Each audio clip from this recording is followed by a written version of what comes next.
This is an audiobook-type explainer summary for the novel House of Many Ways, a chaotically magical sequel to Howl's Moving Castle by Diana Wynne Jones.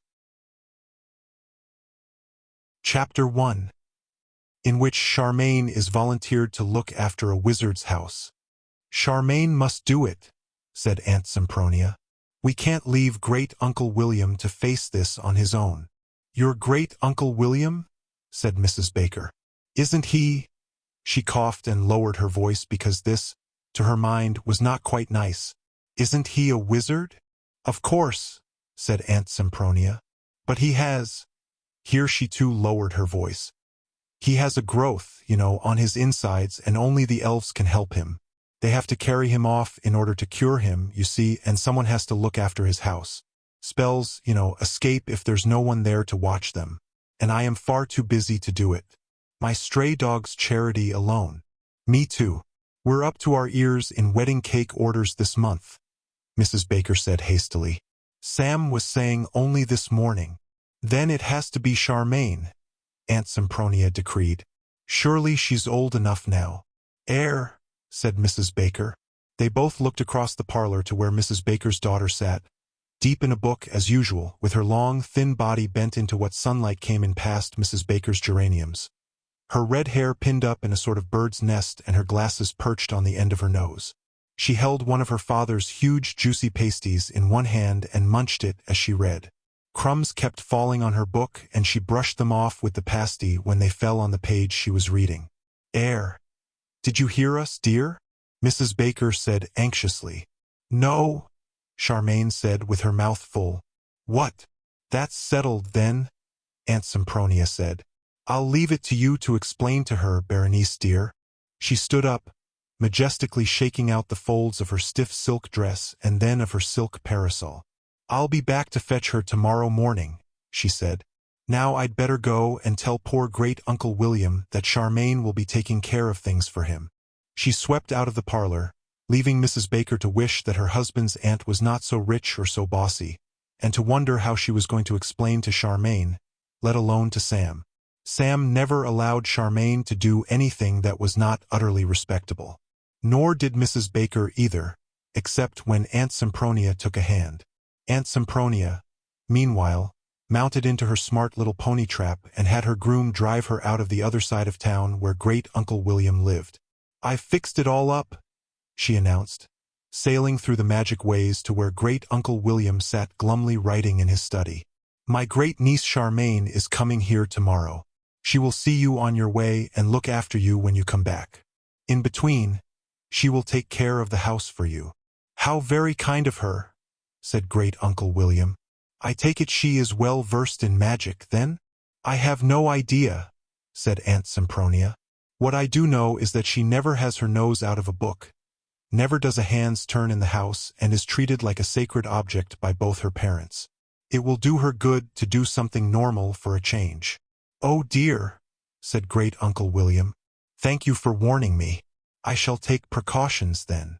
"Do that," said Aunt Sempronia. "And you had better make sure there is plenty of food in the place. I've never known a girl who eats so much, and remains thin as a witch's besom with it. I've never understood it. I'll bring her here tomorrow before the elves come." Then she turned and left. "Thank you," Great-Uncle William said weakly to her stiff, rustling back. "Dear, dear," he added, as the front door slammed. "Ah well, one has to be grateful to one's relatives, I suppose." Charmain, oddly enough, was quite grateful to Aunt Sempronia too. Not that she was in the least grateful for being volunteered to look after an old, sick wizard whom she had never met. "She might have asked me," she said rather often to her mother. "I think she knew you would say no, dear," Mrs. Baker suggested eventually. "I might have," Charmain said. "Or," she added with a secretive smile, "I might not have." "Dear, I'm not expecting you to enjoy it," Mrs. Baker said tremulously. "It's not at all nice. It's just that it would be so very kind." "You know I'm not kind," Charmain said, and she went away upstairs to her white frilly bedroom, where she sat at her nice desk, staring out of her window at the roofs, towers and chimneys of high Norland City, and then up at the blue mountains beyond. The truth was, this was the chance she had been longing for. She was tired of her respectable school and very tired of living at home, with her mother treating her as if Charmain were a tigress no one was sure was tame, and her father forbidding her to do things because they were not nice or not safe or not usual. This was a chance to leave home and do something, the one thing Charmain had always wanted to do. It was worth putting up with a wizard's house just for that. She wondered if she had the courage to write the letter that went with it. For a long time she had no courage at all. She sat and stared at the clouds piling along the peaks of the mountains, white and purple, making shapes like fat animals and thin, swooping dragons. She stared until the clouds had wisped away into nothing but faint mist against a blue sky. Then she said, "Now or nothing." After that she sighed, fetched her glasses up on the chain that hung round her neck, and got out her good pen and her best writing paper. She wrote in her best writing, "Your Majesty, ever since I was a small child and first heard of your great collection of books and manuscripts, I have longed to work in your library. Although I know that you yourself, with the aid of your daughter, Her Royal Highness Princess Hilda, are personally engaged in the long and difficult task of sorting and listing the contents of the Royal Library, I nevertheless hope that you might appreciate my help. Since I am of age, I wish to apply for the post of librarian assistant in the Royal Library. I hope your Majesty will not find my application too presumptuous. Yours truly, Charmain Baker, 12, Corn Street, High Norland City." Charmain sat back and reread her letter. There was no way, she thought, that writing like this to the old king could be anything other than sheer cheek, but it seemed to her that the letter was quite a good one. The one thing in it that was dubious was the "I am of age." She knew that was supposed to mean that a person was 21, or at least 18, but she felt it was not exactly a lie. She had not said what age she was of, after all, and she hadn't either said that she was hugely learned or highly qualified, because she knew she was not. She hadn't even said that she loved books more than anything else in the world, although this was perfectly true. She would just have to trust her love of books shone through. "I'm quite sure the king will just scrumple the letter up and throw it on the fire," she thought. "But at least I tried." She went out and posted the letter, feeling very brave and defiant. The next morning, Aunt Sempronia arrived in her pony trap and loaded Charmain into it, along with a neat carpet bag that Mrs. Baker had packed full of Charmain's clothes, and a much larger bag that Mr. Baker had packed, bulging with pasties and tasties, buns, flans and tarts. So large was this second bag, and smelling so strongly of savory herbs, gravy, cheese, fruit, jam and spices, that the groom driving the trap turned round and sniffed in astonishment, and even Aunt Sempronia's stately nostrils flared. "Well, you'll not starve, child," she said. "Drive on." But the groom had to wait until Mrs. Baker had embraced Charmain and said, "I know I can trust you, dear, to be good and tidy and considerate." That's a lie, Charmain thought. She doesn't trust me an inch. Then Charmain's father hurried up to peck a kiss on Charmain's cheek. "We know you'll not let us down, Charmain," he said. That's another lie, Charmain thought. "You know I will. And we'll miss you, my love," her mother said, nearly in tears. "That may not be a lie," Charmain thought in some surprise, "though it beats me why they even like me." "Drive on," Aunt Sempronia said sternly, and the groom did. When the pony was sedately ambling through the streets, she said, "Now, Charmain, I know your parents have given you the best of everything, and you've never had to do a thing for yourself in your life. Are you prepared to look after yourself for a change?" "Oh, yes," Charmain said devoutly. "And the house and the poor old man?" Aunt Sempronia persisted. "I'll do my best," Charmain said. She was afraid Aunt Sempronia would turn round and drive her straight back home if she didn't say this. "You've had a good education, haven't you?" Aunt Sempronia said. "Even music," Charmain admitted, rather sulkily. She added hastily, "But I wasn't any good at it. So don't expect me to play soothing tunes to great Uncle William." "I don't," Aunt Sempronia retorted. "As he's a wizard, he can probably make his own soothing tunes. I was simply trying to find out whether you've had a proper grounding in magic. You have, haven't you?" Charmain's insides seemed to drop away downwards somewhere, and she felt as if they were taking the blood from her face with them. She did not dare confess that she knew not the first thing about magic. Her parents, particularly Mrs. Baker, did not think magic was nice. And theirs was such a respectable part of town that Charmain's school never taught anyone magic.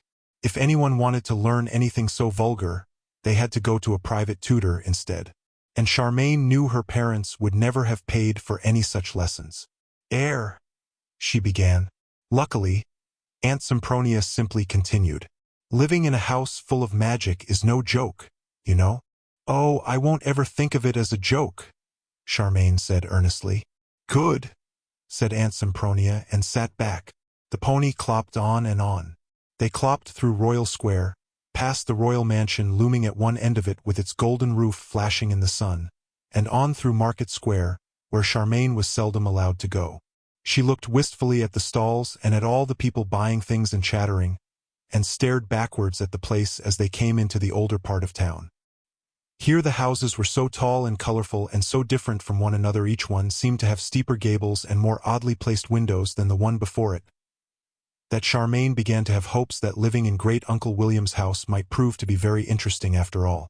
But the pony clopped onward, through the dingier, poorer parts, and then past mere cottages, and then out among fields and hedges, where a great cliff leaned over the road and only the occasional small house stood backed into the hedgerows, and the mountains towered closer and closer above. Charmain began to think they were going out of High Norland and into another country altogether. What would it be? Strangia? Mont Albino? She wished she had paid more attention to geography lessons. Just as she was wishing this, the groom drew up at a small mouse-colored house crouching at the back of a long front garden. Charmain looked at it across its small iron gate and felt utterly disappointed. It was the most boring house she had ever seen. It had a window on either side of its brown front door, and the mouse-colored roof came down above them like a scowl. There did not seem to be an upstairs at all. Here we are, Aunt Sempronia said cheerfully. She got down, clattered open the little iron gate, and led the way up the path to the front door. Charmain prowled gloomily after her while the groom followed them with Charmain's 2 bags.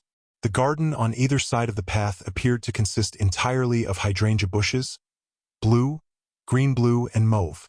I don't suppose you'll have to look after the garden, Aunt Sempronia said airily. I should hope not, Charmain thought. I'm fairly sure William employs a gardener, Aunt Sempronia said. I hope he does, Charmain said. The most she knew about gardens was the baker's own backyard, which contained one large mulberry tree and a rose bush, plus the window boxes where her mother grew runner beans. She knew there was earth under the plants and that the earth contained worms. She shuddered. Aunt Sempronia clattered briskly at the knocker on the brown front door and then pushed her way into the house, calling out, "Coo, I've brought Charmain for you." "Thank you kindly," said Great Uncle William. The front door led straight into a musty living room, where Great Uncle William was sitting in a musty, mouse-colored armchair. There was a large leather suitcase beside him, as if he were all ready to depart. "Pleased to meet you, my dear," he said to Charmain. "How do you do, sir?" Charmain replied politely. Before either of them could say anything else, Aunt Sempronia said, "Well then, I'll love you and leave you. Put her bags down there," she said to her groom. The groom obediently dumped the bags down just inside the front door and went away again. Aunt Sempronia followed him in a sizzle of expensive silks, calling, "Goodbye, both of you," as she went. The front door banged shut, leaving Charmain and Great Uncle William staring at each other. Great Uncle William was a small man and mostly bald except for some locks of fine, silvery hair streaked across his rather domed head. He sat in a stiff, bent, crumpled way that showed Charmain he was in quite a lot of pain.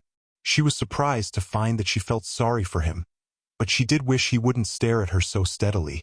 It made her feel guilty, and his lower eyelids drooped from his tired blue eyes, showing the insides all red, like blood.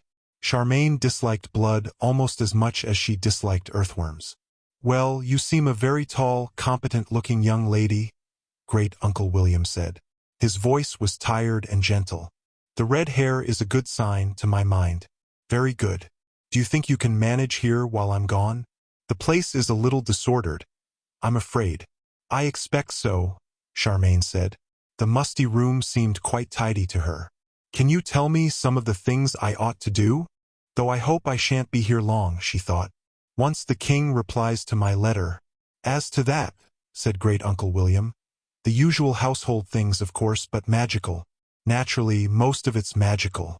As I wasn't sure what grade of magic you'll have reached, I took some steps." "Horrors," Charmain thought. "He thinks I know magic." She tried to interrupt Great-Uncle William to explain, but at that moment they were both interrupted. The front door clattered open and a procession of tall elves walked quietly in. They were all most medically dressed in white, and there was no expression on their beautiful faces at all. Charmain stared at them, utterly unnerved by their beauty, their height, their neutrality, and, above all, by their complete silence. One of them moved her gently aside, and she stood where she was put, feeling clumsy and disorderly, while the rest clustered around Great-Uncle William with their dazzling fair heads bent over him. Charmain was not sure what they did, but in next to no time Great-Uncle William was dressed in a white robe and they were lifting him out of his chair. There were what seemed to be 3 red apples stuck to his head. Charmain could see he was asleep. Haven't you forgotten his suitcase?" she said as they carried him away towards the door. "No need for it," one of the elves said, holding the door open for the others to ease Great-Uncle William out through it. After that, they were all going away down the garden path. Charmain dashed to the open front door and called after them, "How long is he going to be away?" It suddenly seemed urgent to know how long she was going to be left in charge here. "As long as it takes," another of the elves replied. Then they were all gone before they reached the garden gate. Chapter 2, in which Charmain explores the house. Charmain stared at the empty path for a while and then shut the front door with a bang. "Now what do I do?" she said to the deserted, musty room. "You will have to tidy the kitchen, I'm afraid, my dear," said Great-Uncle William's tired, kindly voice out of thin air. "I apologize for leaving so much laundry. Please open my suitcase for more complicated instructions." Charmain shot the suitcase a look. So Great-Uncle William had meant to leave it, then. "In a minute," she said to it. "I haven't unpacked for myself yet." She picked up her 2 bags and marched with them to the only other door. It was at the back of the room, and when Charmain had tried to open it with the hand that held the food bag, then with that hand and with both bags in the other hand, and finally with both hands and with both bags on the floor, she found it led to the kitchen. She stared for a moment. Then she dragged her 2 bags round the door just as it was shutting and stared some more. "What a mess," she said. It ought to have been a comfortable, spacious kitchen. It had a big window looking out onto the mountains, where sunlight came warmly pouring through. Unfortunately, the sunlight only served to highlight the enormous stacks of plates and cups piled into the sink and on the draining board and down on the floor beside the sink. The sunlight then went on, and Charmain's dismayed eyes went with it, to cast a golden glow over the 2 big canvas laundry bags leaning beside the sink. They were stuffed so full with dirty washing that Great-Uncle William had been using them as a shelf for a pile of dirty saucepans and a frying pan or so. Charmain's eyes traveled from there to the table in the middle of the room. Here was where Great-Uncle William appeared to keep his supply of 30 or so teapots and the same number of milk jugs, not to speak of several that had once held gravy. It was all quite neat in its way, Charmain thought, just crowded and not clean. "I suppose you have been ill?" Charmain said grudgingly to the thin air. There was no reply this time. Cautiously, she went over to the sink, where, she had a feeling, something was missing. It took her a moment or so to realize that there were no taps. Probably this house was so far outside town that no water pipes had been laid. When she looked through the window, she could see a small yard outside and a pump in the middle of it. "So I'm supposed to go and pump water and then bring it in, and then what?" Charmain demanded. She looked over at the dark, empty fireplace. It was summer, after all, so naturally there was no fire, nor anything to burn that she could see. "I heat the water," she said. "In a dirty saucepan, I suppose, and, come to think of it, how do I wash? Can't I ever have a bath? Doesn't he have any bedroom, or a bathroom at all?" She rushed to the small door beyond the fireplace and dragged it open. All great Uncle William's doors seemed to need the strength of 10 men to open, she thought angrily. She could almost feel the weight of magic holding them shut. She found herself looking into a small pantry. It had nothing on its shelves apart from a small crock of butter, a stale-looking loaf, and a large bag mysteriously labeled Seebe's Canonicus that seemed to be full of soap flakes. And piled into the back part of it were 2 more large laundry bags as full as the ones in the kitchen. "I shall scream," Charmain said. "How could Aunt Sempronia do this to me? How could Mother let her do it?" In this moment of despair, Charmain could only think of doing what she always did in a crisis: bury herself in a book. She dragged her 2 bags over to the crowded table and sat herself down in one of the 2 chairs there.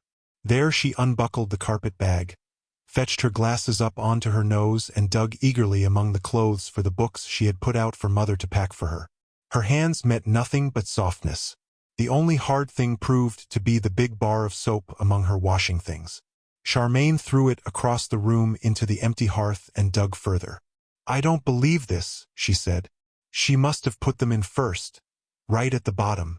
She turned the bag upside down and shook everything out onto the floor. Out fell wads of beautifully folded skirts, dresses, stockings, blouses, 2 knitted jackets, lace petticoats, and enough other underclothes for a year. On top of those flopped her new slippers. After that, the bag was flat and empty. Charmain nevertheless felt all the way round the inside of the bag before she threw it aside, let her glasses drop to the end of their chain, and wondered whether to cry. Mrs. Baker had actually forgotten to pack the books. "Well," Charmain said, after an interval of blinking and swallowing, "I suppose I've never really been away from home before. Next time I go anywhere, I'll pack the bag myself and fill it with books. I shall make the best of it for now." Making the best of it, she heaved the other bag on to the crowded table and shoved to make room for it. This shunted 4 milk jugs and a teapot off onto the floor. "And I don't care," Charmain said as they fell. Somewhat to her relief, the milk jugs were empty and simply bounced, and the teapot did not break either. It just lay on its side, leaking tea onto the floor. "That's probably the good side to magic," Charmain said, glumly digging out the topmost meat pasty. She flung her skirts into a bundle between her knees, put her elbows on the table, and took a huge, comforting, savory bite from the pasty. Something cold and quivery touched the bare part of her right leg. Charmain froze, not daring even to chew. "This kitchen is full of big magical slugs," she thought. The cold thing touched another part of her leg. With the touch came a very small whispery whine. Very slowly, Charmain pulled aside skirt and tablecloth and looked down. Under the table sat an extremely small and ragged white dog, gazing up at her piteously and shaking all over. When it saw Charmain looking down at it, it cocked uneven, frayed-looking white ears and flailed at the floor with its short, wispy tail. Then it whispered out a whine again. "Who are you?" Charmain said. "Nobody told me about a dog." Great Uncle William's voice spoke out of the air once more. "This is Waif. Be very kind to him. He came to me as a stray, and he seems to be frightened of everything." Charmain had never been sure about dogs. Her mother said they were dirty and they bit you and would never have one in the house, so Charmain had always been extremely nervous of any dog she met. But this dog was so small, seemed extremely white and clean, and it looked to be far more frightened of Charmain than Charmain was of it. It was still shaking all over. "Oh, do stop trembling," Charmain said. "I'm not going to hurt you." Waif went on trembling and looking at her piteously. Charmain sighed. She broke off a large lump of her pasty and held it down towards Waif. "Here," she said. "Here's for not being a slug after all." Waif's shiny black nose quivered towards the lump.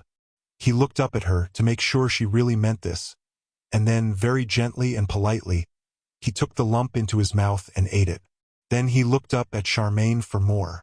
Charmain was fascinated by his politeness.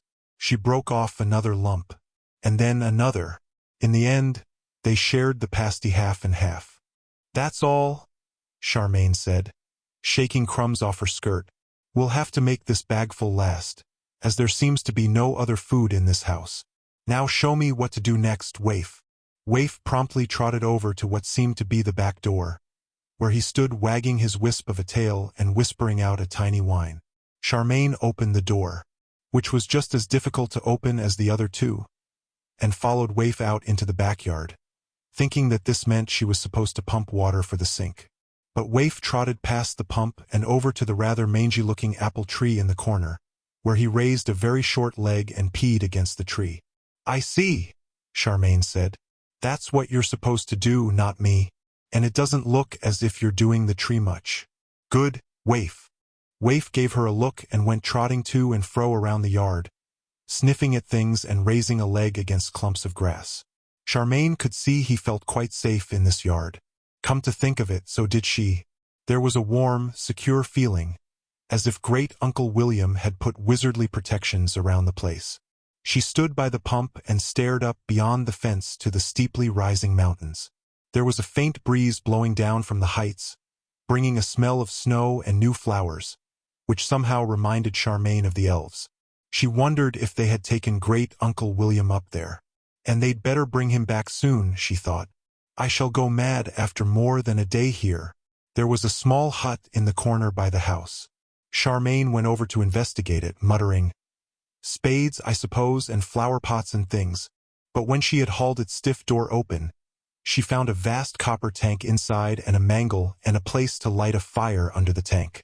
She stared at it all, the way you stare at a strange exhibit in a museum, for a while, until she remembered that there was a similar shed in her own yard at home. It was a place just as mysterious to her as this one, since she had always been forbidden to go into it, but she did know that, once a week, a red-handed, purple-faced washerwoman came and made a lot of steam in this shed, out of which came clean clothes somehow. A wash house, she thought. I think you have to put those laundry bags in the tank and boil them up. But how? I'm beginning to think I've led a much too sheltered life. And a good thing too, she said aloud, thinking of the washerwoman's red hands and mauve face. But that doesn't help me wash dishes, she thought. Or about a bath. Am I supposed to boil myself in that tank? And where shall I sleep? For goodness sake. Leaving the door open for Waif, she went back indoors, where she marched past the sink, the bags of laundry, the crowded table and the heap of her own things on the floor, and dragged open the door in the far wall. Beyond it was the musty living room again. This is hopeless, she said. Where are bedrooms? Where is a bathroom? Great Uncle William's tired voice spoke out of the air. For bedrooms and bathroom, turn left as soon as you open the kitchen door, my dear. Please forgive any disorder you find. Charmain looked back through the open kitchen door to the kitchen beyond it. Oh, yes, she said. Well, let's see. She walked carefully backwards into the kitchen and shut the door in front of her. Then she hauled it open again, with what she was beginning to think of as the usual struggle, and turned briskly left into the door frame before she had time to think of it as impossible. She found herself in a passageway with an open window at the far end. The breeze coming in through the window was strongly full of the mountain smell of snow and flowers. Charmain had a startled glimpse of a sloping green meadow and faraway blue distances, while she was busy turning the handle and shoving her knee against the nearest door. This door came open quite easily, as if it were used rather a lot. Charmain stumbled forward into a smell that caused her instantly to forget the scents from the window. She stood with her nose up, sniffing delightedly. It was the delicious, mildewy fragrance of old books. Hundreds of them she saw looking round the room. Books were lined up on shelves on all four walls, stacked on the floor and piled on the desk. Old books and leather covers mostly, although some of the ones on the floor had newer-looking colored jackets. This was obviously Great Uncle William's study. Oh, Charmain said, ignoring the way the view from the window was of the hydrangeas in the front garden. She dived to look at the books on the desk. Big, fat, redolent books they were, and some of them had metal clasps to keep them shut as if they were dangerous open. Charmain had the nearest one already in her hands when she noticed the stiff piece of paper spread out on the desk, covered with shaky handwriting. My dear Charmain, she read, and sat herself down in the padded chair in front of the desk to read the rest. My dear Charmain, thank you for so kindly agreeing to look after this house in my absence. The elves tell me I should be gone for about 2 weeks. Thank goodness for that. Charmain thought. Or possibly a month if there are complications. Oh, you really must forgive any disorder you find here. I have been afflicted for quite some time now. But I am sure you are a resourceful young lady and will find your feet here quite readily. In case of any difficulty, I have left spoken directions for you wherever these seemed necessary. All you need do is speak your question aloud and it should be answered. More complex matters you will find explained in the suitcase. Please be kind to Waif, who has not been with me for long enough to feel secure, and please feel free to help yourself to any books in this study, apart from those actually on this desk, which are for the most part too powerful and advanced for you. Pooh, as if I cared for that, Charmain thought. Meanwhile, I wish you a happy sojourn here, and hope to be able to thank you in person before very long. Your affectionate great-great-uncle by marriage, William Norland. I suppose he is by marriage, Charmain said aloud. He must be Aunt Sempronia's great-uncle really, and she married Uncle Ned, who is Dad's uncle, except that he's dead now. What a pity. I was starting to hope I'd inherited some of his magic. And she said politely to the heir, "Thank you very much, great-uncle William." There was no reply. Charmain thought, well, there wouldn't be. That wasn't a question. And she set about exploring the books on the desk. The fat book she had in her hand was called the Book of Void and Nothingness. Not surprisingly, when she opened it, the pages were blank. But she could feel under her fingers each empty page sort of purring and writhing with hidden magics. She put it down rather quickly and picked up one called Wall's Guide to Astromancy instead. This was slightly disappointing, because it was mostly diagrams of black dotted lines with numbers of square red dots spreading out from the black lines in various patterns, but almost nothing to read. All the same, Charmain spent longer looking at it than she expected. The diagrams must have been hypnotic in some way. But eventually, with a bit of a wrench, she put it down and turned to one called Advanced Seminal Sorcery, which was not her kind of thing at all. It was closely printed in long paragraphs that mostly seemed to begin. If we extrapolate from our findings in my earlier work, we find ourselves ready to approach an extension of the paratypical phenomenology. No, Charmain thought. I don't think we are ready. She put that one down too and lifted up the heavy, square book on the corner of the desk. It was called Das Zauberbuch, and it turned out to be in a foreign language. Probably what they speak in Ingari, Charmain decided. But, most interestingly, this book had been acting as a paperweight to a pile of letters underneath it, from all over the world. Charmain spent a long time going nosily through the letters and becoming more and more impressed with Great-Uncle William. Nearly all of them were from other wizards who were wanting to consult Great-Uncle William on the finer points of magic, clearly. They thought of him as the great expert, or to congratulate him on his latest magical discovery. One and all of them had the most terrible handwriting. Charmain frowned and scowled at them and held the worst one up to the light. "Dear Wizard Norland," it said, as far as she could read it, "your book, Crucule Cantrips, has been a great help to me in my dimensional, or is that demented?" Charmain wondered. "Work. But I would like to draw your attention to a small discovery of mine related to your section on Murdoch's ear. Merlin's arm? Murphy's Law. I give up." Charmain thought. "When I next find myself in High Norland, perhaps we could talk. Yours alluringly, allergically, admiringly, antiphony. Lord, what writing?" Charmain thought. Wizard Howl Pendragon. Dear, dear. He must write with a poker. Charmain said aloud, picking up the next letter. This one was from the king himself, and the writing, though wavery and old-fashioned, was much easier to read. "Dear W.M., Charmain read, with growing awe and surprise. We are now more than halfway through our great task and as yet none the wiser. We rely on you. It is our devout hope that the elves we sent you will succeed in restoring you to health, and that we will again shortly have the inestimable benefit of your advice and encouragement. Our best wishes go with you. Yours, in sincere hope, Adolphus Rex High Norland." So the king sent those elves. Well, well, Charmain murmured, leafing through the final stack of letters. Every single one of these was written in different sorts of someone's best handwriting. They all seemed to say the same thing in different ways. "Please, Wizard Norland, I would like to become your apprentice. Will you take me on?" Some of them went on to offer Great-Uncle William money. One of them said he could give Great Uncle William a magical diamond ring, and another, who seemed to be a girl, said rather pathetically, "I am not very pretty myself, but my sister is, and she says she will marry you if you agree to teach me." Charmain winced and only flipped hastily through the rest of the stack. They reminded her so very much of her own letter to the king. And quite as useless, she thought. It was obvious to her that these were the kind of letters that a famous wizard would instantly write and say no to. She bundled them all back under das Zauberbuch and looked at the other books on the desk. There was a whole row of tall, fat books at the back of the desk, all labeled Residential Magica, which she thought she would look at later. She picked up 2 more books at random. One was called Mrs. Pentstemmen's Path, Signposts to the Truth, and it struck her as a trifle moralising. The other, when she had thumbed open its metal clasp and spread it out at its first page, was called The Book of Palimpsest.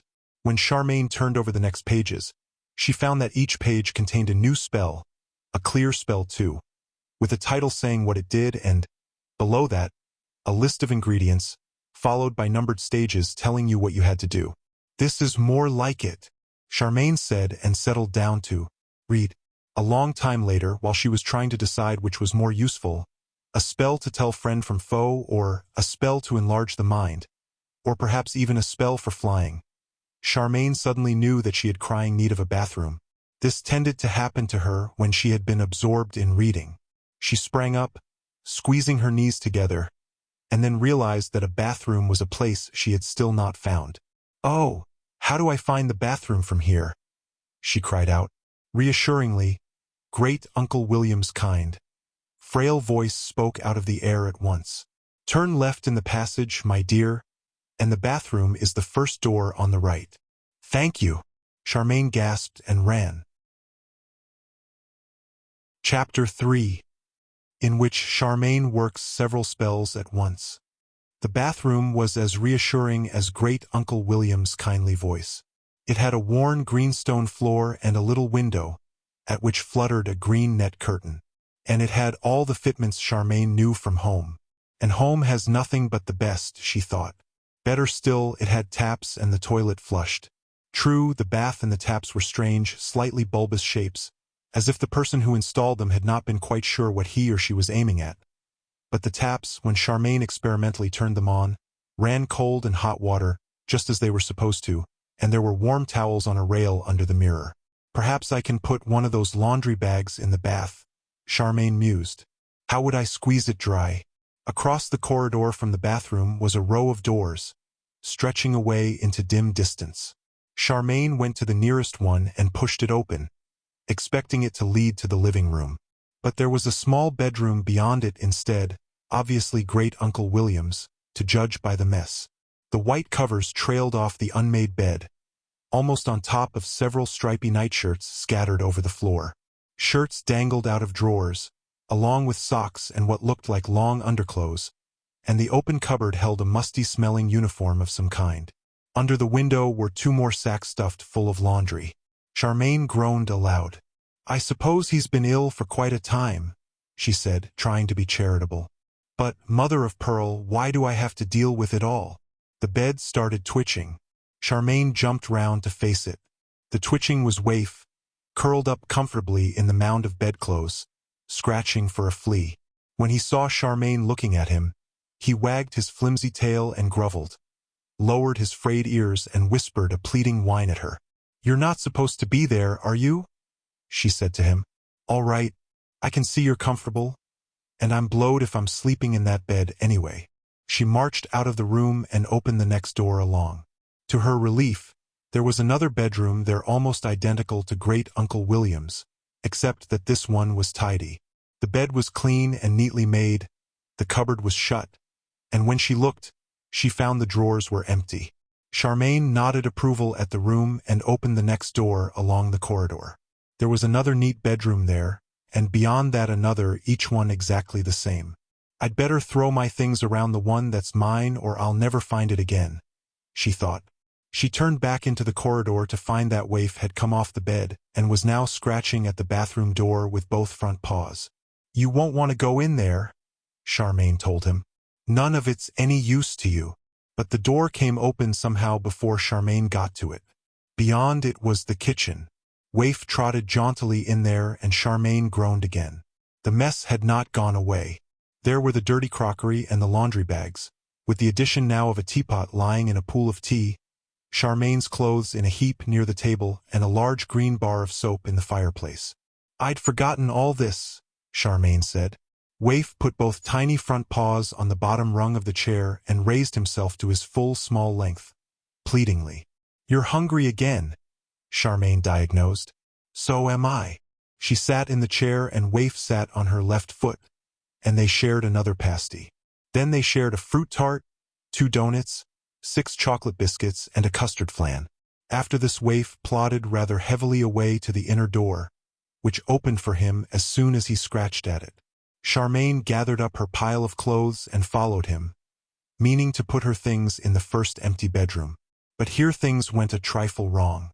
Charmain pushed the door open with one elbow and, fairly naturally, turned right to go into the corridor with the bedrooms in it. She found herself in complete darkness. Almost at once she walked into another door, where she hit her elbow on its doorknob with a clang. "Ouch," she said, fumbled for the doorknob and opened this door. It swung inward majestically. Charmain walked into a large room lit by arched windows all around it and found herself breathing a damp, stuffy, leathery, neglected smell.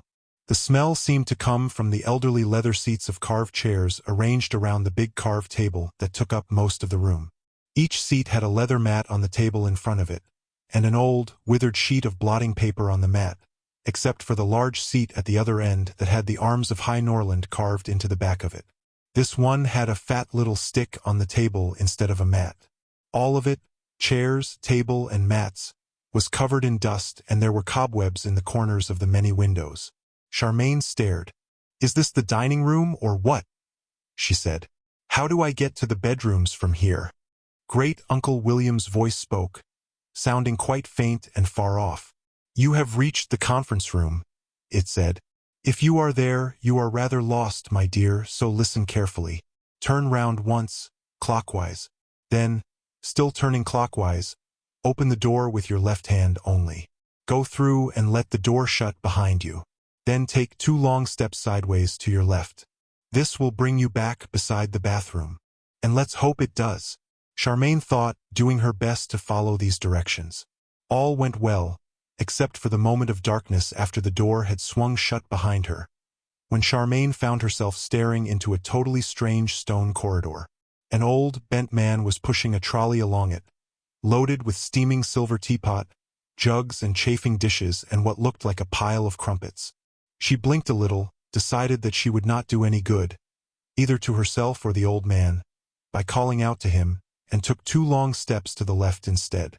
And then, to her relief, she was standing beside the bathroom, from where she could see Waif turning round and round on Great Uncle William's bed in order to get comfortable.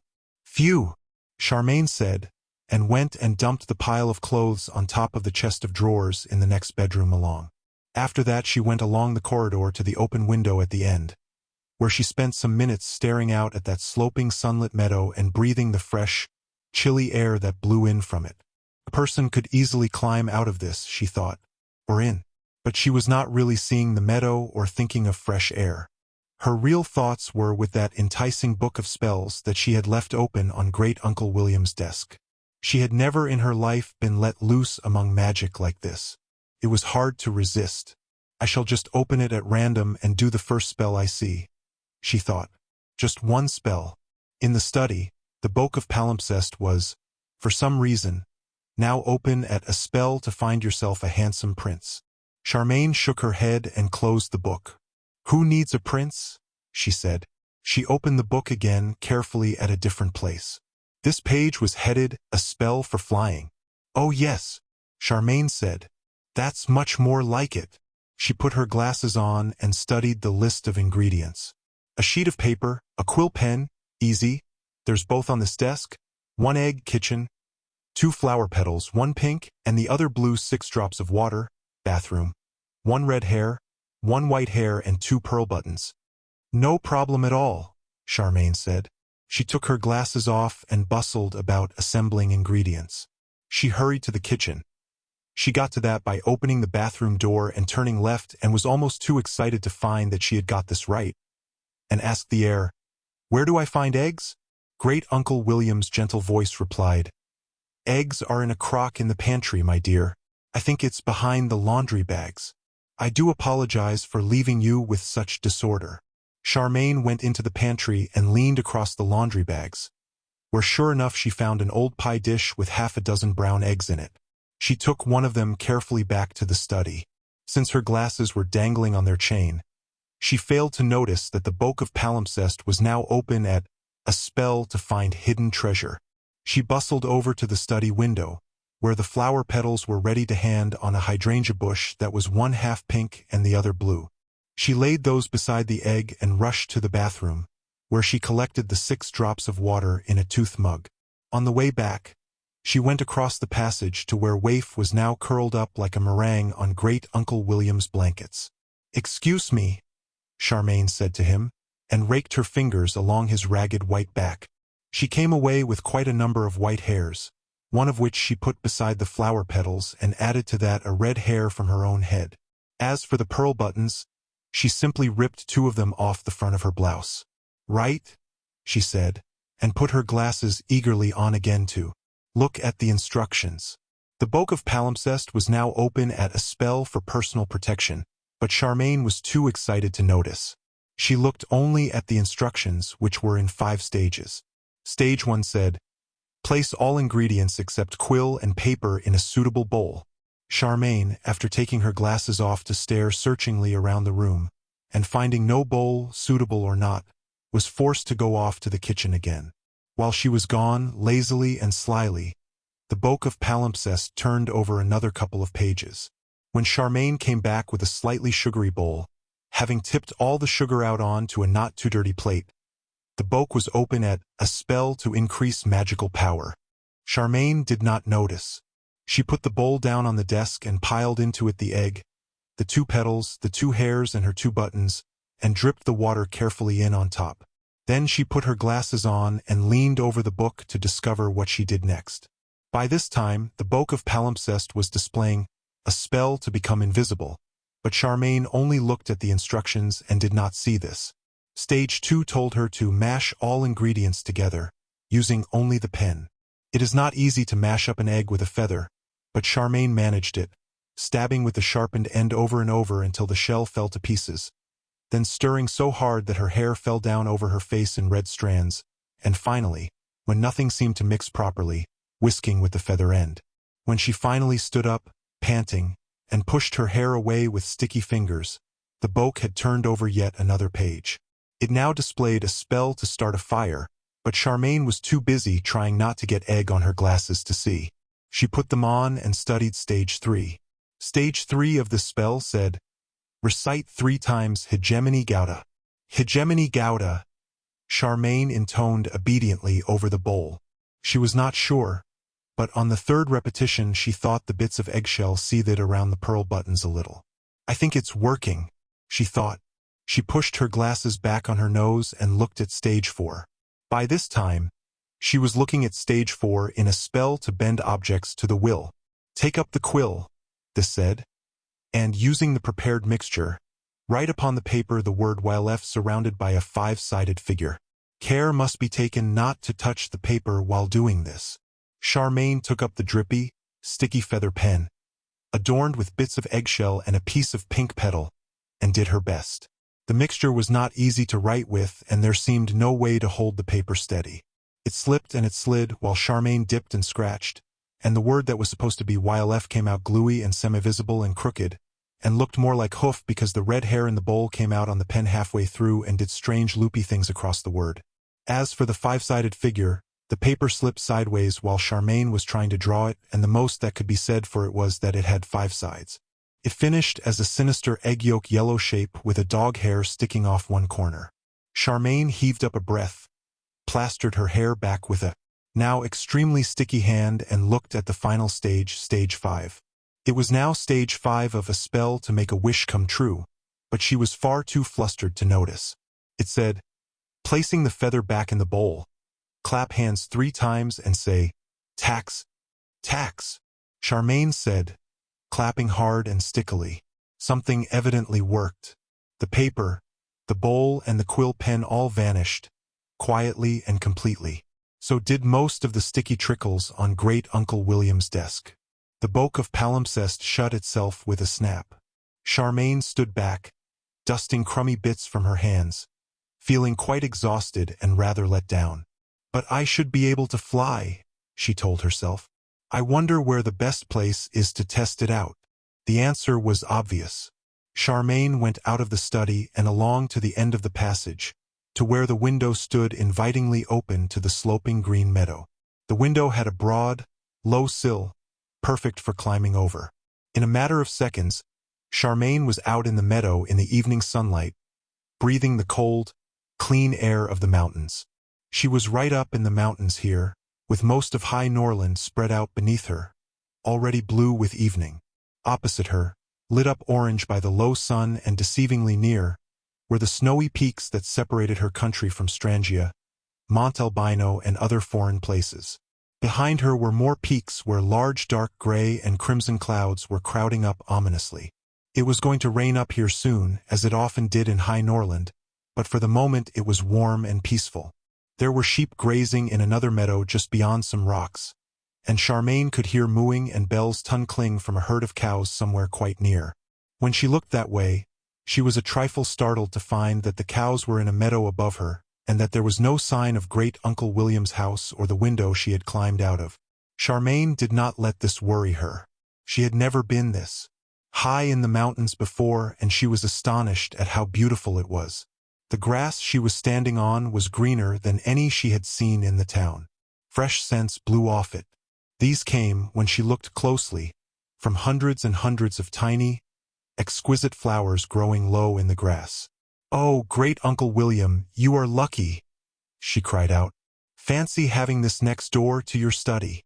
For a while, she wandered blissfully about, avoiding the bees that were busy among the flowers and picking herself a bunch that was supposed to be one of each kind. She picked a tiny scarlet tulip, a white one, a starry golden flower, a pale pygmy primrose, a mauve harebell, a blue cup, an orange orchid, and one each from crowded clumps of pink and white and yellow. But the flowers that took her fancy most were tiny blue trumpets, more piercingly blue than any blue she could have imagined. Charmain thought they might be gentians, and she picked more than one. They were so small, so perfect, and so blue. All the time, she was wandering farther down the meadow, to where there seemed to be a drop-off of some kind. She thought she might jump off there and see if the spell had made her really able to fly. She reached the drop-off at the time when she found she had more flowers than she could hold. There were 6 new kinds at the rocky edge that she had to leave where they were. But then she forgot flowers and just stared. The meadow ended in a cliff half the mountain high. Way, way below her, beside the little thread of the road, she could see Great Uncle William's house like a tiny gray box in a smudge of garden. She could see other houses, equally far off, scattered up and down the road, and lights coming on in them in tiny orange twinkles. They were so far below that Charmain gulped and her knees shook slightly. "I think I'll give up flying practice for the moment," she said. "But how do I get down?" asked a subdued inner thought. "Don't let's think about that now," another inner thought replied firmly. "Let's just enjoy the view." She could see most of high Norland from up here, after all. Beyond Great Uncle William's house, the valley narrowed into a green saddle glinting with white waterfalls, where the pass led up into Mont Albino. The other way, past the bulge of mountain where the meadow was, the thread of road joined the more winding thread of the river, and both plunged in among the roofs, towers, and turrets of high Norland City. Lights were coming on there too, but Charmain could still see the soft shining of the famous golden roof on the royal mansion, with the flicker of the flag above it, and she thought she could even pick out her parents' house beyond it. None of it was very far away. Charmain was quite surprised to see that Great Uncle William really lived only just outside the town. Behind the town, the valley opened out. It was lighter there, out of the shadow of the mountains, melting into twilight distance with orange pricks of lights in it. Charmain could see the long, important shape of Casteljoie, where the crown prince lived, and another castle she did not know about. This one was tall and dark, with smoke drifting from one of its turrets. Behind it, the land faded into bluer distance full of farms, villages and industries that formed the heart of the country. Charmain could actually see the sea, misty and faint. Beyond that, "We're not a very big country, are we?" she thought. But this thought was interrupted by a sharp buzzing from the bunch of flowers she held. She held the bunch up to see what was making the noise. Up here in the meadow, the sun was still quite dazzlingly bright enough for Charmain to see that one of her blue trumpet-shaped probably gentians was shaking and vibrating as it buzzed. She must have picked one with a bee in it by mistake. Charmain held the flowers downward and shook them. Something purple and whirring fell out into the grass by her feet. It was not exactly bee-shaped, and instead of flying away as a bee would, it sat in the grass and buzzed. As it buzzed, it grew. Charmain took a nervous sideways step from it, along the edge of the cliff. It was bigger than Waif already and still growing. "I don't like this," she thought. "What is it?" Before she could move, or even think again, the creature shot up to twice the height of a person. It was dark purple and man-shaped, but it was not a man. It had small see-through purple wings on its back that were blurred and whirring with motion, and its face was— Charmain had to look away. Its face was the face of an insect, with groping bits and feeler bits, antennae and bulging eyes that had at least 16 smaller eyes inside them. "Oh, heavens!" Charmain whispered. "I think the thing's a lubbock." "I am the lubbock," the creature announced. Its voice was a mixture of buzz and snarl. "I am the lubbock and I own this land." Charmain had heard of lubbocks. People at school had whispered of lubbocks and none of it was pleasant. The only thing to do, so they said, was to be very polite and hope to get away without being stung and then eaten. "I'm very sorry," Charmain said. "I didn't realize I was trespassing in your meadow." "You are trespassing wherever you tread," the lubbock snarled. "All the land you can see is mine." "What? All of High Norland?" Charmain said. "Don't talk nonsense." "I never talk nonsense," the creature said. "All is mine. You are mine." Wings whirring, it began to stalk towards her on most unnatural-looking wiry blobs of feet. "I shall come to claim my own very soon now. I claim you first." It took a whirring stride towards Charmain. Its arms came out. So did a pronged sting on the lower part of its face. Charmain screamed, dodged and fell off the edge, scattering flowers as she fell. Chapter 4 introduces Rollo, Peter, and mysterious changes in Waif. Charmain heard the lubbock give a whirring shout of rage, though not clearly for the rushing wind of her fall. She saw the huge cliff streaking past her face. She went on screaming. "YLF, YLF!" she bellowed. "Oh, for goodness sake! YLF, I just did a flying spell. Why doesn't it work?" It was working. Charmain realized it must be when the upwards rush of the rocks in front of her slowed to a crawl, then to a glide and then to a dawdle. For a moment, she hung in space, bobbing just above some gigantic spikes of rock in the crags below the cliff. "Perhaps I'm dead now," she thought. Then she said, "This is ridiculous," and managed, by means of a lot of ungainly kicking and arm waving, to turn herself over. And there was Great Uncle William's house, still a long way below her in the gloaming and about a quarter of a mile off. "And it's all very well floating," Charmain said. "But how do I move?" At this point, she remembered that the lubbock had wings and was probably at that moment whirring down from the heights towards her. After that, there was no need to ask how to move. Charmain found herself kicking her legs mightily and positively surging towards Great Uncle William's house. She shot in over its roof and across the front garden, where the spell seemed to leave her. She just had time to jerk herself sideways so that she was above the path, before she came down with a thump and sat on the neat crazy paving, shaking all over. Safe, she thought. Somehow there seemed to be no doubt that inside Great Uncle William's boundaries it was safe. She could feel it was. After a bit, she said, "Oh goodness, what a day, when I think that all I ever asked for was a good book and a bit of peace to read it in. Bother Aunt Sempronia." The bushes beside her rustled. Charmain flinched away and nearly screamed again when the hydrangeas bent aside to let a small blue man hop out onto the path. "Are you in charge here now?" this small blue person demanded in a small hoarse voice. Even in the twilight, the little man was definitely blue, not purple, and he had no wings. His face was crumpled with bad-tempered wrinkles and almost filled with a mighty nose, but it was not an insect's face. Charmain's panic vanished. "What are you?" she said. "Kobold, of course," said the little man. "High Norland is all kobold country. I do the garden here. At night," Charmain said. "Us kobolds mostly come out at night," said the small blue man. "What I said, are you in charge?" "Well," Charmain said, "sort of." "Thought so," the kobold said, satisfied. "Saw the wizard carried off by the tall ones. So you'll be wanting all these hydrangeas chopped down.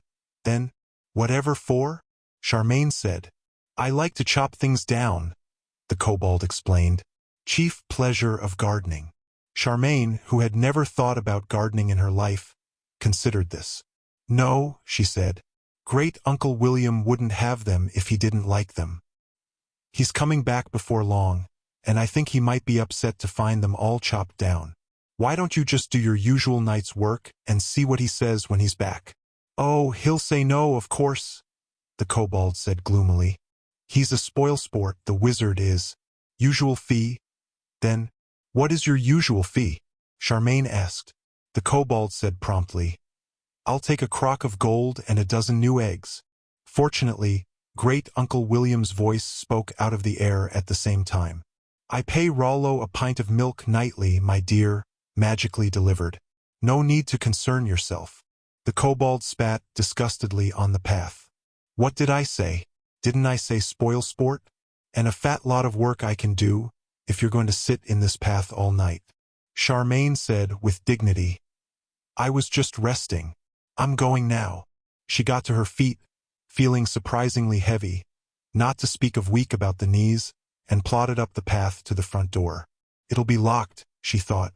"I shall look awfully silly if I can't get in."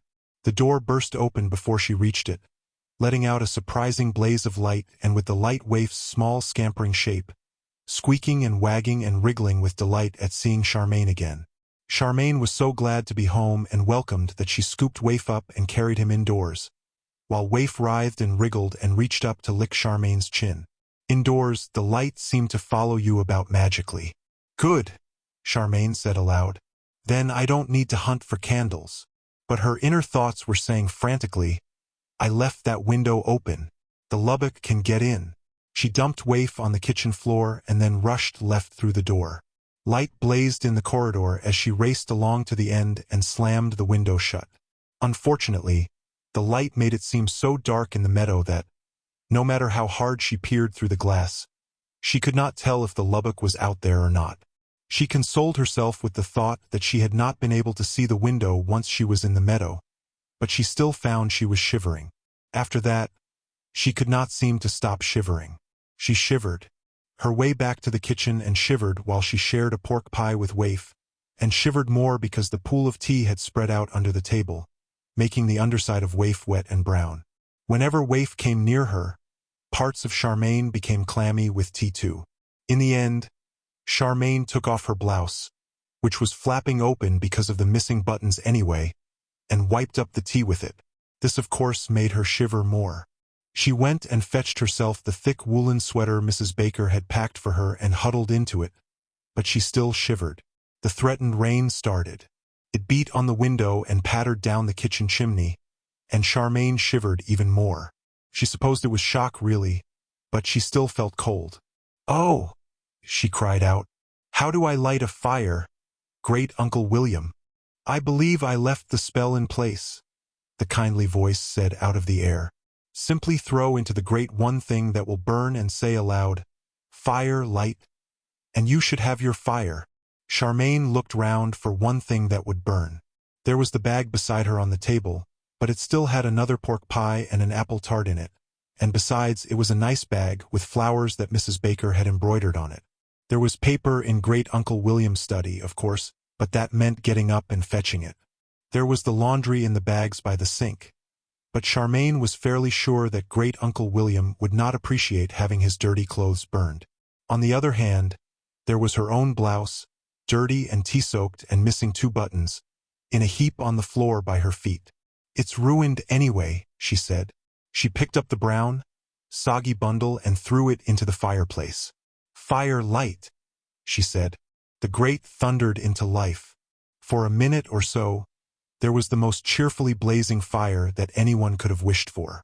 Charmain sighed with pleasure. She was just moving her chair nearer to the warmth, when the flames turned to hissing clouds of steam.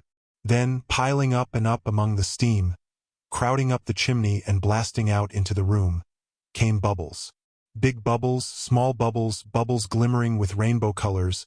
They came thronging out of the fireplace into the kitchen. They filled the air, landed on things, flew into Charmain's face, where they burst with a soft sigh, and kept coming. In seconds, the kitchen was a hot, steamy storm of froth, enough to make Charmain gasp. "I forgot the bar of soap," she said, panting in the sudden wet heat. Waif decided that the bubbles were personal enemies and retreated under Charmain's chair, yapping madly and snarling at the bubbles that burst. It was surprisingly noisy. "Do shut up," Charmain said. Sweat ran down her face, and her hair, which had come down over her shoulders, was dripping in the steam. She batted a cloud of bubbles away and said, "I think I'll take all my clothes off." Someone hammered on the back door. "Perhaps not," Charmain said. The person outside hammered on the door again. Charmain sat where she was, hoping it was not the Lubbock. But when the hammering came a 3rd time, she got up reluctantly and picked her way among the storming bubbles to see who it was. Could be Rollo, she supposed, wanting to come in out of the rain. "Who are you?" she shouted through the door. "What do you want?" "I need to come in," the person outside shouted back. "It's pouring with rain." Whoever it was sounded young, and the voice did not rasp like Rollo's or buzz like the Lubbock's. And Charmain could hear the rain thrashing down, even through the hissing of steam and the continuous, gentle popping of the bubbles. But it could be a trick. "Let me in," the person outside screamed. "The wizard's expecting me." "That's not true," Charmain shouted back. "I wrote him a letter," the person shouted. "My mother arranged for me to come. You've no right to keep me out." The latch on the door waggled. Before Charmain could do more than put both hands out to hold it shut, the door crashed open and a soaking wet boy surged inside. He was about as wet as a person could be. His hair, which was probably curly, hung round his young face in dripping brown spikes. His sensible-looking jacket and trousers were black and shiny with wet, and so was the big knapsack on his back. His boots squelched as he moved. He began to steam the moment he was indoors. He stood staring at the crowding, floating bubbles, at Waif yapping and yapping under the chair, at Charmain clutching her sweater and gazing at him between the red strands of her hair, at the stacks of dirty dishes and at the table loaded with teapots. His eyes turned to the laundry bags, and these things were obviously all too much for him. His mouth came open and he just stood there, staring around at all these things all over again and steaming quietly. After a moment, Charmain reached over and took hold of his chin where a few harsh hairs grew, showing he was older than he looked. She pushed upwards and his mouth shut with a clop. "Do you mind closing the door?" she said. The boy looked behind him at the rain pelting into the kitchen. "Oh," he said. "Yes." He heaved at the door until it shut. "What's going on?" he said. "Are you the wizard's apprentice too?" "No," said Charmain.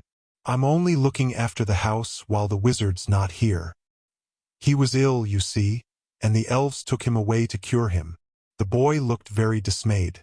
"Didn't he tell you I was coming?" "He didn't really have time to tell me anything," Charmain said. Her mind went to the pile of letters under Das Zauberbuch. One of those hopeless requests for the wizard to teach people must have been from this boy, but Waif's yapping was making it difficult to think. "Do shut up, Waif." "What's your name, boy?" "Peter Regis," he said. "My mother's the Witch of Mont Albino. She's a great friend of William Norland's, and she arranged with him for me to come here. To be quiet, little dog. I'm meant to be here." He heaved himself out of the wet knapsack and dumped it on the floor. Waif stopped barking in order to venture out from under the chair and sniff at the knapsack in case it might be dangerous. Peter took the chair and hung his wet jacket on it. His shirt underneath was almost as wet. "And who are you?" he asked, peering at Charmain among the bubbles. "Charmain Baker," she told him and explained. "We always call the wizard Great-Uncle William, but he's Aunt Sempronia's relation, really. I live in High Norland. Where have you come from? Why did you come to the back door?" "I came down from Mont Albino," Peter said. "And I got lost, if you must know, trying to take the short-cut from the pass. I did come here once before, when my mother was arranging for me to be Wizard Norland's apprentice, but I don't seem to have remembered the way properly." "How long have you been here?" "Only since this morning," Charmain said, rather surprised to realize she had not been here a whole day yet. It had felt like weeks. "Oh!" Peter looked at the teapots through the floating bubbles, as if he were calculating how many cups of tea Charmain had drunk. "It looks as if you'd been here for weeks." "It was like this when I came," Charmain said coldly. "What? Bubbles and all?" Peter said. Charmain thought, "I don't think I like this boy." "No," she said. "That was me. I forgot I'd thrown my soap into the grate." "Ah," Peter said. "I thought it looked like a spell that's gone wrong. That's why I assumed you were an apprentice too. We'll just have to wait for the soap to be used up. Then, have you any food? I'm starving." Charmain's eyes went grudgingly to her bag on the table. She turned them away quickly. "No," she said. "Not really. What are you going to feed your dog on, then?" Peter said. Charmain looked at Waif, who had gone under the chair again in order to bark at Peter's knapsack. "Nothing. He's just had half a pork pie," she said. "And he's not my dog. He's a stray that Great-Uncle William took in. He's called Waif." Waif was still yapping. Peter said, "Do be quiet, Waif," and reached among the storming bubbles and passed his wet jacket to where Waif crouched under the chair. Somehow he dragged Waif out and stood up with Waif upside down in his arms. Waif uttered a squeak of protest, waved all four paws, and curled his frayed tail up between his back legs. Peter uncurled the tail. "You've damaged his dignity," Charmain said. "Put him down." "He isn't a he," Peter said. "He's a she. And she hasn't got any dignity, have you, Waif?" Waif clearly disagreed and managed to scramble out of Peter's arms onto the table. Another teapot fell down and Charmain's bag tipped over. To Charmain's great dismay, the pork pie and the apple tart rolled out of it. "Oh, good," said Peter, and snatched up the pork pie just before Waif got to it. "Is this all the food you've got?" he said, biting deeply into the pie. "Yes," Charmain said. "That was breakfast." She picked the fallen teapot up. The tea that had spilled out of it rapidly turned into brown bubbles, which whirled upwards to make a brown streak among the other bubbles. "Now look what you've done." "A bit more won't make any difference to this mess," Peter said. "Don't you ever tidy up? This is a really good pie. What's this other one?" Charmain looked at Waif, who was sitting soulfully beside the apple tart. "Apple," she said. "And if you eat it, you have to give some to Waif too. Is that a rule?" Peter said, swallowing the last of the pork pie. "Yes," said Charmain. "Waif made it and she is very firm about it." "She's magical then?" Peter suggested, picking up the apple tart. Waif at once made small soulful noises and trotted about among the teapots. "I don't know," Charmain began. Then she thought of the way Waif seemed to be able to go anywhere in the house and how the front door had burst open for her earlier on. "Yes," she said. "I'm sure she is. Very magical." Slowly and grudgingly, Peter broke a lump off the apple tart. Waif's frayed tail wagged and Waif's eyes soulfully followed his every movement. She seemed to know exactly what Peter was doing, no matter how many bubbles got in the way. "I see what you mean," Peter said, and he passed the lump to Waif. Waif gently took it in her jaws, jumped from the table to the chair and then to the floor, and went pattering away to eat it somewhere behind the laundry bags. "How about a hot drink?" Peter said. A hot drink was something Charmain had been yearning for ever since she fell off the mountainside. She shivered and hugged her sweater round herself. "What a good idea," she said. "Do make one if you can find out how."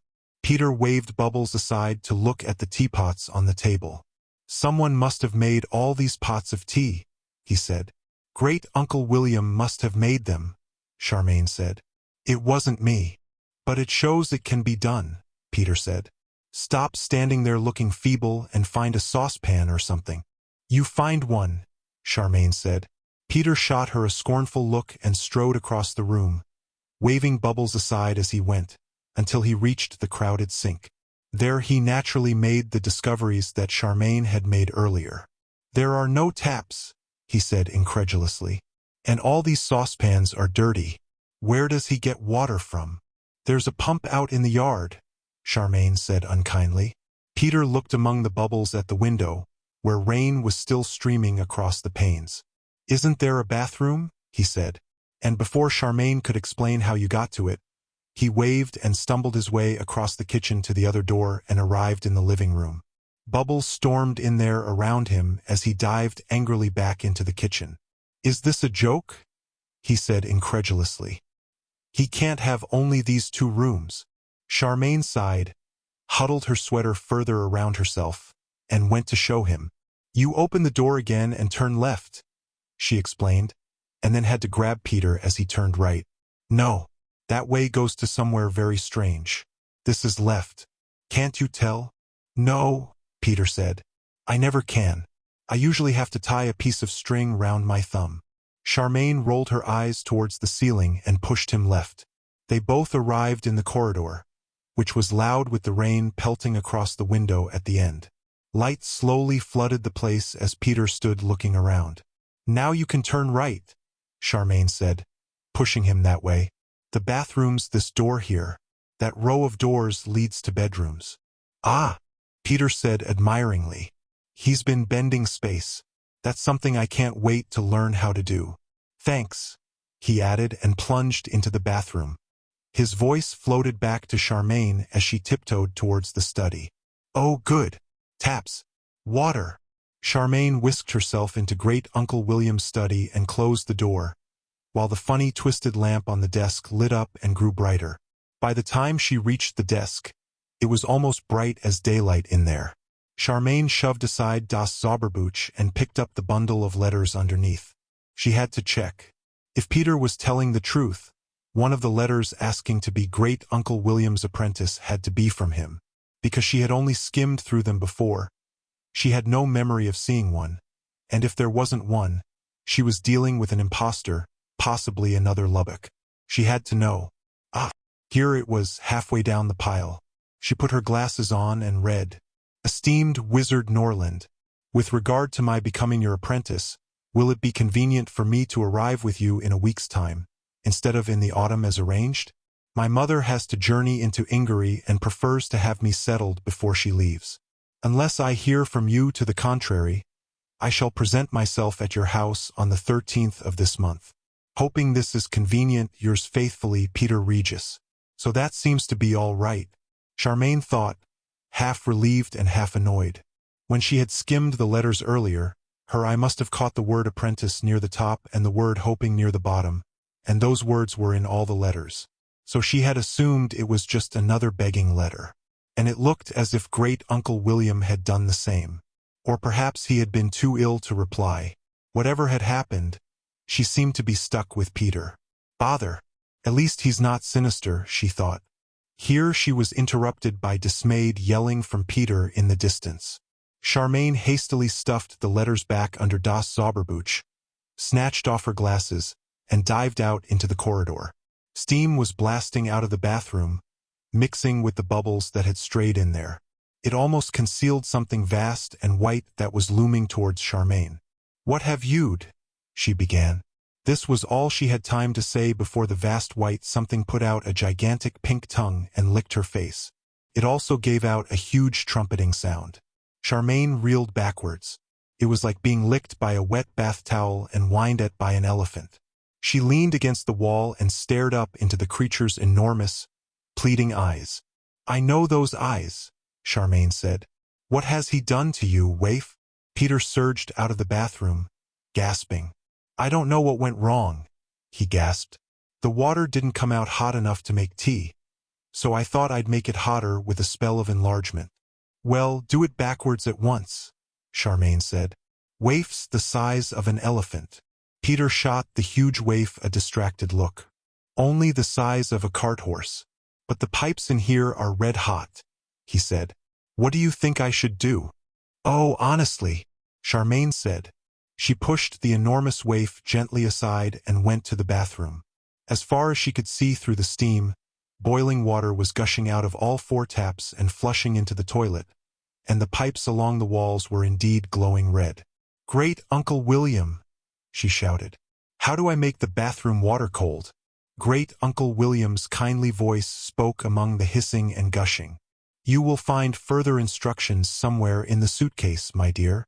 That's no good, Charmain said. She knew there was no time to go searching through suitcases. Something was going to explode soon.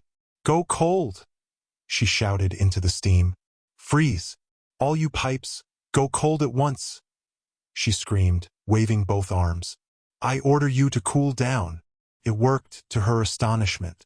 The steam died away to mere puffs and then vanished altogether. The toilet stopped flushing. 3 of the taps gurgled and stopped running. Frost almost instantly formed on the tap that was running, the cold tap over the wash basin, and an icicle grew from the end of it. Another icicle appeared on the pipes that ran across the wall and slid, hissing, down into the bath. That's better, Charmain said, and turned round to look at Waif. Waif looked sadly back. She was as big as ever. Waif, Charmain said. Go small. Now, I order you. Waif sadly wagged the tip of her monstrous tail and stayed the same size. If she's magic, Peter said. She can probably turn herself back if she wants to. Oh, shut up. Charmain snapped at him. What did you think you were trying to do anyway? No one can drink scalding water. Peter glowered at her from under the twisted, dripping ends of his hair. I wanted a cup of tea, he said. You make tea with boiling water. Charmain had never made tea in her life. She shrugged. Do you really? She raised her face to the ceiling. Great Uncle William, she said. How do we get a hot drink in this place? The kindly voice spoke again. In the kitchen, you tap the table and say, tea, my dear. In the living room, tap the trolley in the corner and say, afternoon tea. In your bedroom.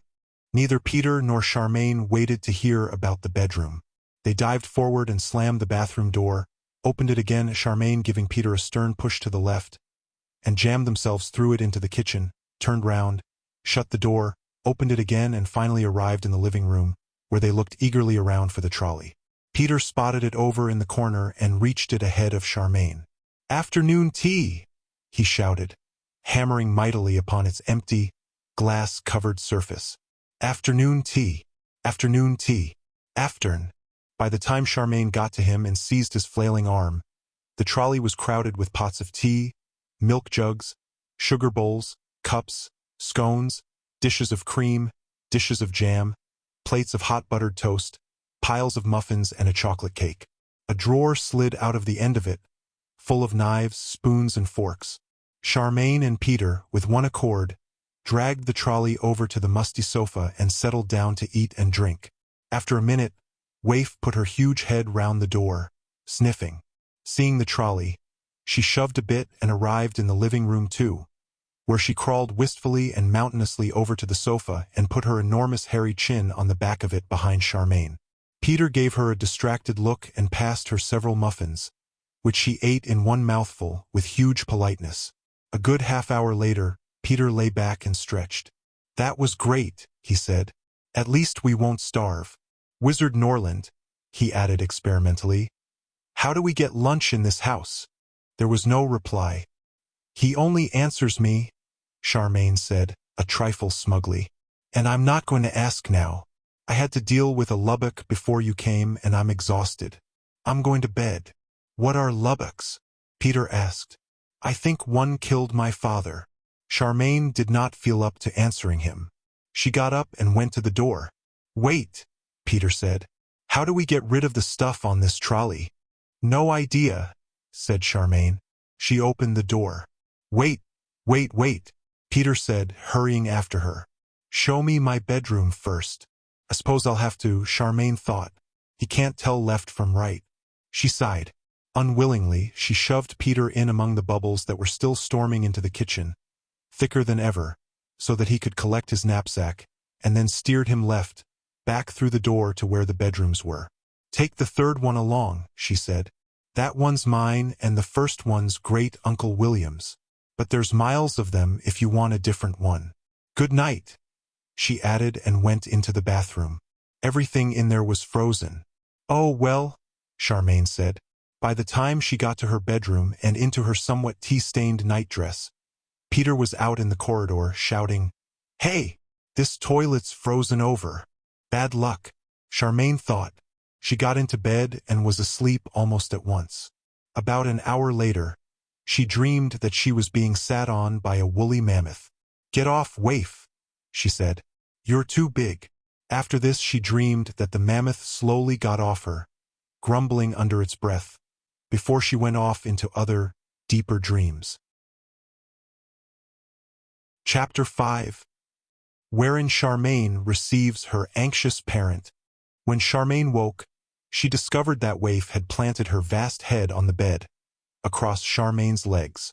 The rest of waif was piled on the floor in a hairy white heap that filled most of the rest of the room. "So you can't go smaller on your own," Charmain said. "I'll have to think of something." Waif's answer was a series of giant wheezings, after which she appeared to go to sleep again. Charmain, with difficulty, dragged her legs out from under Waif's head and edged round Waif's vast body, finding clean clothes and getting into them. When she came to do her hair, Charmain discovered that all the hairpins she usually put it up with seemed to have vanished, probably during her dive off the cliff. All she had left was a ribbon. Mother always insisted that respectable girls needed to have their hair in a neat knot on the top of their head. Charmain had never worn her hair any other way. "Oh, well," she said to her reflection in the neat little mirror. "Mother's not here, is she?" And she did her hair in a fat plait over one shoulder and fastened it with the ribbon. Like that, she thought her reflection looked nicer than usual, fuller in the face and less thin and grumpy. She nodded at her reflection and picked her way around Waif to get to the bathroom. To her relief, the bathroom had thawed overnight. The room was full of soft, dripping sounds from water doing all the pipes, but nothing else seemed to be wrong until Charmain tried the taps. All four of them ran ice-cold water, no matter how long they ran for. "I didn't want a bath anyway," Charmain said, as she went out into the corridor. There was no sound from Peter. Charmain remembered Mother telling her that boys always were hard to wake in the morning. She did not let this worry her. She opened the door and turned left into the kitchen, into solid foam. Clots of foam and large single bubbles sailed past her into the corridor. "Damnation," Charmain said. She put her head down and her arms across her head and plowed into the room. It was as hot in there as her father's bakehouse when he was baking for a big order. "Phew," she said. "I suppose it takes days to use up a cake of soap." After that she said nothing else, because her mouth filled with soapy froth when she opened it. Bubbles worked up her nose until she sneezed, causing a small foamy whirlwind. She collided with the table and heard another teapot fall down, but she plowed on until she ran into the laundry bags and heard the saucepans rattle on top of them. Then she knew where she was. She spared one hand from her face in order to fumble for the sink, and then along the sink until she felt the back door under her fingers. She groped for the latch. For a moment she thought that had vanished in the night, until she realized it was on the other edge of the door, and finally flung the door open. Then she stood gulping in deep, soapy breaths and blinking her running, smarting, soap-filled eyes into a beautiful mild morning. Bubbles sailed out past her in crowds. As her eyes cleared, Charmain stood admiring the way big shiny bubbles caught the sunlight as they soared against the green slopes of the mountains. Most of them, she noticed, seemed to pop when they got to the end of the yard, as if there was an invisible barrier there, but some sailed on and up as if they would go on forever. Charmain followed them up with her eyes, past brown cliffs and green slopes. One of those green slopes must be that meadow where she had met the Lubbock, but she was unable to tell which. She let her eyes go on to the pale blue sky above the peaks. It was a truly lovely day. By this time there was a steady, shimmering stream of bubbles pouring out of the kitchen. When Charmain turned to look, The room was no longer solid foam, but there were still bubbles everywhere and more piling out of the fireplace. Charmain sighed and edged back indoors, until she could lean over the sink and throw the window open too. This helped enormously. 2 lines of bubbles now sailed out of the house, faster than before, and made rainbows in the yard. The kitchen emptied rapidly. It was soon clear enough for Charmain to see that there were now 4 bags of laundry leaning beside the sink, in place of last night's 2. "Bother that," Charmain said. "Great Uncle William, how do I get breakfast?" It was good to hear Great Uncle William's voice among the bubbles. "Just tap the side of the fireplace and say, 'Breakfast, please, my dear.'" Charmain rushed hungrily over there at once. She gave the soapy paintwork there an impatient tap. "Breakfast, please," then found she was having to back away from a floating tray, nudging at the glasses dangling on her chest. In the center of this tray was a sizzling plate of bacon and eggs, and crammed in around it were a coffee pot, a cup, a rack of toast, jam, butter, milk, a bowl of stewed plums and cutlery in a starched napkin. "Oh, lovely," she said, and before it could all get too soapy, she seized the tray and carried it away into the living room. To her surprise, there was no sign of the afternoon tea feast that she and Peter had had last night, and the trolley was neatly back in its corner. But the room was very musty, and there were quite a few escaped bubbles coasting around in it. Charmain went on and out through the front door. She remembered that, while she was picking the pink and blue petals for the spell from the Book of Palimpsest, she had noticed a garden table and bench outside the study window. She carried the tray round the corner of the house to look for it. She found it, in the place where the morning sun was strongest, and above it, over the pink and blue bush, the study window, even though there was no space in the house for the study to be. "Magic is interesting," she thought as she set the tray on the table. Though the bushes around her were still dripping from the overnight rain, the bench and the table were dry. Charmain sat down and consumed the most enjoyable breakfast she had ever had, warm in the sun and feeling lazy, luxurious, and extremely grown up. "The only thing missing is a chocolate croissant, like Dad makes," she thought, sitting back to sip her coffee. "I must tell Great Uncle William when he comes back." She had an idea that Great Uncle William must have sat here often, enjoying his breakfast. The blooms on the hydrangeas around her were the finest in the garden, as if for his special pleasure. Each bush had more than one color of flowers. The one in front of her had white flowers and pale pink and mauve. The next one overstarted blue on the left side and shaded over into a deep sea green on the right. Charmain was feeling rather pleased that she had not allowed the kobold to cut these bushes down, when Peter stuck his head out through the study window. This rather destroyed Charmain's pleasure. "Hey, where did you get that breakfast?" Peter demanded. Charmain explained, and he put his head inside and went away. Charmain stayed where she was, expecting Peter to arrive any moment and hoping that he wouldn't. But nothing happened. After basking in the sun a while longer, Charmain thought she would find a book to read. She carried the tray indoors and through to the kitchen first, congratulating herself on being so tidy and efficient. Peter had obviously been there because he had shut the back door, leaving only the window open, so that the room was once more filled with bubbles, floating gently towards the window and then streaming swiftly out of it. Among these bubbles loomed the great white shape of Waif. As Charmain arrived, Waif stretched out her huge frayed tail and wagged it sharply against the mantelpiece. A very small dog dish, piled with the amount of food suitable for a very small dog, landed among the bubbles by her enormous front paws. Waif surveyed it sadly, lowered her vast head, and slurped up the dog food in one mouthful. "Oh, poor Waif," Charmain said. Waif looked up and saw her. Her huge tail began to wag, thrumming against the fireplace. A new tiny dog dish appeared with each wag. In seconds, Waif was surrounded in little dog dishes, spread all over the floor. "Don't overdo it, Waif," Charmain said, edging among the dishes. She put the tray down on one of the 2 new laundry bags and said to Waif, "I'll be in the study looking for a book if you want me," and edged her way back there. Waif ate busily and took no notice. Peter was in the study. His finished breakfast tray was on the floor beside the desk, and Peter himself was in the chair, busily leafing through one of the large leather books from the row at the back of the desk. He looked far more respectable today. Now that his hair was dry, it was in neat tawny curls, and he was wearing what was obviously his second suit, which was of good green tweed. It was crumpled from his knapsack and had one or two round wet patches on it where bubbles had burst, but Charmain found that she quite approved of it. As Charmain came in, he slammed the book shut with a sigh and pushed it back in its place. Charmain noticed that he had a piece of green string tied round his left thumb. So that's how he managed to get in here, she thought. I can't make head or tail of these, he said to her. It must be in here somewhere, but I can't find it. What are you trying to find? Charmain asked. You said something last night about a lubbock, Peter said. And I realized that I didn't really know what they are. I'm trying to look them up. Or do you know all about them?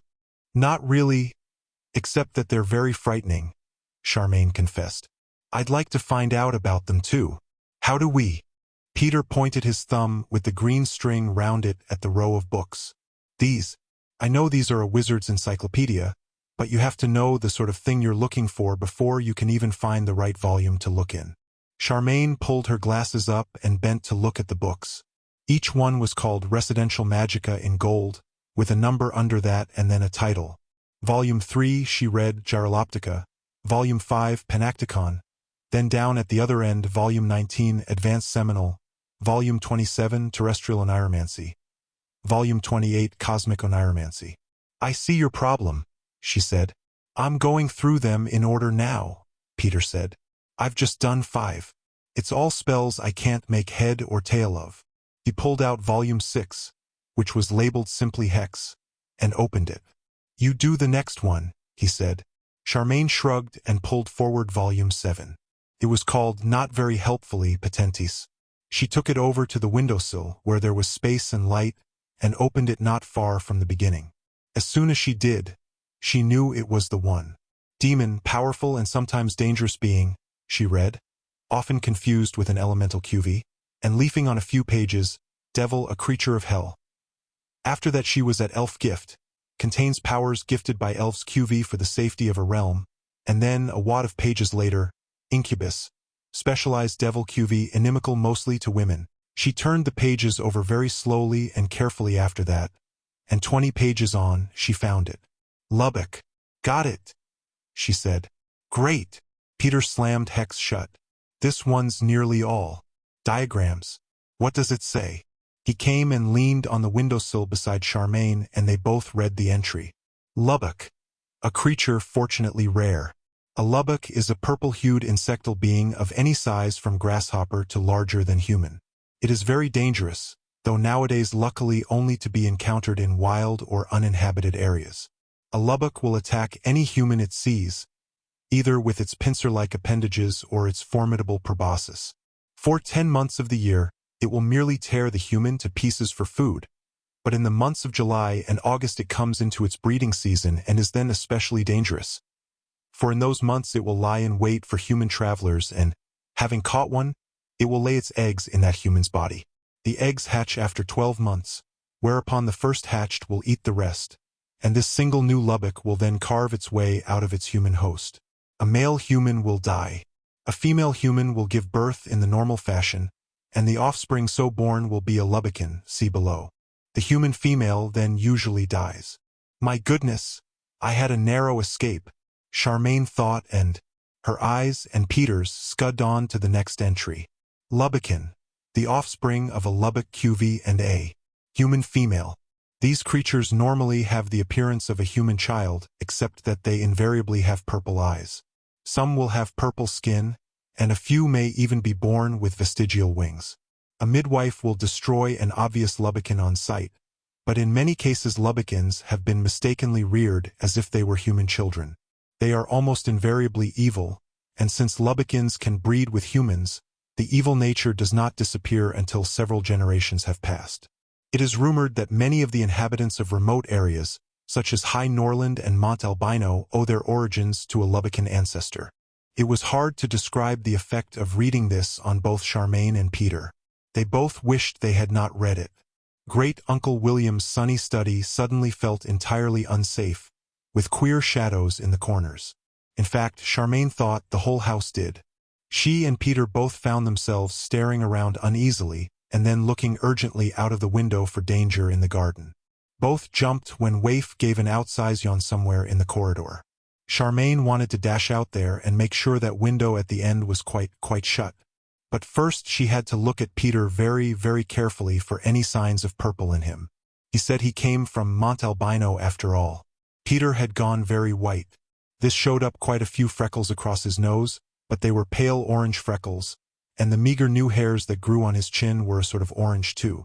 His eyes were a rusty sort of brown, nothing like the greenish yellow of Charmain's own eyes, but not purple either. She could see all this easily because Peter was staring at her quite as carefully. Her face felt cold. She could tell it had gone as white as Peter's. Finally, they both spoke at once. Charmain said, "You're from Mont Albino. Is your family purple?"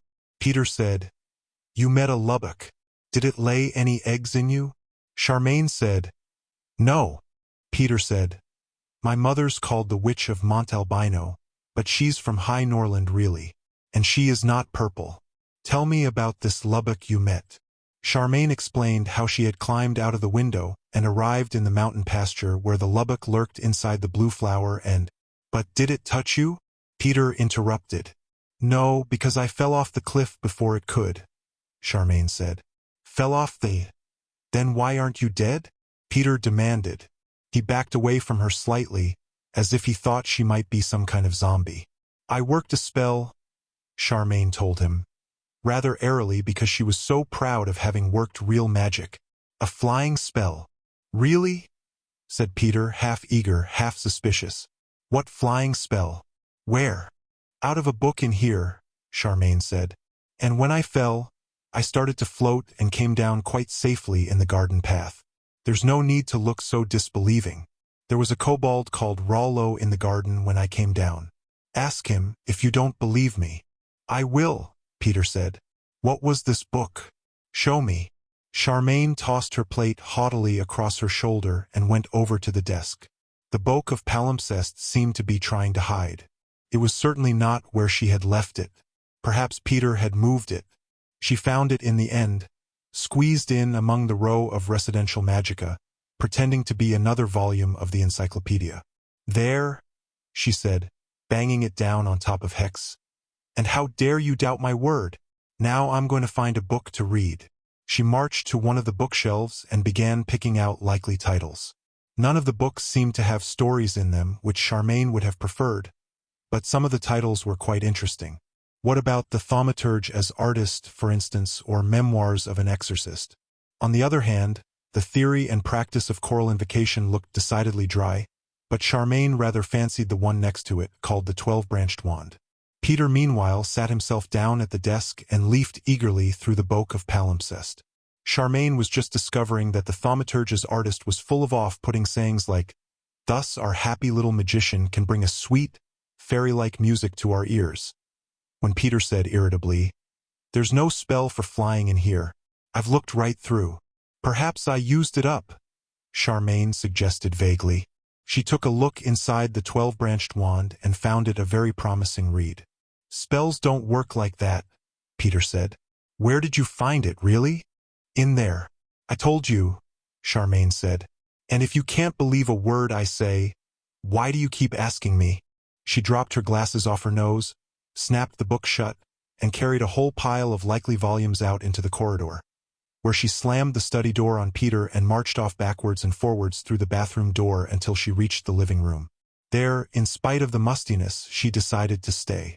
After that entry in Residential Magica, outside in the sun did not seem safe anymore. She thought of the lubbock looming above the hydrangeas and sat herself firmly down on the sofa instead. She was deep in the 12-branched wand, and even beginning to understand what it was about, when there was a sharp rapping at the front door. Charmain thought, just as she usually did, someone else can answer that, and read on. The door opened with an impatient rattle. Aunt Sempronia's voice said, "Of course she's all right, Berenice. She just has her nose in a book, as usual." Charmain tore herself out of the book and snatched off her glasses in time to see her mother following Aunt Sempronia into the house.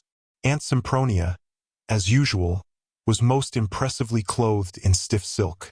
Mrs. Baker was at her most respectable in gray, with shining white collar and cuffs, and wore her most respectable gray hat. How lucky I put on clean clothes this, Charmain was beginning to think, when it dawned on her that the rest of the house was simply not fit for either of these two ladies to see. Not only was the kitchen full of dirty human dishes and dirty dog dishes, bubbles, laundry, and a vast white dog, but Peter was sitting in the study. Mother would probably only find the kitchen, and that was bad enough. But Aunt Sempronia was, pretty certainly, a witch, and she would find the study and come across Peter.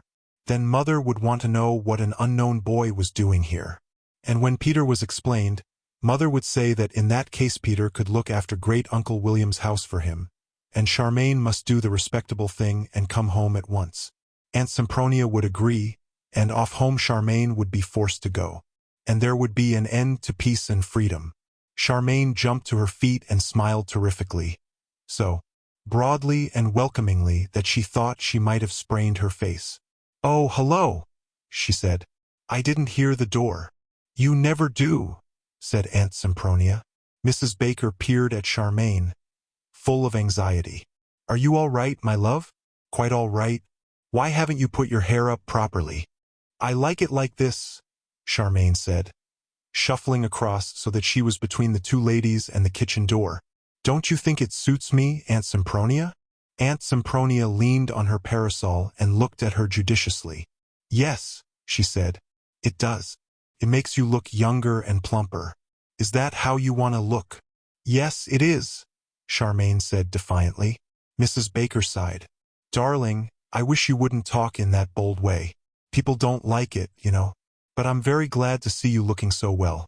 I lay awake half the night listening to the rain and hoping that the roof on this house didn't leak."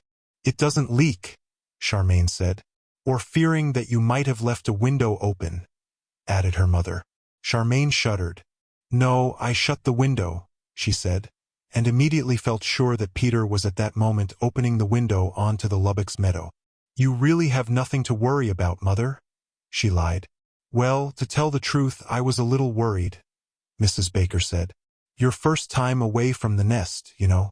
I spoke to your father about it. He said you might not be managing to feed yourself properly." She held up the bulging embroidered bag she was carrying. "He packed you some more food in this. I'll just go and put it in the kitchen for you, shall I?" she asked and pushed past Charmain towards the inner door. "No. Help," Charmain thought. She took hold of the embroidered bag in what she hoped was a most gentle, civilized way, rather than the grab for it that she would have liked to make, and said, "You needn't bother, Mother. I'll take it in a moment and fetch the other one for you." "Oh, why? It's no trouble, my love," her mother protested, hanging on to the bag. "Because I've got a surprise for you first," Charmain said hurriedly. "You go and sit down.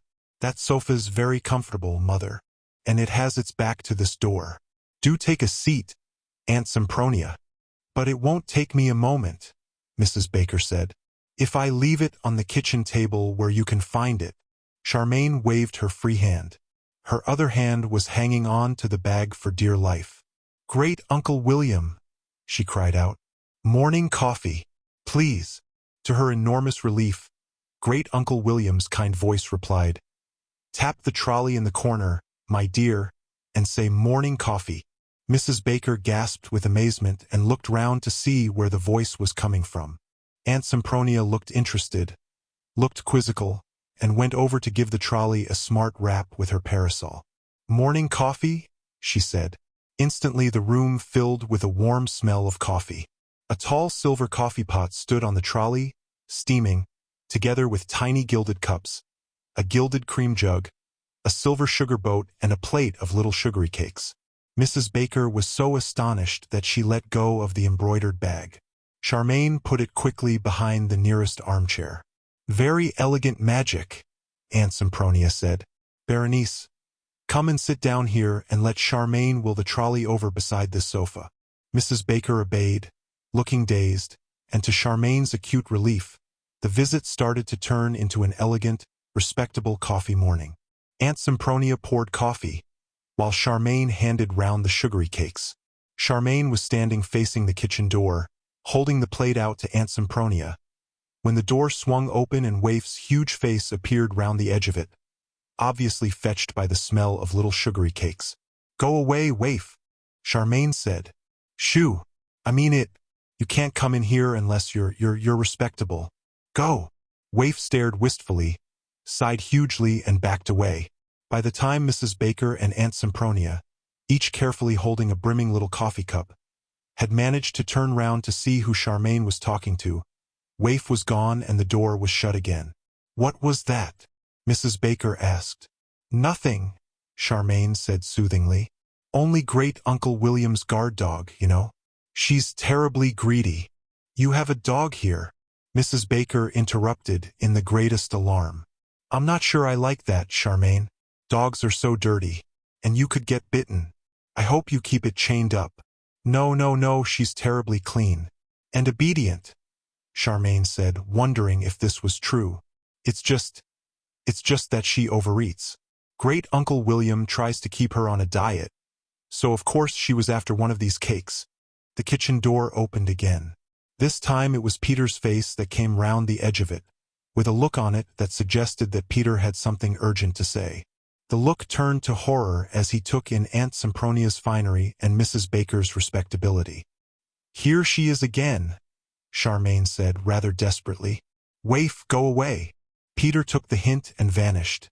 Just before Aunt Sempronia could turn round again and see him, Mrs. Baker looked more alarmed than ever. "You worry too much, Berenice," Aunt Sempronia said. "I admit that dogs are smelly and dirty and noisy, but there's nothing to beat a good guard dog for keeping a house safe. You should be glad that Charmain has one." "I suppose so," Mrs. Baker agreed, sounding wholly unconvinced. But didn't you tell me this house is protected by your great-uncle's wizardly arts?"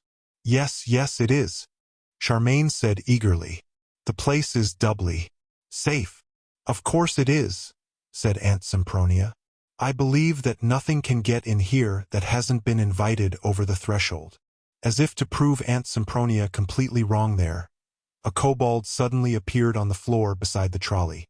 "Now look here," he said, small and blue and aggressive. Mrs. Baker gave a shriek and clutched her coffee cup to her bosom. Aunt Sempronia drew her skirts back from him in a stately way. The kobold stared at them, clearly puzzled, and then looked at Charmain. He was not the garden kobold. His nose was bigger, his blue clothing was of finer cloth, and he looked as if he was used to giving orders. "Are you an important kobold?" Charmain asked him. "Well," the kobold said, rather taken aback, "you could say that. I'm chieftain in these parts, name of Timmins. I'm leading this deputation, and we're all pretty annoyed. And now we're told that the wizard isn't here, or won't see us, or—" Charmain could see he was working himself into a rage. She said quickly, "That's true. He's not here. He's ill. The elves have taken him away to cure him, and I'm looking after his house while he's away." The kobold hunched his eyes over his great blue nose and glowered at her. "Are you telling the truth? I seem to have spent all day being told I'm lying." Charmain thought angrily. "It is the exact truth," Aunt Sempronia said.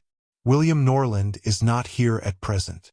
So will you be so kind as to take yourself off, my good kobold? You are frightening poor Mrs. Baker." The kobold glowered at her and then at Mrs. Baker.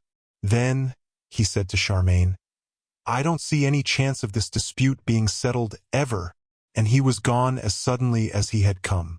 "Oh, my goodness," Mrs. Baker gasped, holding her chest. "So little, so blue. How did it get in? Don't let it run up your skirt, Charmain." "It was only a kobold," Aunt Sempronia said. "Pull yourself together, Berenice. Kobolds as a rule do not get on with humans, so I have no idea what it was doing here. But I suppose Great Uncle William must have had some sort of dealings with the creatures. There's no accounting for wizards." "And I've spilled coffee," Mrs. Baker wailed, mopping at her skirt. Charmain took the little cup and soothingly filled it with coffee again. "Have another cake, Mother," she said, holding the plate out. "Great Uncle William has a kobold to do the gardening, and that one was angry too when I met him." "What was the gardener doing in the living room?" Mrs. Baker demanded. As often happened, Charmain began to despair of getting her mother to understand. She's not stupid. She just never lets her mind out, she thought. That was a different kobold, she began. The kitchen door opened and Waif trotted in. She was the right size again. That meant that she was, if anything, smaller than the kobold and very pleased with herself for shrinking. She trotted jauntily across to Charmain and raised her nose wistfully towards the cake plate. Honestly, Waif, Charmain said, when I think how much you ate for breakfast. Is that the guard dog? Mrs. Baker quavered. If it is, Aunt Sempronia opined, it would come off second best against a mouse. How much did you say it ate for breakfast? About 50 dog dishes full, Charmain said without thinking. 50, said her mother. I was exaggerating, Charmain said. Waif, seeing them all looking at her, sat up into begging position with her paws under her chin. She contrived to look enchanting. It was the way she managed to make one ragged ear flop that did it, Charmain decided. Oh, what a sweet little doggy, Mrs. Baker cried out. Is oo hung why then? She gave Waif the rest of the cake she was eating. Waif took it politely, ate it in one gulp and continued to beg. Mrs. Baker gave her a whole cake from the plate. This caused Waif to beg more soulfully than ever. I'm disgusted, Charmain told Waif. Aunt Sempronia graciously handed a cake over to Waif too. I must say, she said to Charmain, with this great hound to guard you, no one need fear for your safety, although you might go rather hungry yourself. She's good at barking, Charmain said, and there's no need to be sarcastic, Aunt Sempronia. I know she isn't a guard dog. But Charmain had no sooner thought this than she realized that Waif was guarding her. She had taken Mother's attention completely away from kobolds, or the kitchen, or any dangers to Charmain herself, and she had contrived to reduce herself to the right size to do it. Charmain found herself so grateful that she gave Waif a cake as well. Waif thanked her very charmingly, by nosing her hand, and then turned her expectant attention to Mrs. Baker again. Oh, she is so sweet, Mrs. Baker sighed, and rewarded Waif with a fifth cake. She'll burst, Charmain thought. Nevertheless, thanks to Waif, the rest of the visit went off most peacefully, until right at the end, when the ladies got up to go. Mrs. Baker said, Oh, I nearly forgot, and felt in her pocket. This letter came for you, darling. She held out to Charmain a long, stiff envelope with a red wax seal on the back of it. It was addressed to Mistress Charmain Baker, in elegant quavery writing. Charmain stared at the letter and found her heart was banging away in her ears, and her chest like a blacksmith at an anvil. Her eyes went fuzzy. Her hand shook as she took the letter. The king had replied to her. He had actually answered. She knew it was the king. The address was in the same quavery writing that she had found on the letter in Great Uncle William's study. Oh, thanks, she said, trying to sound casual. Open it, dear, her mother said. It looks very grand. What do you think it is? Oh, it's nothing, Charmain said. It's only my leaver's certificate. This was a mistake. Her mother exclaimed. What? But your father is expecting you to stay on at school and learn a little culture. Darling. Yes, I know, but they always give everyone a certificate at the end of the 10th year, Charmain invented. In case some of us do want to leave, you know. My whole class will have got one too. Don't worry. In spite of this explanation, which Charmain considered quite brilliant, Mrs. Baker did worry. She might have made a very great fuss, had not Waif suddenly sprung up onto her hind legs and walked at Mrs. Baker, with her front paws most appealingly tucked under her chin again. Oh, you sweetheart, Mrs. Baker exclaimed. Charmain, if your great uncle lets you bring this darling little dog home with you when he's better, I shan't mind a bit. I really shan't. Charmain was able to stuff the king's letter into her waistband and kiss her mother and then Aunt Sempronia goodbye without either of them mentioning it again. She waved them happily off down the path between the hydrangeas and shut the front door behind them with a gasp of relief. Thank you, Waif, she said. You clever dog. She leaned against the front door and started to open the king's letter. Though I know in advance he's bound to say no, she told herself, shivering with excitement. I would say no if it was me. Before she had the envelope more than half open, The other door was flung open by Peter. "Have they gone?" he said. "At last? I need your help. I'm being mobbed by angry kobolds in here." Chapter 6, which concerns the color blue. Charmain sighed and stuffed the king's letter into her pocket. She did not feel like sharing whatever it said with Peter. "Why?" she said. "Why are they angry?" "Come and see," Peter said. "It all sounds ridiculous to me. I told them that you were in charge, and they had to wait until you had finished being polite to those witches." "Witches?" said Charmain. "One of them was my mother." "Well, my mother's a witch," Peter said. "And you only had to look at the proud one in silk to see that she was a witch. Do come on." He held the door open for Charmain and she went through, thinking that Peter was probably right about Aunt Sempronia. No one in the baker's respectable house ever mentioned witchcraft, but Charmain had thought that Aunt Sempronia was a witch for years, without ever putting it to herself so baldly.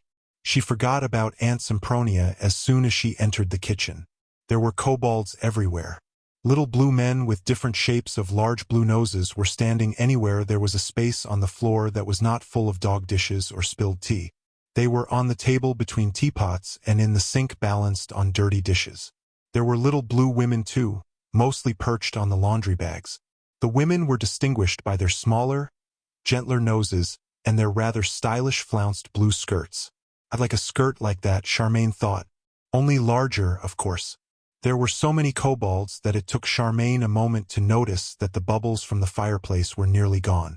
All the kobolds raised a shrill shout as Charmain came in. "We seem to have got the whole tribe," Peter said. Charmain thought he was probably right. "Very well," she said above the yelling. "I'm here. What's the problem?"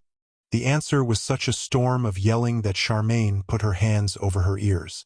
"That'll do," she shouted. "How can I understand a word you say when you all scream at once?" She recognized the kobold who had appeared in the living room, standing on a chair with at least 6 others. His nose was a very memorable shape. "You tell me, what was your name again?" He gave her a curt little bow.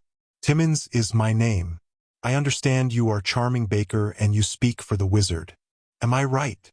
"More or less," Charmain said. There did not seem to be much point in arguing about her name. Besides, she rather liked being called Charming. "I told you the wizard's ill. He's gone away to get cured." "So you say," Timmins answered. "Are you sure he hasn't run away?" This produced such yells and jeers from all over the kitchen that Charmain had to shout again to get heard. "Be quiet. Of course he hasn't run away. I was here when he went. He was very unwell and the elves had to carry him. He would have died if the elves hadn't taken him." In the near silence that followed this, Timmins said sulkily, "If you say so, we believe you, of course. Our quarrel is with the wizard, but maybe you can settle it. And I tell you we don't like it. It's indecent." "What is?" Charmain asked. Timmins squeezed his eyes up and glowered over his nose. "You are not to laugh. The wizard laughed when I complained to him." "I promise not to laugh," Charmain said. "So what is it?" "We were very angry," Timmins said. "Our ladies refused to wash his dishes for him and we took away his taps so that he couldn't wash them himself. But all he did was smile and say he hadn't the strength to argue." "Well, he was ill," Charmain said. "You know that now. So what is it about?" "This garden of his," Timmins said. "The complaint came first from Rollo, but I came and took a look and Rollo was quite right. The wizard was growing bushes with blue flowers, which is the correct and reasonable color for flowers to be, but by his magic he had made half the same bushes pink, and some of them were even green or white, which is disgusting and incorrect." Here Peter was unable to contain himself. "But hydrangeas are like that," he burst out. "I've explained it to you. Any gardener could tell you. If you don't put the bluing powder under the whole bush, some of the flowers are going to be pink. Rollo's a gardener. He must have known." Charmain looked around the crowded kitchen but could not see Rollo anywhere among the swarms of blue people. "He probably only told you," she said, "because he likes to chop things down. I bet he kept asking the wizard if he could chop the bushes down and the wizard said no. He asked me last night." At this, Rollo popped up from beside a dog dish, almost at Charmain's feet. She recognized him mostly by his grating little voice when he shouted, "And so I did ask her, and she sits there in the path, having just floated down from the sky, cool as you please, and tells me I only wants to enjoy myself. As bad as the wizard, she is." Charmain glared down at him. "You're just a destructive little beast," she said. "What you're doing is making trouble because you can't get your own way." Rollo flung out an arm. "Hear her? Hear that? Who's wrong here, her or me?" A dreadful shrill clamor arose from all over the kitchen. Timmins shouted for silence, and when the clamor had died into muttering, he said to Charmain, "So will you now give permission for these disgraceful bushes to be lopped down?" "No, I will not," Charmain told him. "They're great Uncle William's bushes, and I'm supposed to look after all his things for him. And Rollo is just making trouble." Timmins said, squeezing his glower at her, "Is that your last word?" "Yes," said Charmain. "It is." "Then," Timmins said, "you're on your own. No kobold is going to do a hand's turn for you from now on." And they were all gone.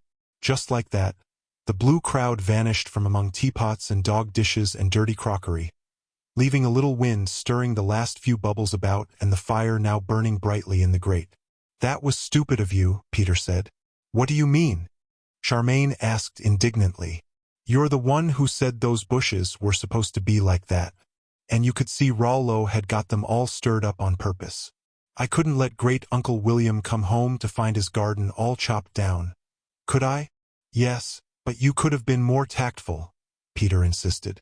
"I was expecting you to say we'd put down a bluing spell to make all the flowers blue or something." "Yes, but Rollo would still have wanted to cut them all down," Charmain said. "He told me I was a spoilsport last night for not letting him." "You could have made them see what he was like," Peter said, "instead of making them all even angrier."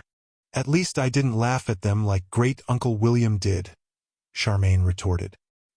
"He made them angry, not me. And look where that got him," Peter said. "They took away his taps and left all his dishes dirty. So now we've got to wash them all without even any hot water in the bathroom." Charmain flounced down into the chair and began, again, to open the king's letter. "Why have we got to?" she said. "I haven't the remotest idea how to wash dishes anyway." Peter was scandalized. "You haven't? Why ever not?" Charmain got the envelope open and pulled out a beautiful, large, stiff, folded paper. "My mother brought me up to be respectable," she said. "She never let me near the scullery, or the kitchen either." "I don't believe this," Peter said. "Why is it respectable not to know how to do things? Is it respectable to light a fire with a bar of soap?" "That," Charmain said haughtily, "was an accident. Please be quiet and let me read my letter." She pulled her glasses up onto her nose and unfolded the stiff paper. "Dear Mistress Baker," she read. "Well, I'm going to get on and try," Peter said. "I'm blowed if I'm going to be bullied by a crowd of little blue people. And I should think you had enough pride to help me do it." "Shut up," said Charmain and concentrated on her letter. "Dear Mistress Baker, how kind of you to offer us your services. In the normal way, we would find the assistance of our daughter, the Princess Hilda, sufficient for our need. But it so happens that the princess is about to receive important visitors and is obliged to forego her work in the library for the duration of the visit. We therefore gratefully accept your kind offer, on a temporary basis. If you would be so good as to present yourself at the royal mansion this coming Wednesday morning, at around 10:30, we shall be happy to receive you in our library and instruct you in our work. Your obliged and grateful Adolphus Rex Norlandi Alti." Charmain's heart banged and bumped as she read the letter, and it was not until she reached the end of it that she realized that the amazing, unlikely, unbelievable thing had happened. The king had agreed to let her help him in the royal library. Tears came into her eyes. She was not sure why, and she had to whisk her glasses off. Her heart hammered with joy, then with alarm. Was today Wednesday? Had she missed her chance? She had been hearing, without attending, Peter crashing saucepans about and kicking dog dishes aside as he went to the inner door. Now she heard him come back again. "What day is it today?" she asked him. Peter set the large saucepan he was carrying down, hissing, on the fire. "I'll tell you if you tell me where he keeps his soap," he said. "Bother you," said Charmain. "It's in the pantry in a bag labeled something like canonitis. Now what day is it?" "Cloths," said Peter. "Tell me where cloths are first. Did you know there are 2 new bags of laundry in this pantry now?" "I don't know where cloths are," Charmain said. "What day is it?" "Cloths first," said Peter.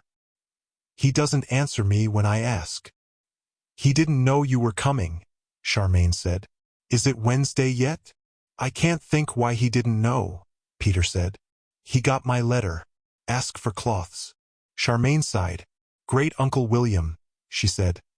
"This stupid boy wants to know where cloths are, please." The kindly voice replied, "Do you know, my dear, I nearly forgot cloths. They're in the table drawer." "It's Tuesday," Peter said, pouncing on the drawer and dragging it open almost into Charmain's stomach. He said as he fetched out wads of toweling and dishcloths, "I know it must be Tuesday, because I set off from home on Saturday and it took me 3 days to walk here." "Satisfied?" "Thank you," Charmain said. "Very kind of you. Then I'm afraid I'll have to go into town tomorrow. I may be gone all day." "Then isn't it lucky that I'm here to look after the place for you?" Peter said. "Where are you skiving off to?" "The king," Charmain said with great dignity, "has asked me to go and help him. Read this if you don't believe me." Peter picked up the letter and looked it over. "I see," he said. "You've arranged to be in 2 places at once. Nice for you. So you can darned well help me wash these dishes now, when the water's hot." "Why, I didn't get them dirty," Charmain said. She pocketed her letter and stood up. "I'm going into the garden." "I didn't get them dirty either," Peter said. "And it was your uncle who annoyed the kobolds." Charmain simply swept past him towards the living room. "You've got nothing to do with being respectable," Peter shouted after her. "You're just lazy." Charmain took no notice and swept onward to the front door.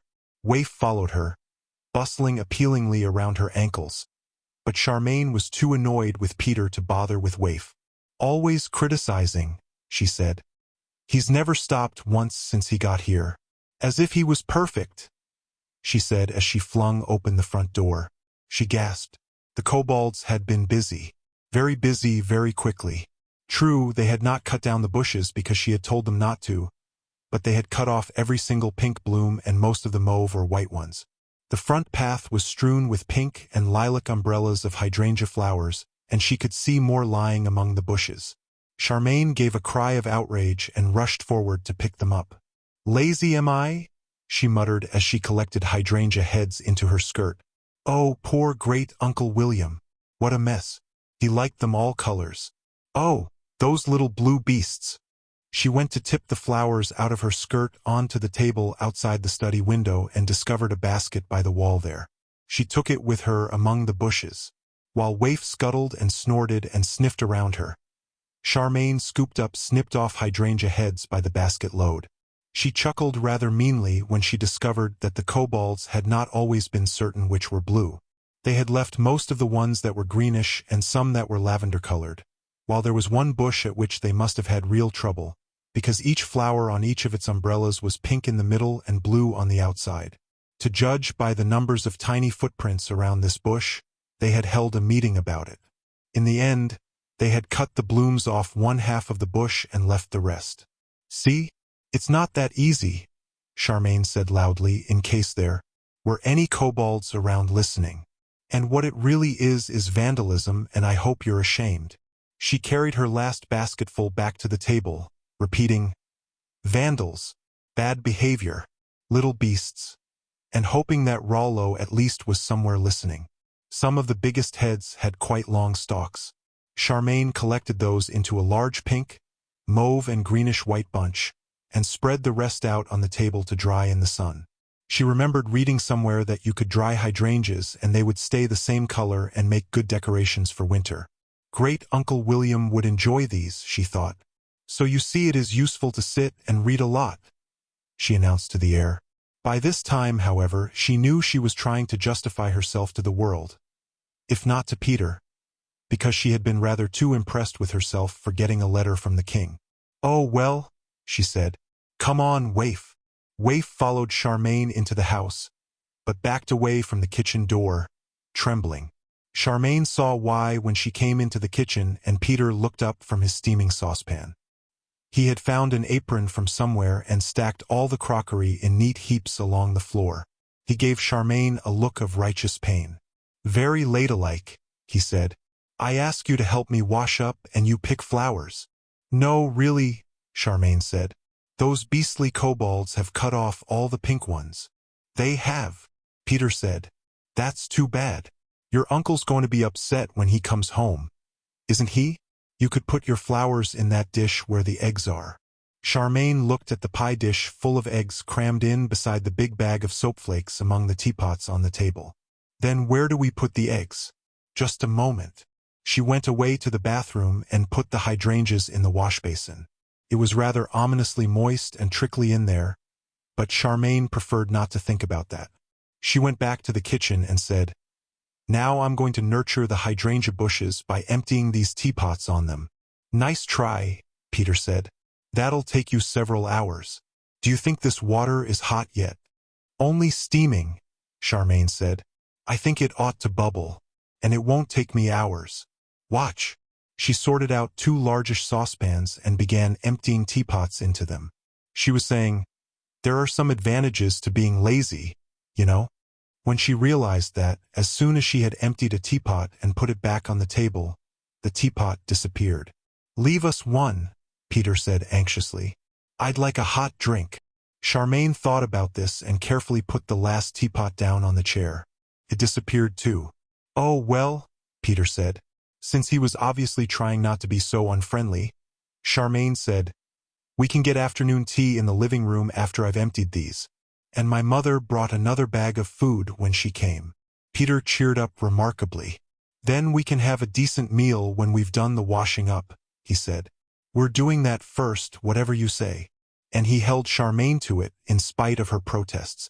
As soon as she came in from the garden, Peter came and took the book out of her hands and presented her with a cloth to tie round her waist instead. Then he led her to the kitchen, where the mysterious and horrible process began. Peter thrust another cloth into her hands. "You wipe and I'll wash," he said, lifting the steaming saucepan off the fire and pouring half the hot water on the soap flakes sprinkled in the sink. He heaved up a bucket of cold water from the pump and poured half of that in the sink too. "Why are you doing that?"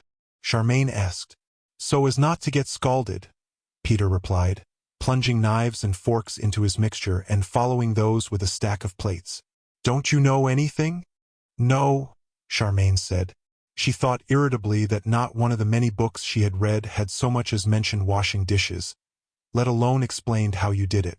She watched as Peter briskly used a dishcloth to wipe old dinner off a patterned plate. The plate came out of the suds bright and clean.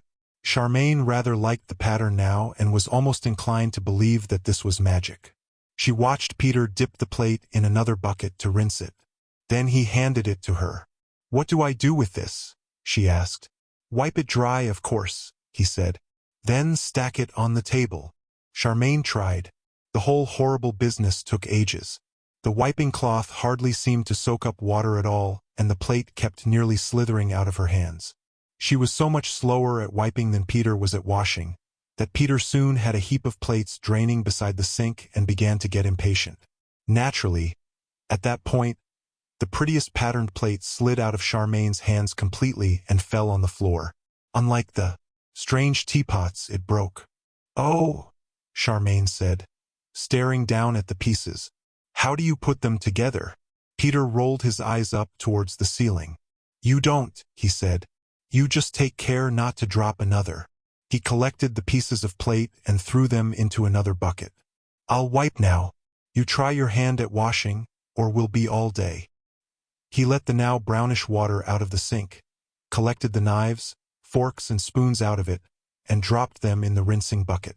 To Charmain's surprise, they all seemed to be clean and shiny now. As she watched Peter fill the sink again with more soap and hot water, she decided, crossly but quite reasonably, that Peter had chosen the easy part of the work. She found she was mistaken. She did not find it easy at all.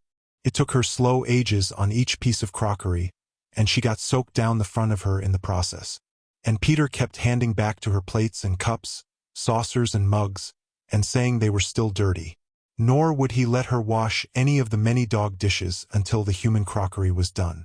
Charmain thought this was too bad of him. Waif had licked each one so clean that Charmain knew they would be easier to wash than anything else. Then, on top of this, she was horrified to find that her hands were coming out of the suds all red and covered with strange wrinkles. "I must be ill," she said. "I've got a horrible skin disease." She was annoyed and offended when Peter laughed at her. But the dreadful business was done at last. Charmain, damp in front and wrinkly in the hands, went sulkily off to the living room to read the 12-branched wand by the slanting light of the setting sun, leaving Peter to stack the clean things in the pantry. By this time, she was feeling she might go mad if she didn't sit and read for a while. "I've hardly read a word all day," she thought. Peter interrupted her much too soon by coming in with a vase he had found and filled with the hydrangeas, which he dumped down on the table in front of her. "Where's that food you said your mother brought?" he said. "What?" Charmain said, peering at him through the foliage. "I said food," Peter told her. Waif seconded him by leaning against Charmain's legs and groaning. "Oh," Charmain said. "Yes, food. You can have some if you promise not to dirty a single dish eating it." "That's all right," Peter said. "I'm so hungry I could lick it off the carpet." So Charmain reluctantly stopped reading and dragged the bag of food out from behind the armchair, and they all three ate large numbers of Mr. Baker's beautiful pasties, followed by afternoon tea, twice, from the trolley. In the course of this huge meal, Charmain parked the vase of hydrangeas on the trolley to be out of the way. When she next looked, they had vanished. "I wonder where they went," Peter said. "You can sit on the trolley and find out," Charmain suggested. But Peter did not feel like going that far, to Charmain's disappointment. While she ate, she tried to think of ways of persuading Peter to go away, back to Montalbino. It was not that she utterly disliked him exactly. It was just annoying to share the house with him. And she knew, as clearly as if Peter had told her, that the next thing he was going to make her do was to empty the things out of those laundry bags and wash them too. The idea of more washing made her shudder. At least, she thought, "I'm not going to be here tomorrow, so he can't make me do it then." All at once, she was hideously nervous. She was going to see the king. She had been crazy to write to him, quite mad, and now she was going to have to go and see him. Her appetite went away. She looked up from her last creamy scone and found it was now dark outside. The magical lighting had come on indoors, filling the room with what seemed like golden sunshine, but the windows were black. "I'm going to bed," she said. "I've got a long day tomorrow." "If that king of yours has any sense," Peter said, "he'll kick you straight out as soon as he sees you. Then you can come back here and do the laundry." Since both these things were exactly what Charmain was afraid of, she did not answer. She simply picked up Memoirs of an Exorcist for some light reading, marched to the door with it, and turned left to where the bedrooms were. Chapter 7, in which a number of people arrive at the royal mansion. Charmain had rather a disturbed night. Some of this was certainly due to Memoirs of an Exorcist, whose author had clearly been very busy among a lot of haunts and weirdities, all of which he described in a matter-of-fact way that left Charmain in no doubt that ghosts were entirely real and mostly very unpleasant. She spent a lot of the night shivering and wishing she knew how to turn on the light. Some of the disturbance was due to Waif, who was determined she had a right to sleep on Charmain's pillow. But most of the disturbance was nerves, pure and simple, and the fact that Charmain had no way of telling what the time was. She kept waking up, thinking, "Suppose I oversleep." She woke in gray dawn, hearing birds twittering somewhere, and almost decided to get up then. But somehow she fell asleep again, and when she woke next it was in broad daylight. "Help!" she cried out and flung back the covers, accidentally flinging Waif onto the floor too, and stumbled across the room to find the good clothes she had put out specially. As she dragged on her best green skirt, the sensible thing to do came to her at last. "Great Uncle William," she called out, "how do I tell what time it is?" "Merely tap your left wrist," the kindly voice replied, and say, "Time, my dear." It struck Charmain that the voice was fainter and weaker than it had been. She hoped it was simply that the spell was wearing off, and not that great Uncle William was getting weaker himself wherever he was. "Time?" she said, tapping. She expected a voice, or more probably a clock, to appear. People in High Norland were great on clocks. Her own house had 17, including one in the bathroom. She had been vaguely surprised that great Uncle William did not seem to have even one cuckoo clock somewhere. But she realized the reason for this when what happened was that she simply knew the time. It was 8 o'clock. "And it'll take me at least an hour to walk there," she gasped, ramming her arms into her best silk blouse as she ran for the bathroom. She was more nervous than ever as she did her hair in there. Her reflection, with water trickling across it for some reason, looked terribly young with its hair in one rusty pigtail over its shoulder. "He'll know I'm only a schoolgirl," she thought. But there was no time to dwell on it. Charmain rushed out of the bathroom and back through the same door leftward and charged into the warm, tidy kitchen. There were now 5 laundry bags leaning beside the sink, but Charmain had no time to bother about that. Waif scuttled towards her, whining piteously, and scuttled back to the fireplace, where the fire was still cheerfully burning. Charmain was just about to tap the mantelpiece and ask for breakfast, when she saw Waif's problem. Waif was now too small to get her tail anywhere near the fireplace. So Charmain tapped and said, "Dog food, please," before asking for breakfast for herself. As she sat at the cleared table hurrying through her breakfast, while Waif briskly cleaned up the dog dish at her feet, Charmain could not help grudgingly thinking that it was much nicer having the kitchen clean and tidy. "I suppose Peter has his uses," she thought, pouring herself a last cup of coffee. But then she felt she ought to tap her wrist again, and she knew it was now 6 minutes to 9 and jumped up in a panic. "How did I take so long?" she said out loud, and raced back to her bedroom for her smart jacket. Perhaps because she was putting on the jacket as she ran, she somehow turned the wrong way through the door and found herself in a very peculiar place. It was a long, thin room with pipes running everywhere around it, and, in the middle, a large, trickling tank, mystifyingly covered in blue fur. "Oh, bother," Charmain said, and backed out through the door. She found herself back in the kitchen. "At least I know the way from here," she said, diving through into the living room and running for the front door. Outside, she nearly tripped over a crock of milk which must have been meant for Rollo. "And he doesn't deserve it," she said, as she shut the front door with a slam. Down the front path she raced, between beheaded hydrangeas, and out through the gate, which shut with a clash behind her. Then she managed to slow down because it was silly to try to run however many miles it was to the royal mansion, but she went down the road at a very brisk walk indeed, and she had just got to the first bend when the garden gate went clash again behind her. Charmain whirled round. Waif was running after her, pattering as fast as her little legs would take her. Charmain sighed and marched back towards her. Seeing her coming, Waif gambled delightedly and made tiny squeaks of pleasure. "No, Waif," Charmain said. "You can't come. Go home." She pointed sternly towards great Uncle William's house. "Home." Waif drooped both ears and sat up and begged. "No," Charmain commanded, pointing again. "Go home." Waif dropped to the ground and became a miserable white lump, with just the tip of her tail wagging. "Oh, honestly," Charmain said, and since Waif seemed determined not to budge from the middle of the road, Charmain was forced to pick her up and rush back to great Uncle William's house with her. "I can't take you with me," she explained breathlessly as they went. "I've got to see the king, and people just don't take dogs to see the king." She opened great Uncle William's front gate and dumped Waif on the garden path. "There.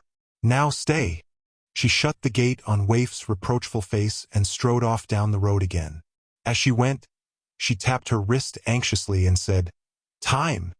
But she was outside great Uncle William's grounds then, and the spell did not work. All Charmain knew was that it was getting later. She broke into a trot. Behind her the gate clashed again. Charmain looked back to see Waif once more racing after her. Charmain groaned, whirled round, raced to meet Waif, scooped her up and dumped her back inside the gate. "Now be a good dog and stay," she panted, rushing off again. The gate clashed behind her and Waif once more came pelting after her. "I shall scream," Charmain said. She turned back and dumped Waif inside the gate for the third time. "Stay there, you silly little dog." This time she set off towards town at a run. Behind her, the gate clashed yet again. Tiny footsteps pattered in the road. Charmain whirled round and ran back towards Waif, crying out, "Oh, blast you, Waif! I shall be so late." This time she picked Waif up and carried her towards the town, panting out, "All right, you win. I shall have to take you because I'll be late if I don't. But I don't want you, Waif. Don't you understand?" Waif was delighted. She squirmed upwards and licked Charmain's chin. "No, stop that," Charmain said. "I'm not pleased. I hate you. You're a real nuisance. Keep still or I'll drop you." Waif settled into Charmain's arms with a sigh of contentment. "Grr," Charmain said as she hurried on. As she rounded the huge bulge of cliff, Charmain had meant to check upwards in case the Lubbock came plunging down at her from the meadow above. But by then she was in such a hurry that she clean forgot about the Lubbock and simply jog-trotted onwards. And greatly to her surprise, the town was almost in front of her when she came round the bend. She had not remembered it was so near. There were the houses and towers, rosy and twinkling in the morning sun, only a stone's throw away. "I think Aunt Sempronia's pony made a meal of this journey," Charmain thought, as she strode in among the first houses. The road dived in across the river and became a dirty town street. Charmain thought she remembered that this end of town was rather rough and unpleasant and marched on fast and nervously. But although most of the people she passed seemed quite poor, none of them seemed to notice Charmain particularly, or if they did, they only noticed Waif, peeping out enthusiastically from Charmain's arms. "Pretty little dog," remarked a woman carrying strings of onions to market as Charmain strode by. "Pretty little monster," Charmain said. The woman looked very surprised. Waif squirmed protestingly. "Yes, you are," Charmain told her, as they began to come among wider streets and smarter houses. "You're a bully and a blackmailer, and if you've made me late I shall never forgive you." As they reached the marketplace, the big clock on the town hall struck 10 o'clock. And Charmain went suddenly from needing to hurry to wondering how she was going to stretch 10 minutes' walk into half an hour. The royal mansion was practically just round the corner from here. At least she could slow down and get cool. By now the sun had burned through the mist from the mountains, and what with that and Waif's warm body, Charmain was decidedly hot. She took a detour along the esplanade that ran high above the river, rushing swift and brown on its way to the great valley beyond the town, and dropped to a saunter. 3 of her favorite bookshops were on this road. She pushed her way among other sauntering people and looked eagerly into windows. "Nice little dog," several people said as she went. "Huh," Charmain said to Waif. "Fat lot they know." She arrived in Royal Square as the big clock there began to chime the half-hour. Charmain was pleased. But as she crossed the square to the booming of the clock, she was somehow not pleased, and not hot any more either. She was cold and small and insignificant. She knew she had been stupid to come. She was a fool. They would take one look at her and send her away. The flashing of the golden tiles on the roof of the royal mansion daunted her completely. She was glad of Waif's small warm tongue licking her chin again. By the time she was climbing the steps to the heavy front door of the mansion, she was so nervous that she almost turned round and ran away. But she told herself firmly that this was the one thing in the world she really wanted to do. "Even though I'm not sure I do want to now," she thought. "And everyone knows that those tiles are only tin enchanted to look like gold," she added, and she lifted the great gold-painted knocker and bravely hammered on the door with it. Then her knees threatened to fold under her and she wondered if she could run away. She stood there quivering and clutching Waif hard. The door was opened by an old serving man. Probably the butler, Charmain thought, wondering where she had seen the old man before. "I must have passed him in town on my way to school," she thought. She said. "I'm Charmain Baker.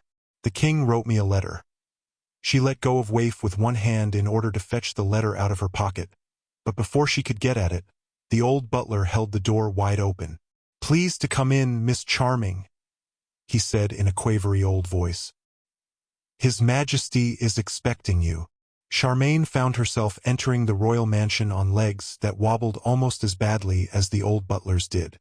He was so stooped with age that his face was on a level with Waif as Charmain wobbled in past him. He stopped her with a shaky old hand.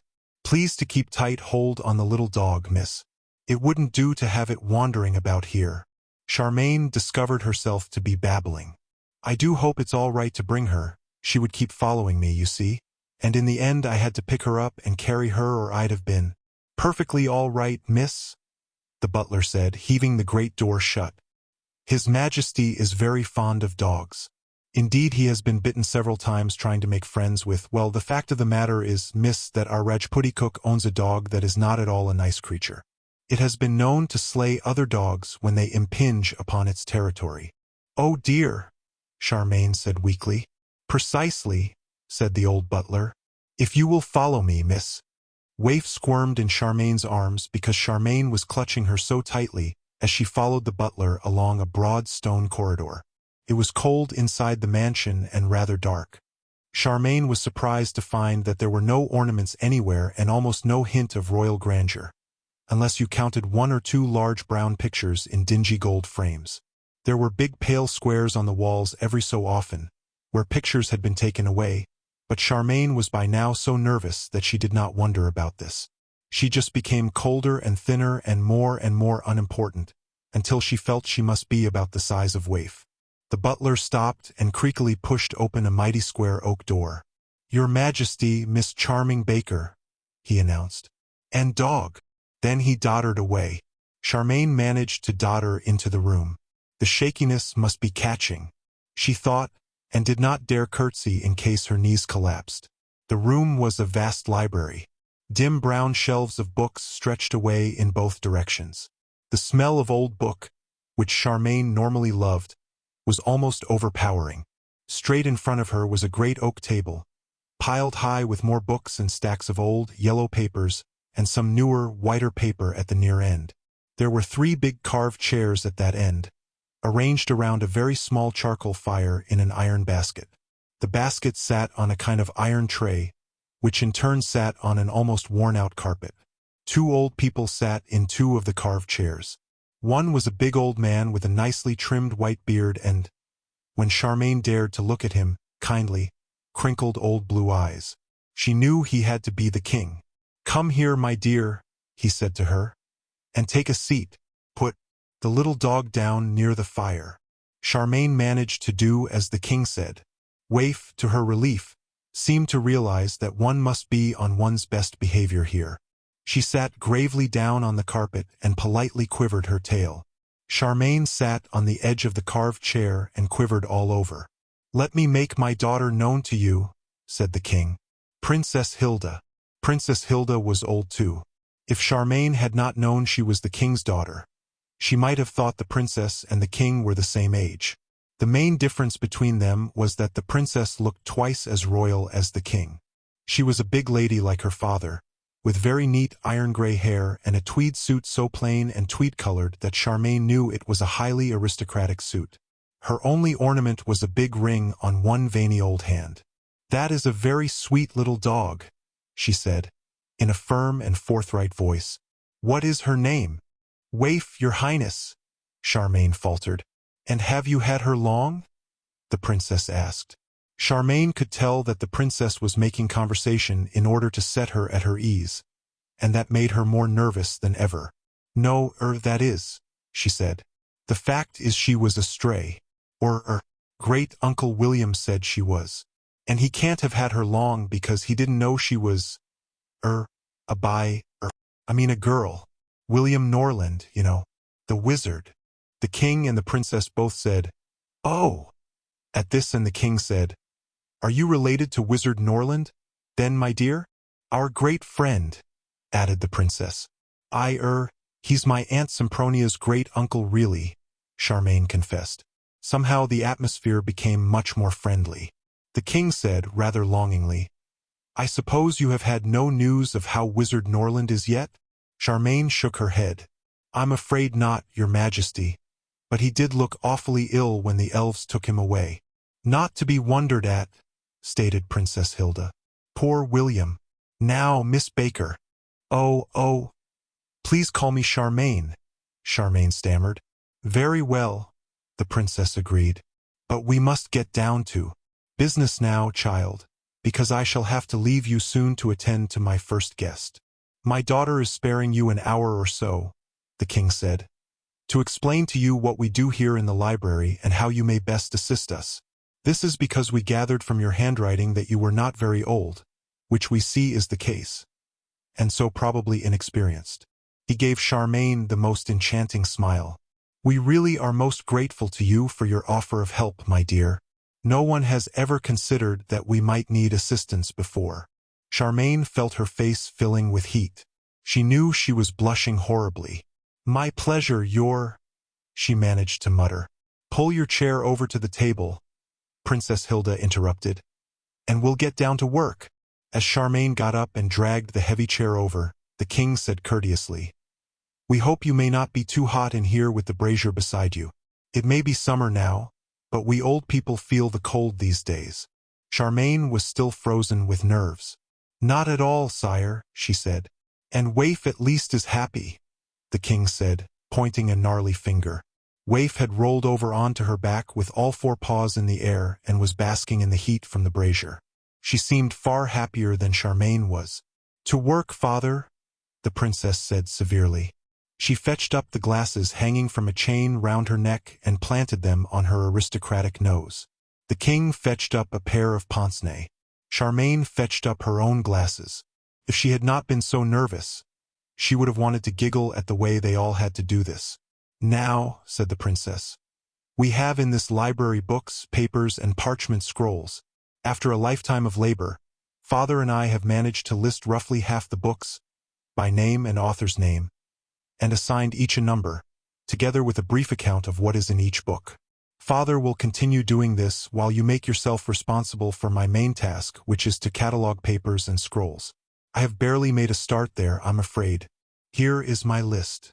She opened a large folder full of sheets of paper covered in elegant spidery writing, and spread a row of them in front of Charmain. As you see, I have several main headings: family letters, household accounts, historic writings, and so on. Your task is to go through each pile of paper and decide exactly what every sheet contains. You then write a description of it under the appropriate heading, after which you put the paper carefully in one of these labeled boxes here. Is this clear so far? Charmain, leaning forward to look at the beautifully written lists, was afraid that she seemed awfully stupid. What do I do? She asked. If I find a paper that doesn't fit any of your headings, ma'am? A very good question, Princess Hilda said. We are hoping that you will find a great many things that do not fit. When you do find one, consult my father at once, in case the paper is important. If it isn't, put it in the box marked miscellaneous. Now here is your first packet of papers. I'll watch as you go through them to see how you go on. There is paper for your lists. Pen and ink are here. Please start. She pushed a frayed brown packet of letters, tied together with pink tape, in front of Charmain and sat back to watch. I've never known anything so off-putting, Charmain thought. She tremulously unpicked the pink knot and tried spreading the letters out a little. Pick each one up by its opposite corners, Princess Hilda said. Don't push them. Oh dear, Charmain thought. She glanced sideways at the king, who had taken up a wilted-looking soft leather book and was leafing carefully through it. I'd hoped to be doing that, she thought. She sighed and carefully opened the first crumbly brown letter. My dearest, gorgeous, wonderful darling, she read. I miss you so hideously. She said to Princess Hilda.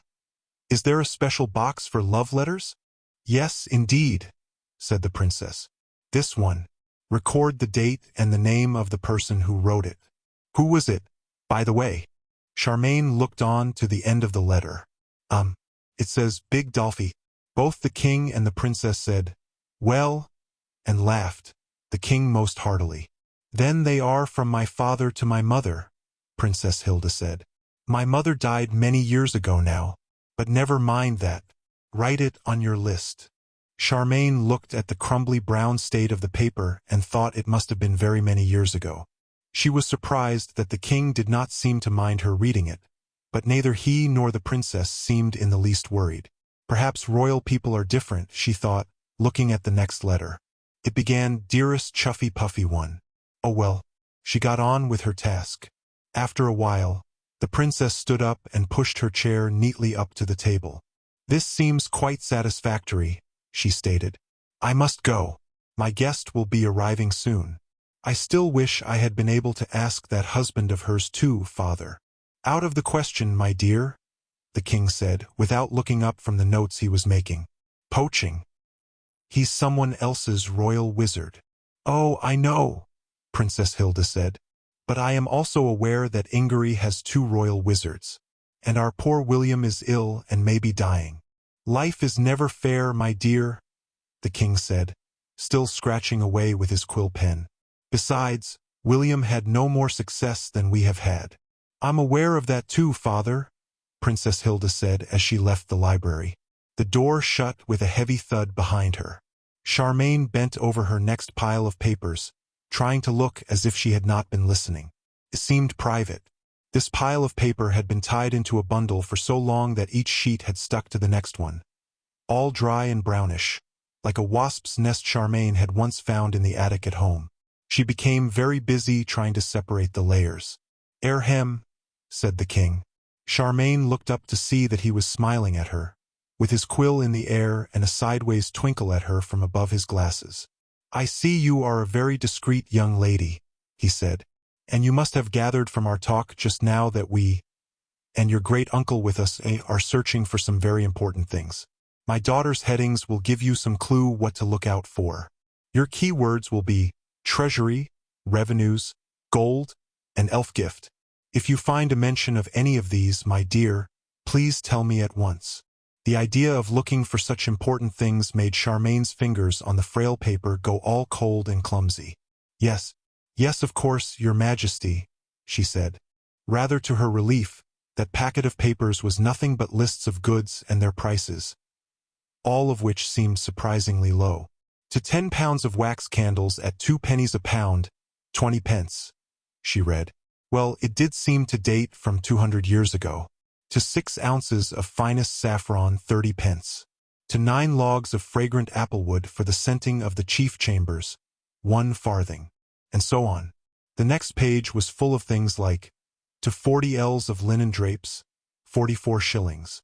Charmain made careful notes, put those pages in the box labeled household accounts, and peeled up the next sheet.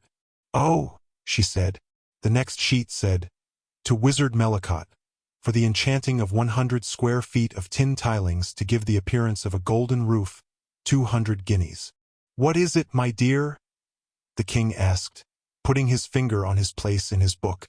Charmain read the ancient bill out to him. He chuckled and shook his head a little. "So it was definitely done by magic, was it?" he said. "I must confess I had always hoped it would turn out to be real gold. Hadn't you?" "Yes, but it looks like gold anyway," Charmain said consolingly. "And a very good spell, too, to last 200 years, the king said, nodding. "Expensive as well. 200 guineas was a lot of money in those days. Ah well, I never did hope to solve our financial problems that way. Besides, it would look shocking if we climbed up and stripped all the tiles off the roof. Keep looking, my dear." Charmain kept looking, but all she found was someone charging 2 guineas to plant a rose garden, and someone else getting paid 10 guineas to refurbish the treasury. No, not someone else, the same Wizard Mellicott who did the roof. "Mellicott was a specialist, I fancy," the king said when Charmain had read this out. "Looks to me like a fellow who went in for faking precious metals. The treasury was certainly empty by that date. I've known my crown was a fake for years. Must be this Mellicott's work. Are you getting peckish at all, my dear? A bit cold and stiff? We don't bother with regular lunch, my daughter doesn't hold with it.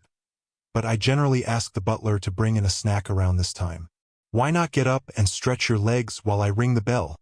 Charmain stood up and walked about, causing Waif to roll to her feet and watch inquiringly, while the king limped over to the bell rope by the door. He was decidedly frail, Charmain thought, and very tall. It was as if his height was too much for him. While they waited for someone to answer the bell, Charmain seized the chance to look at the books in the shelves. They seemed to be books about everything higgledy-piggledy, travel books next to books of algebra and poems rubbing shoulders with geography. Charmain had just opened one called Secrets of the Universe Revealed, when the library door opened and a man in a tall cook's hat came in carrying a tray. To Charmain's surprise, the king nimbly skipped behind the table. "My dear, pick up your dog," he called out urgently. Another dog had come in, pressed close to the cook's legs as if it felt unsafe. A bitter-looking brown dog with gnarly ears and a ratty tail. It was growling as it came. Charmain had no doubt that this was the dog that slew other dogs, and she dived to pick Waif up. But Waif somehow slipped through her hands and went trotting towards the cook's dog. The other dog's growls increased to a snarl. Bristles rose along its haggard brown back. It looked so menacing that Charmain did not dare go any nearer to it. Waif, however, seemed to feel no fear. She went right up to the snarling dog in her jauntiest way, raised herself on her tiny hind legs and cheekily dabbed her nose on its nose. The other dog started back, so surprised that it stopped snarling. Then it pricked its lumpy ears and, very cautiously, nosed Waif in return. Waif gave an excited squeak and frisked. Next second, both dogs were gamboling delightedly all over the library. "Well," said the king, "I suppose that's all right, then. What is the meaning of this, Jamal?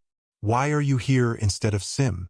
Jamal, who had only one eye, Charmain noticed, came and apologetically put his tray down on the table.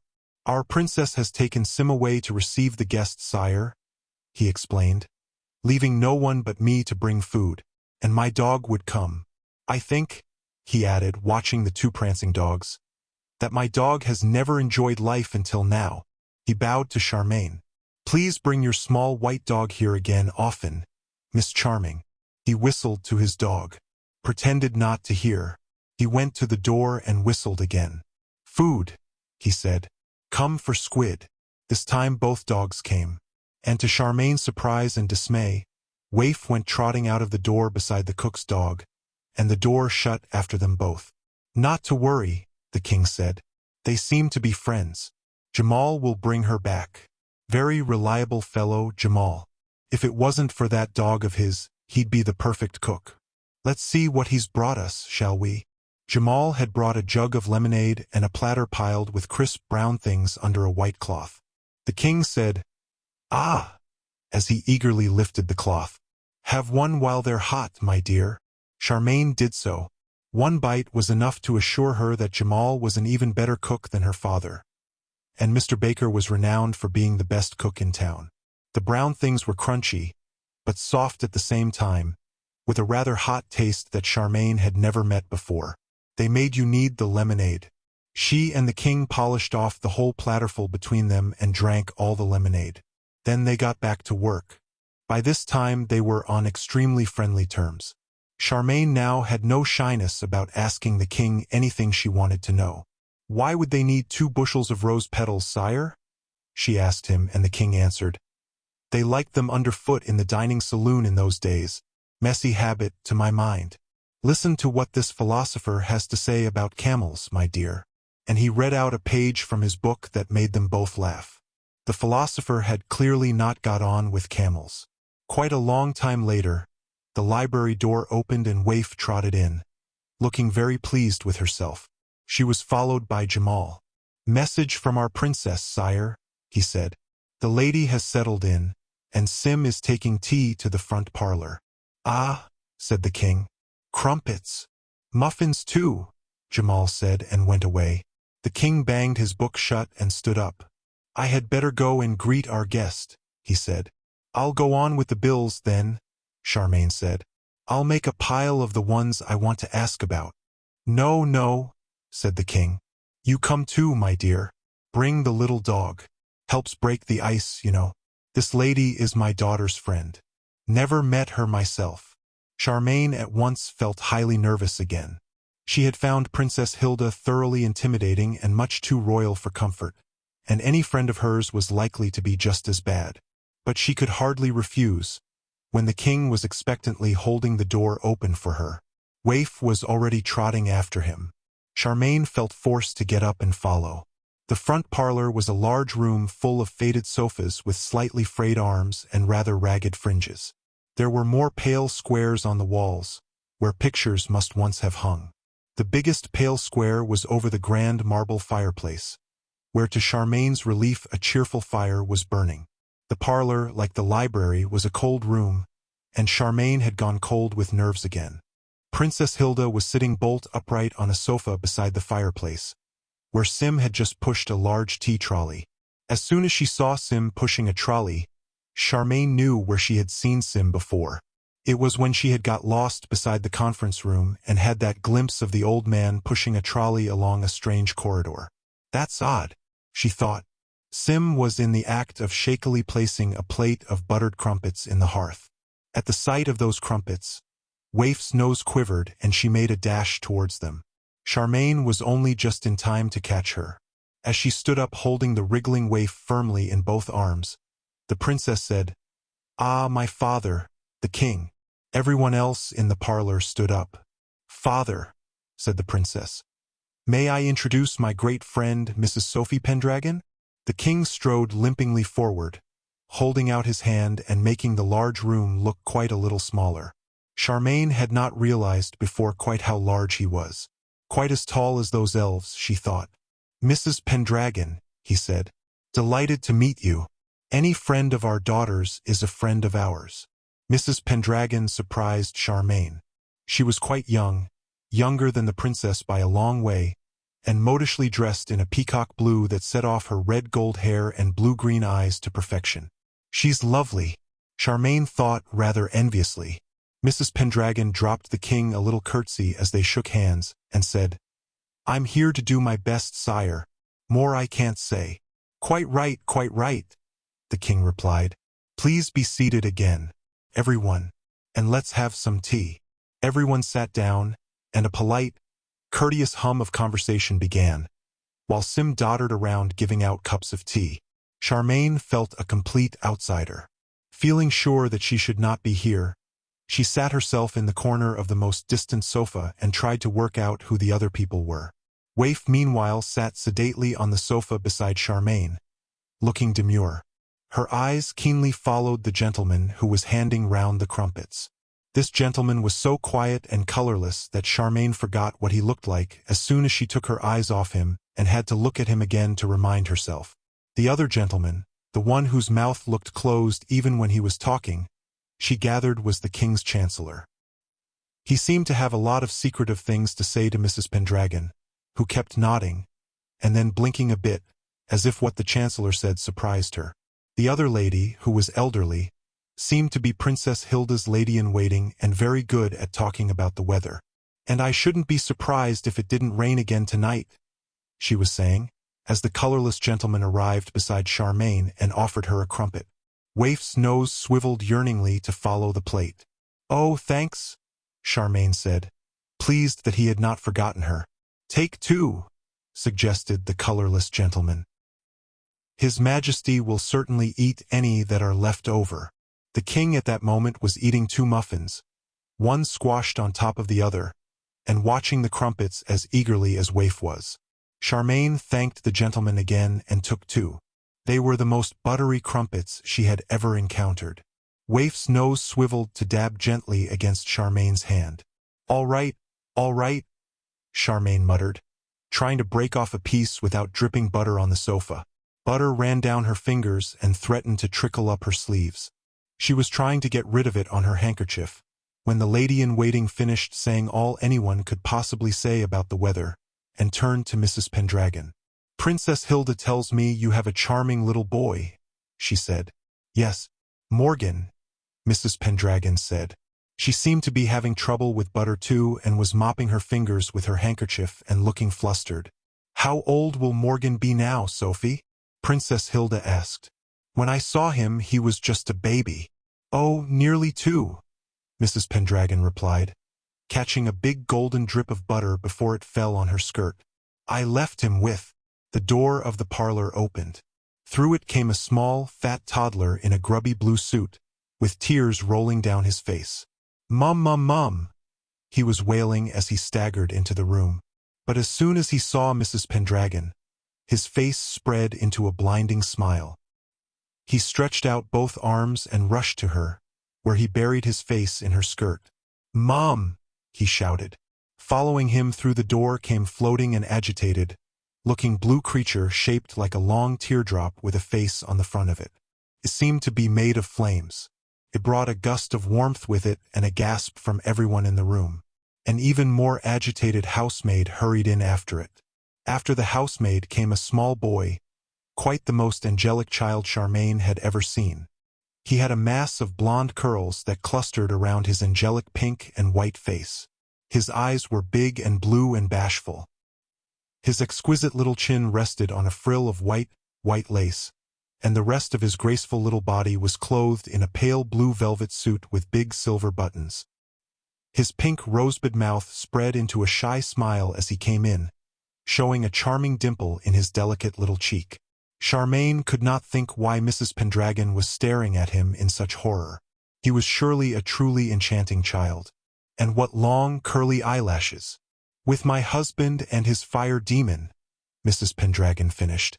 Her face had gone fiery red, and she glared at the little boy across the toddler's head. Chapter 8, in which Peter has trouble with the plumbing. "Oh, ma'am, sire," the housemaid gasped. "I had to let them in. The little one was so upset." She said this into a room full of confusion. Everyone stood up and someone dropped a teacup. Sim plunged to rescue the cup and the king dived past him to pick up the plate of crumpets. Mrs. Pendragon stood up with Morgan in her arms, still looking daggers at the small boy, while the blue teardrop creature bobbed in front of her face. "It's not my fault, Sophie," it kept saying, in an agitated, crackling voice. "I swear it's not my fault. We couldn't stop Morgan crying for you." Princess Hilda rose quellingly to her feet. "You may go," she said to the housemaid. "There is no need for anyone to be upset. Sophie, dear, I had no idea that you didn't employ a nursemaid." "No, I don't. And I was hoping for a break," Mrs. Pendragon said. "You would think," she added, glowering at the angelic little boy, "that a wizard and a fire demon could manage one small toddler between them." "Men," said the princess. "I have no opinion of men's ability to manage anything. Of course Morgan and the other little boy must be our guests too, now that they're here. What sort of accommodation does a fire demon require?" she asked the colorless gentleman. He looked completely blank. "I'd appreciate a good log fire," the fire demon crackled. "I see you have a nice one in this room. That's all I need. I'm Calcifer, by the way, ma'am." The princess and the colorless gentleman both looked relieved. The princess said, "Yes, of course. I believe we met briefly in Ingery 2 years ago." "And who is this other little fellow?" the king asked genially. "Thofidich, my auntie," the small boy answered in a sweet lisping voice, raising his angelic face and big blue eyes to the king's. Mrs. Pendragon looked outraged. "Pleased to meet you," the king said. "And what's your name, my little man?" "Twinkle," the little boy whispered, coyly ducking his curly blonde head. "Have a crumpet, Twinkle," the king said heartily, holding the plate out. "Thank you," Twinkle said devoutly, taking a crumpet. At this Morgan held out a fat, imperious hand and boomed, "Me, me, me," until the king gave him a crumpet too. Mrs. Pendragon sat Morgan on a sofa to eat it. Sim looked around and resourcefully fetched a cloth from the trolley. It became soaked in butter almost at once. Morgan beamed up at Sim, the princess, the lady-in-waiting, and the chancellor with his face all shiny. "Dump it," he said. "Do dump it." While this was going on, Charmain became aware that Mrs. Pendragon had somehow trapped little Twinkle behind the sofa she was sitting on. She could not help but overhear Mrs. Pendragon demanding, "What do you think you're doing, Howl?" She sounded so fierce that Waif jumped into Charmain's lap and cowered there. "They forgot to invite me," Twinkle's sweet little voice replied. "That th thilly. You can't thort out thith meth on your own, Thofi. You need me." "No, I do not," Sophie retorted. "And do you have to lisp like that?" "Yeth," said Twinkle. "Do," said Sophie. "It's not funny, Howl. And you've dragged Morgan here. I tell you, Twinkle interrupted her. Morgan did not stop crying from the moment you left. Ask Calcifer if you don't believe me. Calcifer's as bad as you are, Sophie said passionately. I don't believe either of you so much as tried to stop him. Did you? You were just looking for an excuse to launch this masquerade on poor Princess Hilda. She need the Sophie, Twinkle said earnestly. Charmain was quite fascinated by this conversation, but unfortunately Morgan looked round for his mother just then and spotted Waif trembling on Charmain's knee. He gave a loud cry of "Doggy!" slid off his sofa, trampling the cloth as he went, and rushed at Waif with both buttery hands out.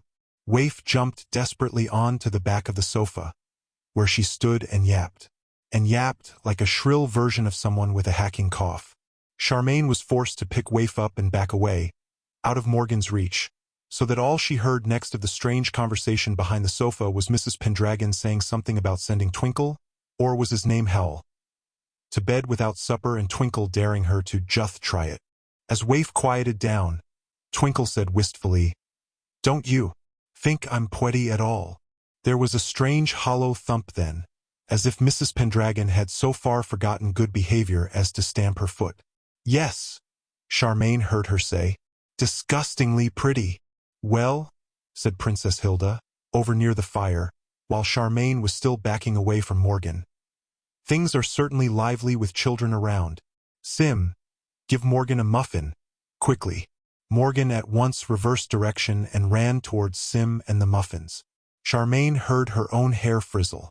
She looked round and found the fire demon hovering beside her shoulder, looking at her with flaming orange eyes. "Who are you?" the demon said.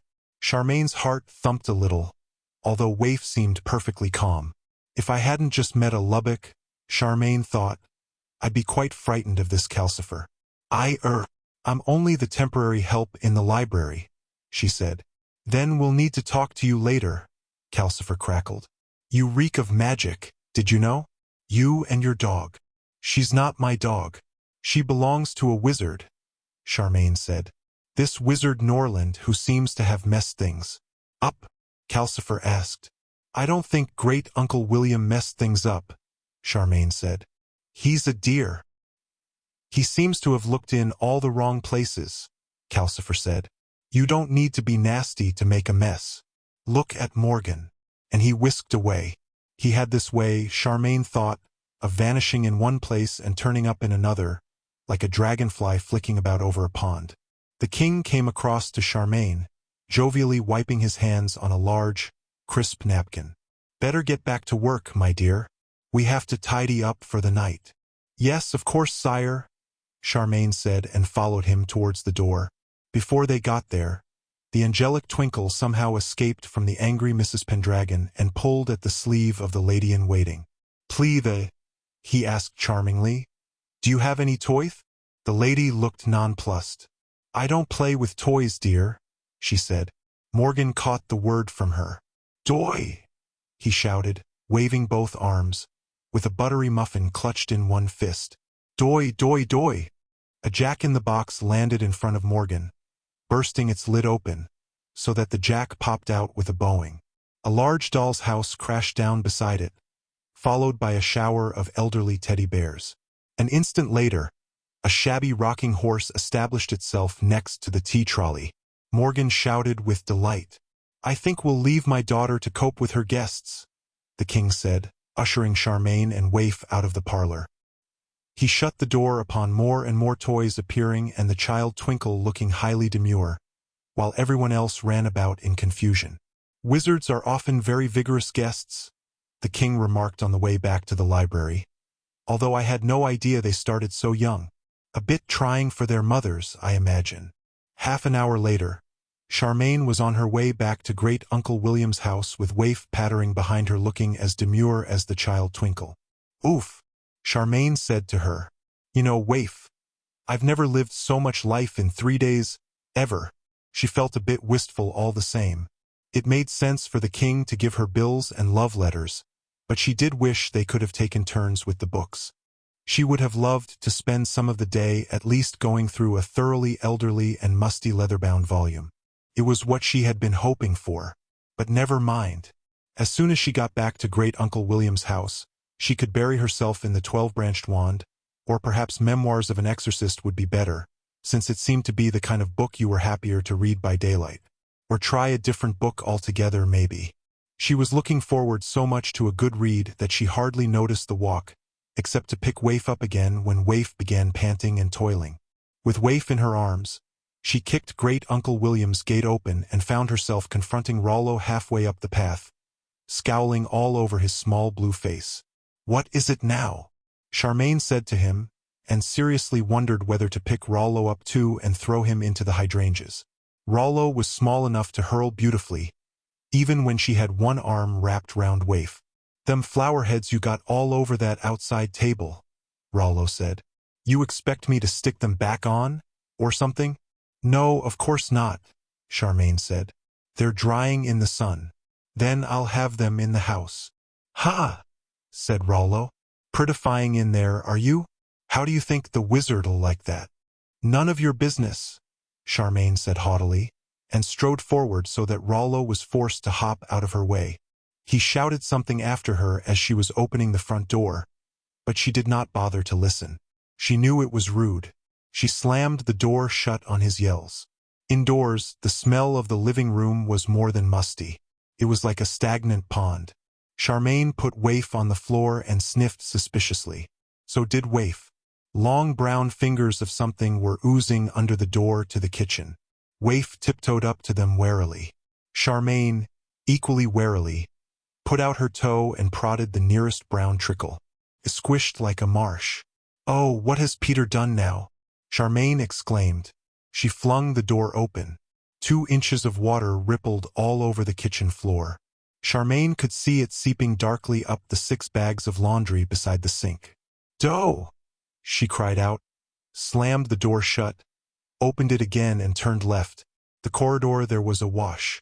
Sunlight from the end window flared on the water in a way that suggested a strong current coming from the bathroom. Angrily, Charmain splashed her way there. "All I wanted to do was sit down and read a book," she thought, "and I come home to a flood." As she reached the bathroom, with Waif paddling unhappily after her, its door opened and Peter shot out of it, damp down his front and looking thoroughly harassed. He had no shoes on and his trousers were rolled up to his knees. "Oh good, you're back," he said before Charmain could speak. "There's this hole in one of the pipes in here. I've tried 6 different spells to stop it, but all they do is make it move about. I was just going to turn the water off at that woolly tank through there, or try to anyway. But perhaps you could do something instead." "Woolly tank," Charmain said. "Oh, you mean that thing covered in blue fur. What makes you think that will do any good? Everywhere's flooded." "It's the only thing I haven't tried," Peter snarled at her. "The water has to come from there somehow. You can hear it trickling. I thought I might find a stopcock." "Oh, you're useless," Charmain snarled back.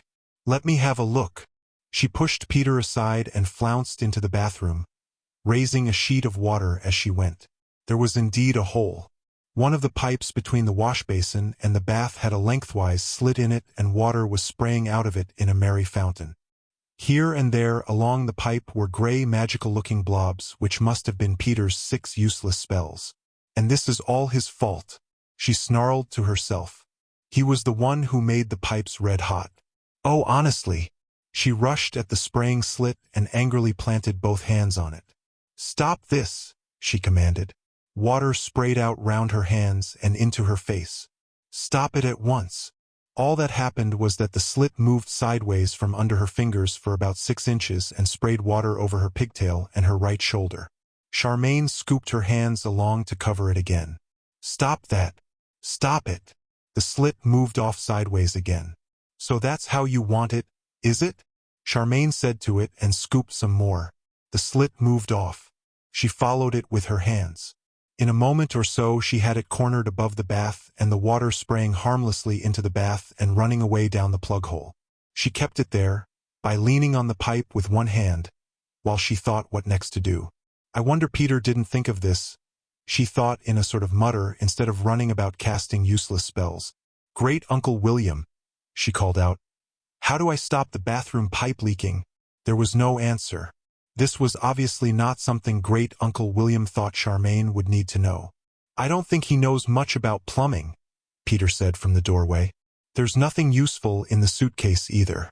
I had it all out to sea." "Oh, did you?" Charmain said nastily. "Yes, some of the stuff in there is really interesting," Peter said. "I'll show you if you—" "Be quiet and let me think." Charmain snapped at him. Peter seemed to realize that Charmain might not be in a very good mood. He stopped talking and waited while Charmain stood in the bath and leaned on the pipe, thinking, "You had to come at this leak 2 ways so that it couldn't slide off again. First you fixed it in one place and then you covered it up. But how? Quick, before my feet are quite soaked." "Peter," she said, "go and get me some dishcloths. At least 3. "Why?" said Peter.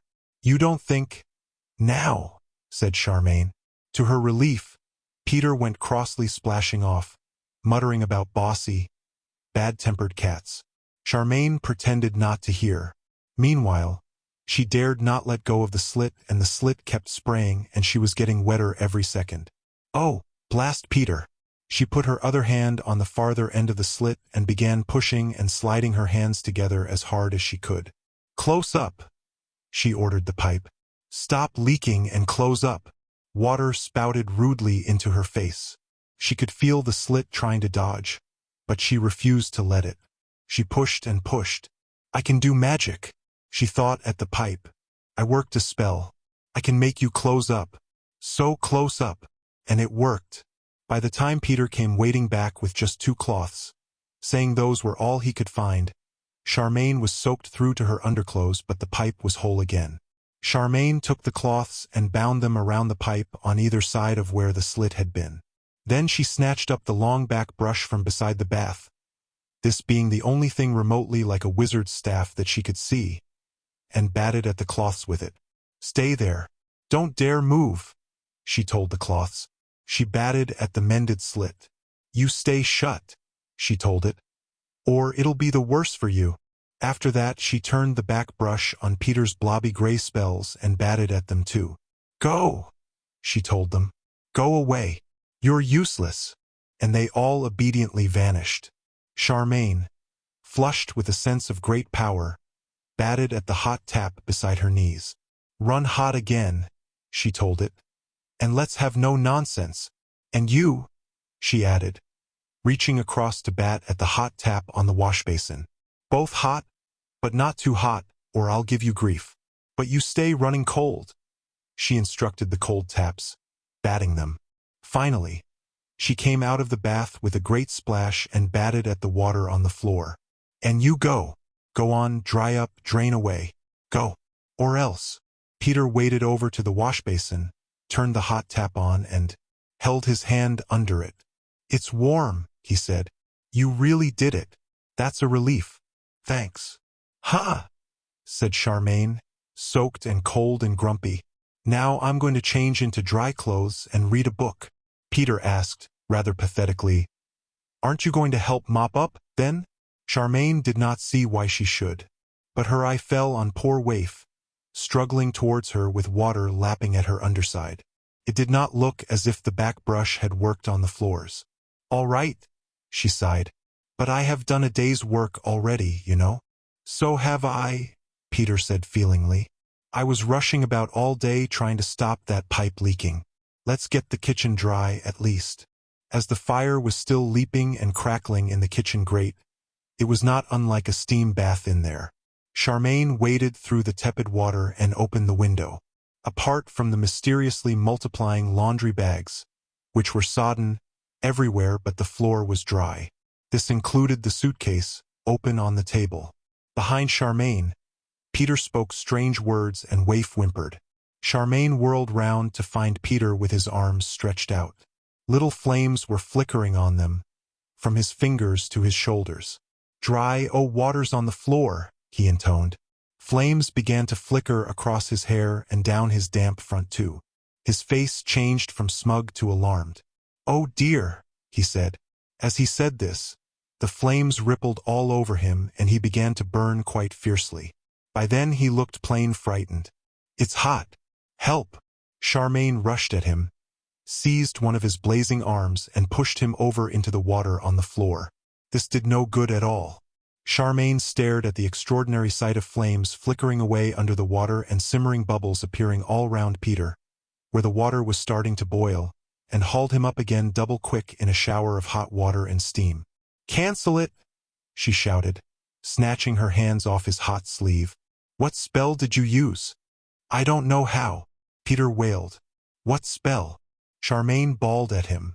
"It was the spell to stop floods in the Book of Palimpsest," Peter babbled. "And I've no idea how to cancel it." "Oh, you are stupid!" Charmain cried out. She grabbed him by one flaming shoulder and shook him. "Cancel spell," she shouted. "Ouch! Spell? I order you to cancel at once." The spell obeyed her. Charmain stood shaking her scorched hand and watched the flames vanish in a sizzle. A cloud of steam and a wet, singeing smell. It left Peter looking brown and frizzled all over. His face and hands were bright pink and his hair was noticeably shorter. "Thanks," he said, flopping over with relief. Charmain pushed him upright. "Pooh, you smell of burned hair. How can you be so stupid? What other spells have you been doing?" "Nothing," Peter said, raking burned bits out of his hair. Charmain was fairly sure he was lying, but if he was, Peter was not going to confess. "And it wasn't that stupid," he argued. "Look at the floor." Charmain looked down to see that the water had mostly gone. The floor was once again simply tiles, wet, shiny and steaming, but not flooded any longer. "Then you've been very lucky," she said. "I mostly am," Peter said. "My mother always says that too whenever I do a spell that goes wrong. I think I'm going to have to change into different clothes." "Me too," Charmain said. They went through the inner door where Peter tried to turn right and Charmain pushed him left, so that they went straight and arrived in the living room. The wet trickles on the carpet there were steaming and drying out rapidly, but the room still smelled horrible. Charmain snorted, turned Peter round and pushed him left through the door again. Here the corridor was damp, but not full of water any longer. "See," Peter said as he went into his bedroom. "It did work." "Huh," Charmain said, going into her own room. "I wonder what else he's done. I don't trust him an inch." Her best clothes were a wet mess. Charmain took them off sadly and hung them around the room to get dry. And nothing was going to cure the big scorch mark down the front of her best jacket. She would have to wear ordinary clothes tomorrow when she went to the royal mansion. And do I dare leave Peter alone here? She wondered. I bet he'll spend the time experimenting with spells. I know I would. She shrugged a little, as she realized she was no better than Peter really. She had been quite unable to resist the spells in the Book of Palimpsest either. She was feeling much more kindly towards Peter when she came back to the kitchen, dry again except for her hair and wearing her oldest clothes and her slippers. "Find out how to ask for supper," Peter said, as Charmain put her wet shoes to dry in the hearth. "I'm starving." He was looking much more comfortable in the old blue suit that he had arrived in. "There's food in the bag Mother brought yesterday," Charmain said, busy arranging the shoes in the best place. "No, there isn't," Peter said. "I ate it all for lunch." Charmain stopped feeling kindly towards Peter. "Greedy pig," she said, banging on the fireplace for food for Waif. Waif, in spite of all the crumpets she had eaten in the royal mansion, was delighted to see the latest dog dish. "And so are you a greedy pig," Charmain said, watching Waif gobble. "Where do you put it all?" "Great Uncle William." "How do we get supper?" The kindly voice was very faint now. "Just knock on the pantry door and say, 'Supper, my dear.'" Peter got to the pantry first. "Supper," he bellowed, banging hard on the door. There was a knobby, flopping sound from the table. Both of them whirled round to look. There, lying beside the open suitcase, were a small lamb chop, 2 onions and a turnip. Charmain and Peter stared at them. "All raw," Peter said, stunned. "And not enough anyway," Charmain said. "Do you know how to cook it?" "No," said Peter. "My mother does all the cooking in our house." "Oh," said Charmain. "Honestly." Chapter 9. in which Great Uncle William's house proves to have many ways. Peter and Charmain naturally converged on the fireplace then. Waifs scuttled out of the way as, one after another, they beat on the mantelpiece and cried out, "Breakfast!" But it seemed that this spell only worked properly in the morning. "I wouldn't even have minded kippers," Charmain said, miserably surveying the two trays. They had rolls, honey, and orange juice on them, and nothing else. "I know how to boil eggs," Peter said. "Will Waif eat this lamb chop?" "She'll eat almost anything," Charmain said. "She's as bad as we are. I don't think she'll eat a turnip, though." "I wouldn't." They had a somewhat unsatisfactory supper. Peter's eggs were well solid. In order to take Charmain's mind off them, Peter asked her about her time in the royal mansion. Charmain told him, in order to take both their minds off the way hard-boiled eggs did not mix with honey. Peter was highly intrigued by the way the king seemed to be looking for gold, and even more intrigued by the arrival of Morgan and Twinkle. "And a fire demon?" he said.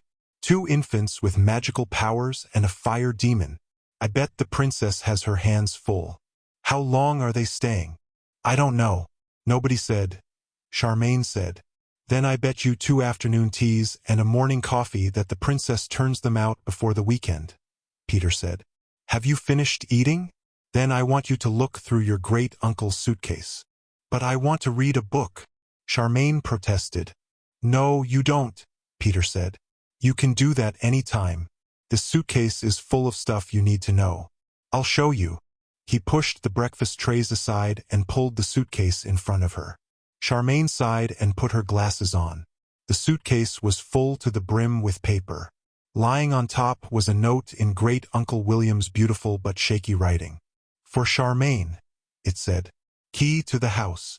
Under that was a large sheet of paper with a tangle of swirly lines drawn on it. The lines had labeled boxes drawn on them at intervals, and each line ended in an arrow at the edge of the page, with the word "Unexplored" written beside it. "That's the short key you've got there," Peter said as Charmain picked this paper up. "The rest of the stuff in the suitcase is the proper map. Folds out. Look." He took hold of the next sheet of paper and pulled, and it came out with the next sheet joined to it, and then the next folded back and forth to fit in the suitcase. It came out onto the table in a huge zigzag. Charmain stared at it resentfully. Each piece had carefully drawn rooms and corridors on it, and neatly written notes beside each thing. The note said things like, "Turn left twice here," and 2 steps right and 1 left here. The rooms had blocks of writing in them, some simple, like kitchen, and some eloquent, like the one that read, "My store of wizardless supplies, kept constantly replenished by an intake spell I am rather proud of. Please note that the ingredients on the left-hand wall are all highly dangerous and must be handled with great care." And some of the joined sheets seemed to be all crisscrossing corridors labeled, "To unexplored north section," "To kobolds," "To main cistern," or "To ballroom." "I doubt if we shall ever find a use for this." "I was quite right to leave the suitcase shut," Charmain said. "It's the most confusing map I ever saw in my life. It can't all be this house." "It is. It's enormous," Peter said. "And if you look, you'll see that the way the map is folded is a clue to how you get to the different parts of it. See, here's the living room on the top page, but if you go to the next page, you don't get his study or the bedrooms because those are folded back, see? You get the kitchen instead because that's folded the same way." Charmain's head began to go round, and she closed her ears to Peter's enthusiastic explanations. She looked at the swirling lines on the piece of paper in her hand instead. It almost seemed easier. At least, she could see kitchen right in the middle of it, and bedrooms and swimming pool and study. Swimming pool? Not really, surely? An interesting swirl led off to the right, underneath these boxes, into a tangle containing a box labeled "Conference Room." An arrow pointed off from this box labeled "To Royal Mansion." "Oh!" she exclaimed. "You can get to the king's house from here, out to a mountain meadow that says stables. But I can't see how to get there from his workroom yet," Peter expounded, unfolding another zigzag. "And here's food store. It says, stasis spells operate. I wonder how you take those off. But what interests me are the places like this one, where he's written storage space. Just junk? Must investigate someday." Do you think he created all this bent space himself? Or did he find it already there when he moved in? He found it, Charmain said. You can tell by these arrows that say unexplored that he doesn't know what's out there yet. You may be right, Peter said judiciously. He really only uses the middle bits, doesn't he? We can do him a favor by exploring more of it. You can if you like, Charmain said. I'm going to read my book. She folded up the paper with the swirly lines on it and stowed it in her pocket. This could save her a journey in the morning. In the morning, Charmain's good clothes were still damp. She had to leave them draped depressingly around her room and get into her next nicest, while she wondered if she could manage to leave Waif behind with Peter today. Perhaps not. Suppose Peter tried another spell and contrived to turn Waif inside out or something. Waif, of course, came trotting eagerly after Charmain into the kitchen. Charmain tapped the fireplace for dog food and then, a little doubtfully, for her own breakfast. It could be that she and Peter had thrown the spell out by demanding breakfast yesterday evening. But no. Today she got a full tray with a choice of tea or coffee and toast, and a plate piled high with something made with fish and rice, and a peach to follow. I think the spell's apologizing, she thought. She didn't like the fish stuff much, so she gave most of it to Waif, who liked it the way she always liked food and smelled quite fishy as she trotted after Charmain when Charmain unfolded her swirly paper, ready to go to the royal mansion. Looking at the swirls confused Charmain. She found she had been even more confused by the chart in the suitcase. Bending the paper backwards and forwards to try and reproduce what was in the suitcase did not help at all. After several turns left and right, she found herself walking into a place that was large and well lighted by big windows overlooking the river. There was a fine view of the town across the river, where, most frustratingly, she could see the golden roof of the royal mansion gleaming in the sunlight. But I'm trying to get there. Not here, she said, looking around. There were long wooden tables under the windows, loaded with strange implements and more implements stacked in the middle of the room. The other walls were full of shelves piled with jars, tins, and odd-shaped glassware. Charmain sniffed the smell of new wood here, which was overlaid by the same thunderstorm and spice smell she had noticed in Great Uncle William's study. The smell of magic having been done, she thought. This must be his workroom. To judge by the way Waif was trotting cheerily about, Waif knew this place well. Come on, Waif, Charmain said, pausing to look at a piece of paper on top of the strange implements in the middle of the room. It said, Please do not touch. Let's go back to the kitchen and start again. It did not work out that way. A left turn from the workroom door brought them into a warm place open to the sky, where a small blue pool rippled amid white stone surrounds. The place was fenced off by white stone trellises with roses growing up them, and there were white reclining chairs beside the roses, piled with large fluffy towels. Ready for when you'd finished swimming, Charmain supposed. But poor Waif was terrified of this place. She crouched against the gateway, whining and trembling. Charmain picked her up. Did someone try to drown you, Waif? Were you a puppy someone didn't want? It's all right. I'm not going near this water either. I've no idea how to swim. As she turned left through the gateway, it occurred to her that swimming was only one of a very large number of things she had no idea how to do. Peter had been right to object to her ignorance. It's not that I'm lazy, she explained to Waif as they arrived in what seemed to be the stables. Or stupid. I've just not bothered to look round the edges of Mother's way of doing things, you see. The stables were rather smelly. Charmain was relieved to see that the horses that must belong there were up in a meadow beyond a fence. Horses were another thing she had no idea about. At least Waif did not seem to be frightened here. Charmain sighed, put Waif down, scrabbled up her glasses and looked at the confusing swirly chart again. Stables were here, up in the mountains somewhere. She needed 2 right turns from there to the kitchen again. She turned right twice, with Waif pattering behind, and found herself in near dark outside what seemed to be a large cave full of hurrying blue kobolds. Each one of them turned and glowered at Charmain. Charmain hurriedly turned right again, and this time she was in a store for cups, plates, and teapots. Waif whined. Charmain stared at several hundred teapots, in rows on shelves, of every possible color and size, and began to panic. It was getting late. Worse than that, when she put her glasses on again and consulted the plan, she found she was somewhere near the bottom left-hand part of the swirls, where the arrow pointing off to the edge had a note that said, "A group of Lubbekins live down this way. Care necessary." "Oh!" Charmain exclaimed. "This is ridiculous. Come on, Waif." She opened the door they had just come through and turned right yet again. This time they were in complete darkness. Charmain could feel Waif nosing anxiously up against her ankles. Both of them sniffed and Charmain said, "Ah!" This place had a damp stone smell that she remembered from the day she had arrived in the house. "Great Uncle William," she asked, "how do I get from here to the kitchen again?" Much to her relief, the kindly voice answered. It sounded very faint and far away now. "If you are there, my dear, you are rather lost, so listen carefully. Make one turn clockwise." Charmain had no need to listen any more. Instead of making a complete turn, she turned carefully halfway and then peered forward. Sure enough, there was a dimly lighted stone corridor ahead, crossing the one she seemed to be standing in. She strode thankfully towards it, with Waif trotting behind her, and turned into that corridor. She knew she was now in the royal mansion. It was the same corridor where she had seen Sim pushing a trolley on her first day in Great Uncle William's house. Not only did it smell right, with faint footy smells on top of the damp stone smell, but the walls had the typical royal mansion look, with lighter squares and oblongs where pictures had been taken away.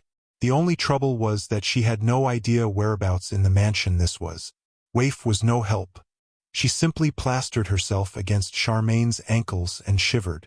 Charmain picked Waif up and walked down the corridor, hoping to find somewhere she knew. She turned 2 corners without being any the wiser and then almost ran into the colorless gentleman who had passed the crumpets round yesterday. He jumped backwards, thoroughly startled. "Dear me," he said, peering at Charmain in the gloom. "I had no idea you had arrived yet, Miss Charming, is it? Are you lost? Can I assist?" "Yes, please," Charmain said resourcefully. "I went to the one for ladies, and I must have turned the wrong way afterwards. Can you tell me the way back to the library?" "I can do better than that," said the colorless gentleman. "I'll show you. Just follow me." He turned round and led the way back where he had been coming from, along another dim corridor and across a large, cold lobby, where a flight of stone stairs led upwards. Waif's tail began to twitch slightly, as if she found this part familiar. But her tail stopped moving as they crossed in front of the stairs.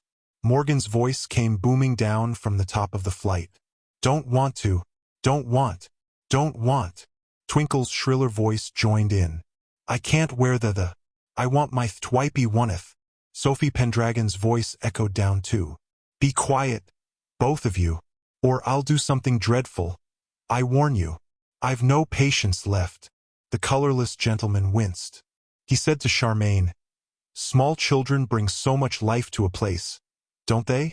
Charmain looked up at him, meaning to nod and grin, but something made her shudder instead. She was not sure why. She managed to give a little nod, and that was all, before she followed the gentleman through an archway, where the booming of Morgan and the screaming of Twinkle died away into the distance. Round another corner, the colorless gentleman opened a door that Charmain recognized as the door to the library. "Miss Charming seems to have arrived, sire," he said, bowing.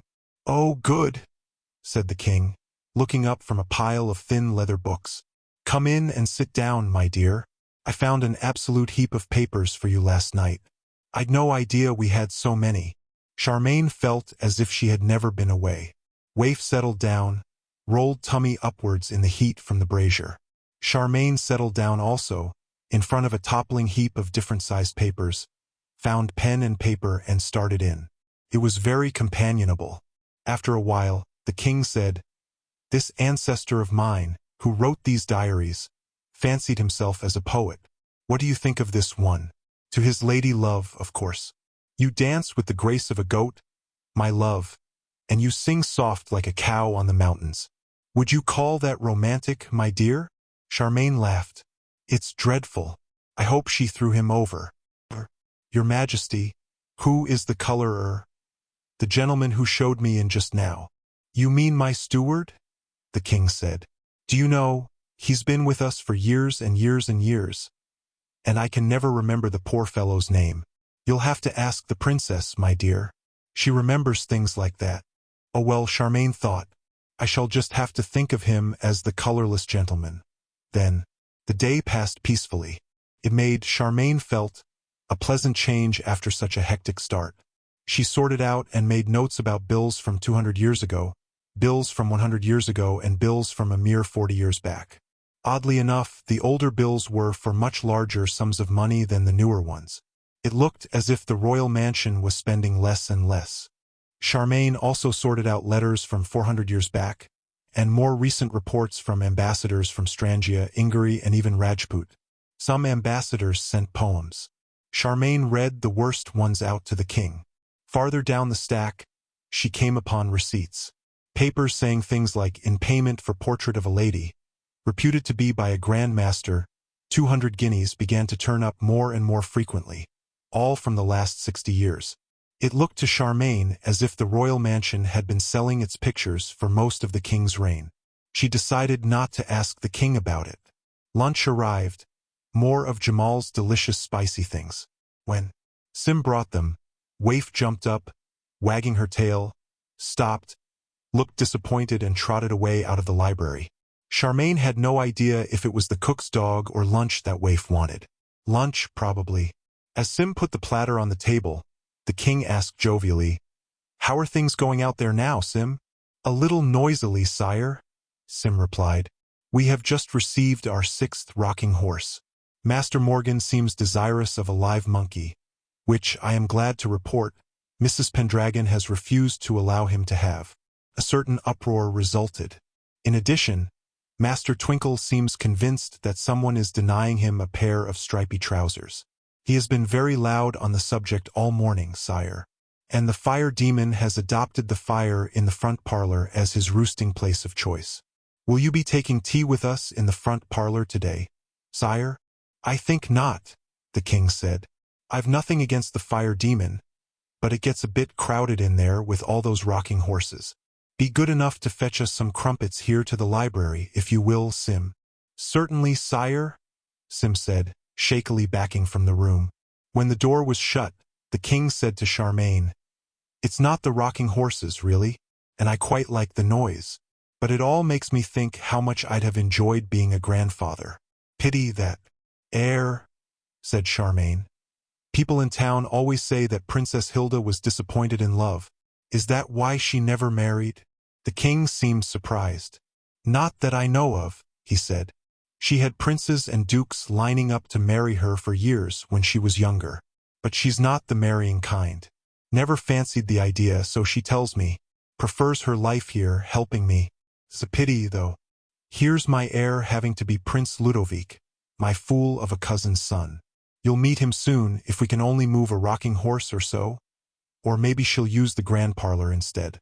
But the real pity is that there are no more youngsters around the mansion nowadays. I miss that." The king did not seem too unhappy. He looked matter-of-fact rather than mournful, but Charmain was suddenly struck by what a sad place the royal mansion really was. Huge, empty, and sad. "I understand, your majesty," she said. The king grinned and bit into a Jamal tasty. "I know you do," he said.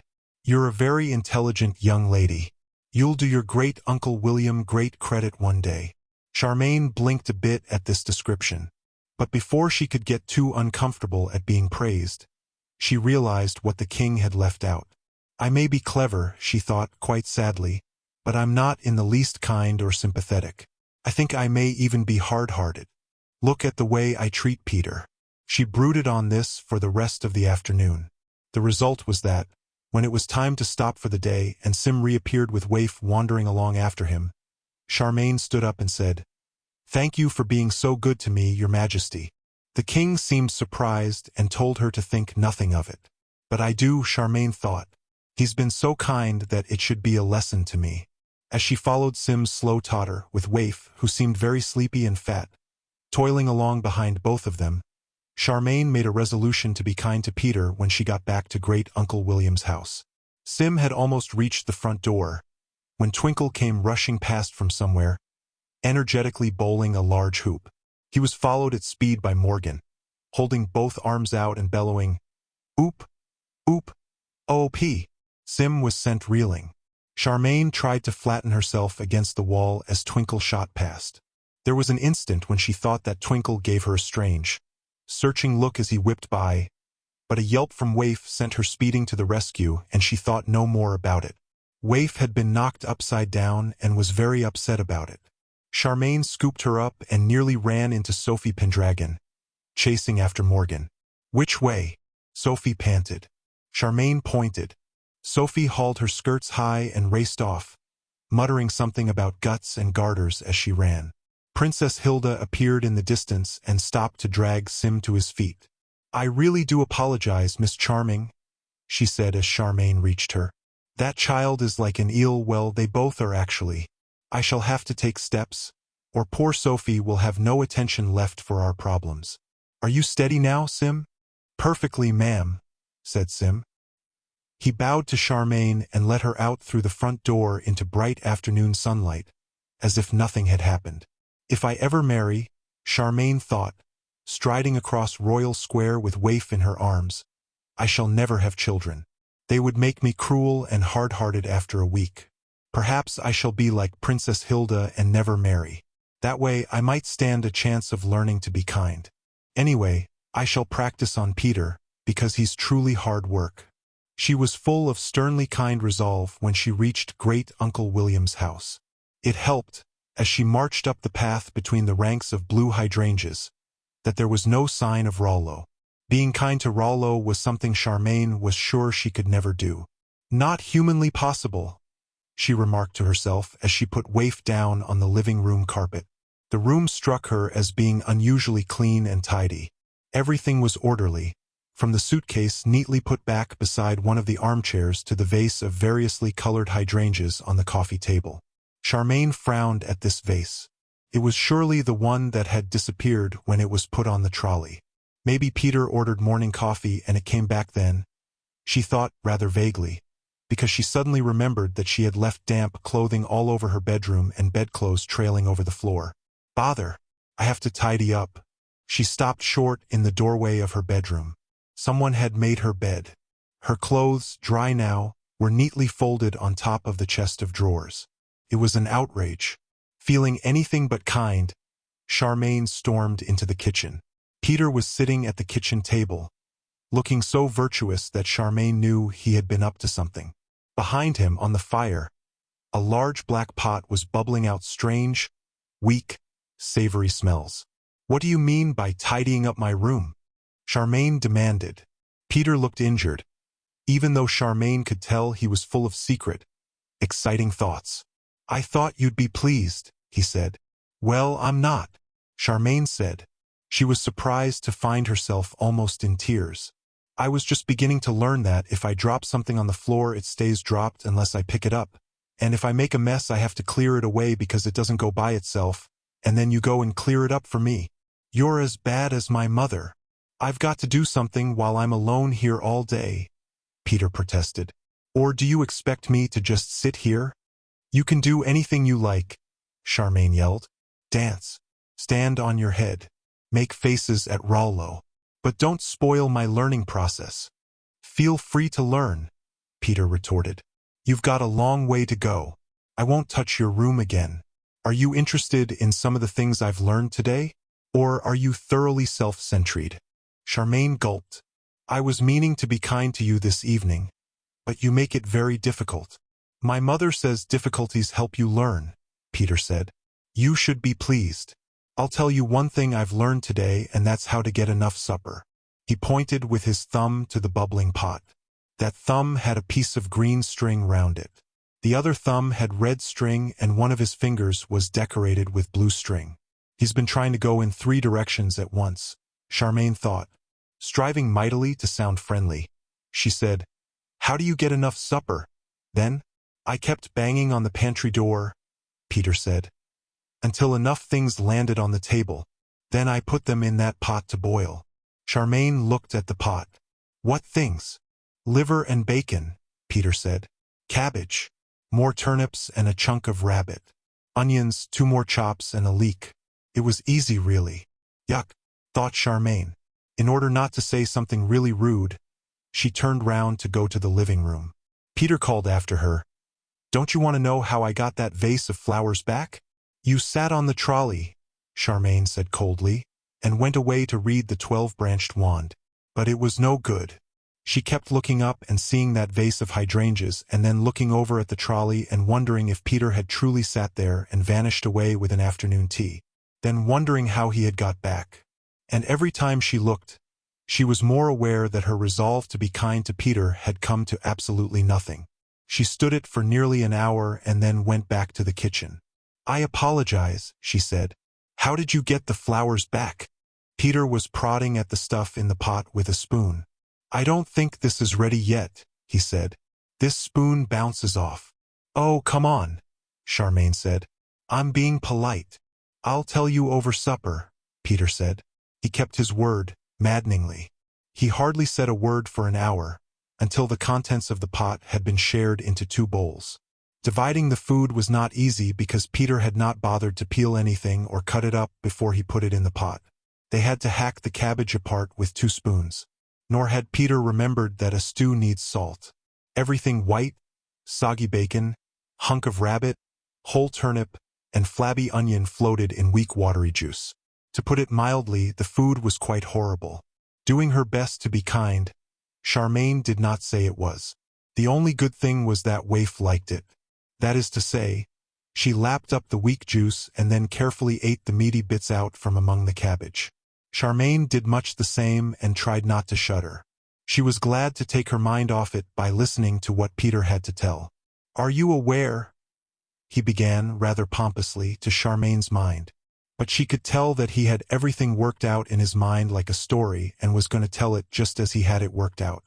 "Are you aware that when things vanish from the trolley, they go back into the past?" "Well, I suppose the past makes quite a good waste dump," Charmain said. "As long as you make sure it really is past and things don't turn up again all moldy." "Do you want to hear or not?" Peter demanded. "Be kind," Charmain told herself. She ate another piece of nasty cabbage and nodded. "And that parts of this house are in the past?" Peter continued. "I didn't sit on the trolley, you know. I just went exploring with a list of the ways I needed to turn, and I found out by accident really. I must have turned the wrong way once or twice." "Doesn't surprise me," Charmain thought. "Anyway," said Peter, "I got to a place where there were hundreds of kobold ladies all washing teapots and stacking food on trays for breakfasts and teas and things, and I was a bit nervous of them because of the way you'd annoyed them over the hydrangeas, but I tried to look pleasant as I went by and nodded and smiled and things, and I was really surprised when they all nodded and smiled back and said, 'Good morning,' in a perfectly friendly way. So I went on nodding and smiling and walking past, until I came to a room I hadn't seen before. As soon as I opened the door, the first thing I saw was that vase of flowers sitting on the front of a long, long table. The next thing I saw was Wizard Norland sitting behind the table. "Good gracious," said Charmain. "It surprised me too," Peter admitted. "I just stood there and stared, to tell the truth. He looked quite healthy, strong and pink, and he had a lot more hair than I remembered, and he was busy working on the chart that was in the suitcase. He had it all spread out along the table, and he'd only filled in about a quarter of it. I suppose that gave me a clue. Anyway, he looked up and said, quite politely, 'Would you mind closing the door? There's quite a draft.' Then, before I could say anything, he looked up again and said, 'Who on earth are you?' I said, 'I'm Peter Regis.' That made him frown. He said, 'Regis? Regis? Does that make you some relation of the Witch of Montalbino, perhaps?' 'She's my mother,' I said. And he said, 'I didn't think she had any children.'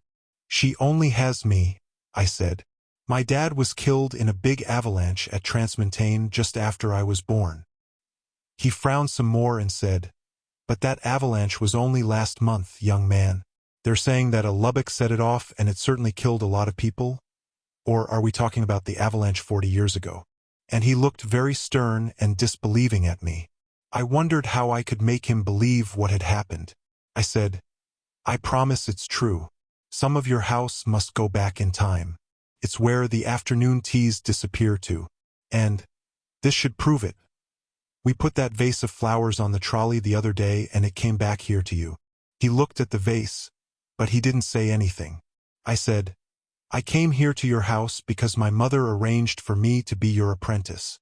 He said, did she indeed? I must have been wanting to oblige her quite badly then. You don't seem to me to have any remarkable talent. I can do magic, I said, but my mother can arrange anything when she wants to. He said, true. She has a remarkably forceful personality. What did I say when you turned up? You didn't. I said, you weren't there. A girl called Charmain Baker was looking after your house, or she was supposed to be, but she went off and worked for the king and met a fire demon. He interrupted me then, looking shocked. A fire demon? Young man, those are very dangerous beings. Are you telling me that the Witch of the Waste will be in High Norland before long? No, no, I said. One of the royal wizards in Ingery did for the Witch of the Waste nearly 3 years ago now. This one was something to do with the king, Charmain said. I suppose she's only just born from your point of view. But she said you were ill, and the elves carried you off to cure you, and her Aunt Sempronia arranged for Charmain to look after the house while you were gone. He looked quite upset about this. He sat back in his chair and blinked a bit. I have a great niece called Sempronia, he said, sort of slowly and thinking about it. This could be so. Sempronia has married into a very respectable family, I believe. Oh, they are, I said. You should just see Charmain's mother. She's so respectable she doesn't let Charmain do anything. Thank you very much, Peter. Charmain thought. Now he thinks I'm a complete waste of space. But he wasn't really interested, Peter went on. He wanted to know what had made him ill, and I couldn't tell him. Do you know? He asked Charmain. Charmain shook her head. Peter shrugged and said. Then he sighed, and said he supposed it didn't matter, because it seemed to have been unavoidable. But after that, he said, quite pathetically and all puzzled, but I don't know any elves. I said, Charmain said it was the king who sent the elves. Oh, he said, and he looked much happier. Of course it would be. The royal family has elf blood, several of them married elves, and the elves do keep up the connection, I believe. Then he looked at me and said, so this story begins to hang together. I said, well, it should do. It's all true. But what I don't understand is what you did to make the kobolds so angry with you. Nothing, I assure you, he said. Kobolds are my friends, they have been for years. They do a great many tasks for me. I would no more anger a kobold than I would anger my friend the king. He seemed annoyed enough about this that I thought I'd better change the subject. I said, then can I ask you about this house? Did you build it or find it? Oh, found it, he said.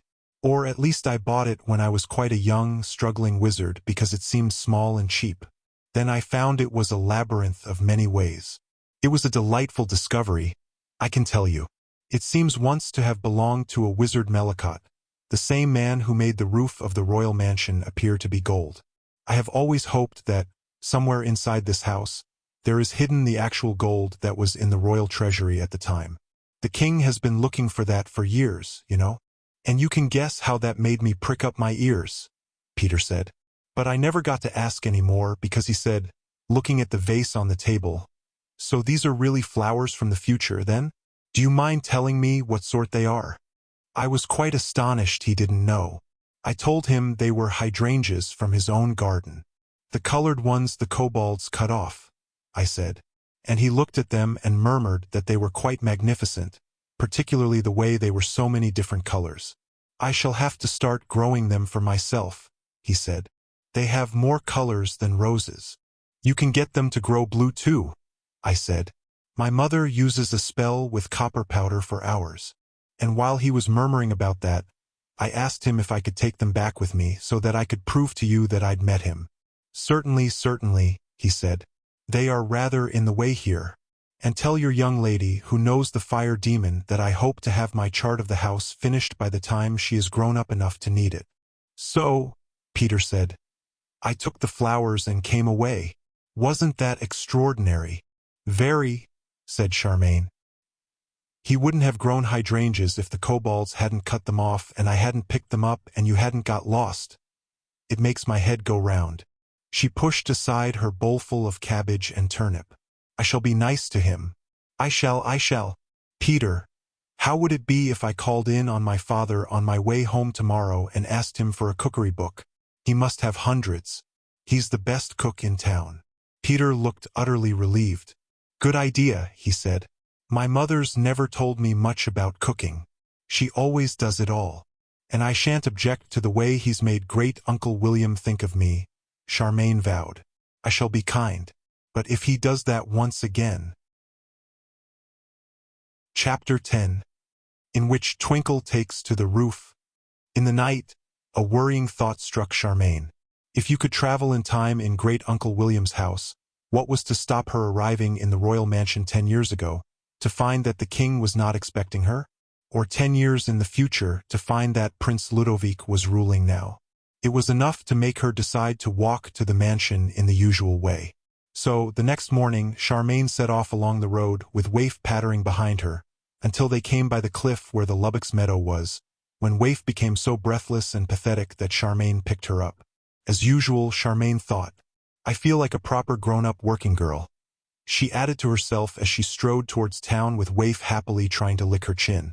It had rained in the night again, but now it was one of those mornings of pale blue sky and huge white clouds. The mountains were silky blues and greens, and in the town, the sun glittered off wet cobbles and flared on the river. Charmain felt very contented. She was really looking forward to a day of sorting papers and chatting with the king. As she crossed Royal Square, the sun glared so off the golden roof of the royal mansion that Charmain was forced to look down at the cobbles. Waif blinked and ducked and then jumped as a loud squealing sound came from the mansion. Look at me! Look at me! Charmain looked, found her eyes full of tears from the dazzle, and looked again under a hand spared from Waif. The child Twinkle was sitting astride the golden roof, fully 100 feet in the air, waving merrily to her. He almost overbalanced doing it. At the sight, Charmain forgot all the unkind thoughts she had had about children yesterday. She dumped Waif on the cobbles and ran for the mansion door, where she clattered at the great knocker and rang the bell furiously. That little boy! She gasped at Sim when he slowly and creakily opened the door. Twinkle! He's sitting on the roof. Someone has to get him down. Is that so? Said Sim. He tottered out onto the steps. Charmain had to wait while he tottered to a place where he could see the roof and craned shakily upwards. Indeed he is, miss, he agreed. Little demon. He'll fall. That roof is as slippery as ice. Charmain was jigging with impatience by then. Send someone to fetch him in. Quickly. I don't know who, Sim said slowly. Nobody much in this mansion climbs too well. I could send Jamal, I suppose, but with only the one eye his balance is not too good. Waif was prancing about, yapping to be carried up the steps. Charmain ignored her. Then send me, she said. Just tell me how to get there. Now, before he slides off sideways. Good notion, Sim agreed. You take the stairs at the end of the hall, miss, and keep on going up. Last flight's wooden and you'll find a small door. Charmain waited for no more. Leaving Waif to fend for herself, she raced off down the damp stone corridor until she came to the lobby with the stone stairs. There she began to climb for dear life, with her glasses bouncing on her chest and her footsteps ringing round the walls. Up she went, 2 long flights, her mind filled with horrible thoughts of a small body plummeting down and hitting the cobbles with, well, a splash, just about where she had left Waif. Panting hard, she hurried up a 3rd, narrower flight. It seemed endless. Then she came to wooden stairs and clattered up those, almost out of breath. They seemed endless too. At last she came to a small wooden door. Praying she was still in time, Charmain flung open the door on to a blaze of sunlight and gold. I thought you were never coming, Twinkle said from the middle of the roof. He was wearing a pale blue velvet suit and his golden hair blazed as bright as the roof. He seemed perfectly calm, more like a strayed angel than a small boy in trouble on a roof. Are you very frightened? Charmain panted anxiously.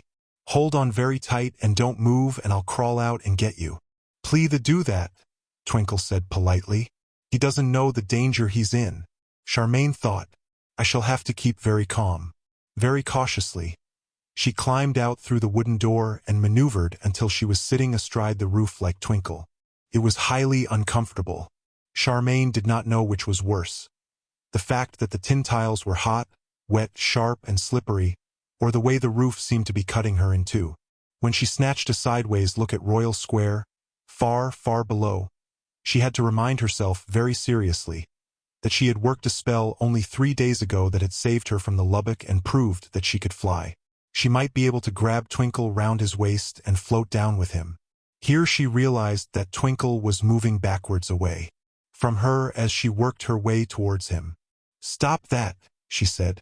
"Don't you know how dangerous this is?"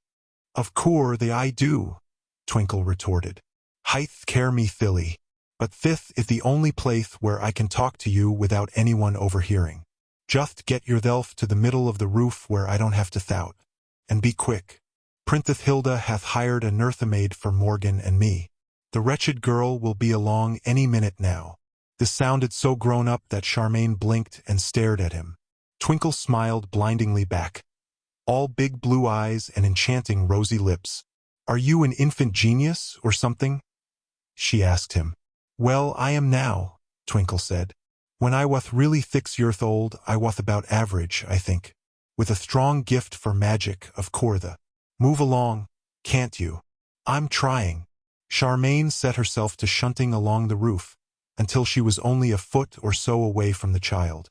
"So what are we supposed to be talking about?" she snapped into his face. "Wizard Norland first," Twinkle said. "They tell me you know him." "Not really," Charmain said. "He's my great-aunt by marriage's great-uncle. I'm keeping house for him while he's ill." She did not feel like mentioning Peter. "And what if hith ho the like?" Twinkle asked. He added chattily, "I live in a moving castle myth elf. Doeth Norland ho the move?" "No," said Charmain. "But there's a door in the middle that takes you to about 100 different rooms. They say Wizard Mellicott made it." "Ah, Mellicott," Twinkle piped. He seemed very pleased. "Then I'll probably need to come and thee it whatever calltha for thaith. Is that all right?" "I suppose so," Charmain said. "Why?" "Because," Twinkle explained, "Thofi calltha and I have been hired to find out what became of the gold in the King's treasury. At least we think that's what they're wanting, but they're not being very clear. Half the time, they seem to be saying that what they've lot is thing called the elf gift and nobody knowth what this elf gifteth. And the princess hath asked Thofi to find out what keeps happening to the money from the taxeth. And that seems to be thing different again. They've sold a lot of picturesque and other things and they're still poor church myth. You must have noticed." Charmain nodded. "I noticed. Couldn't they ask for more taxes?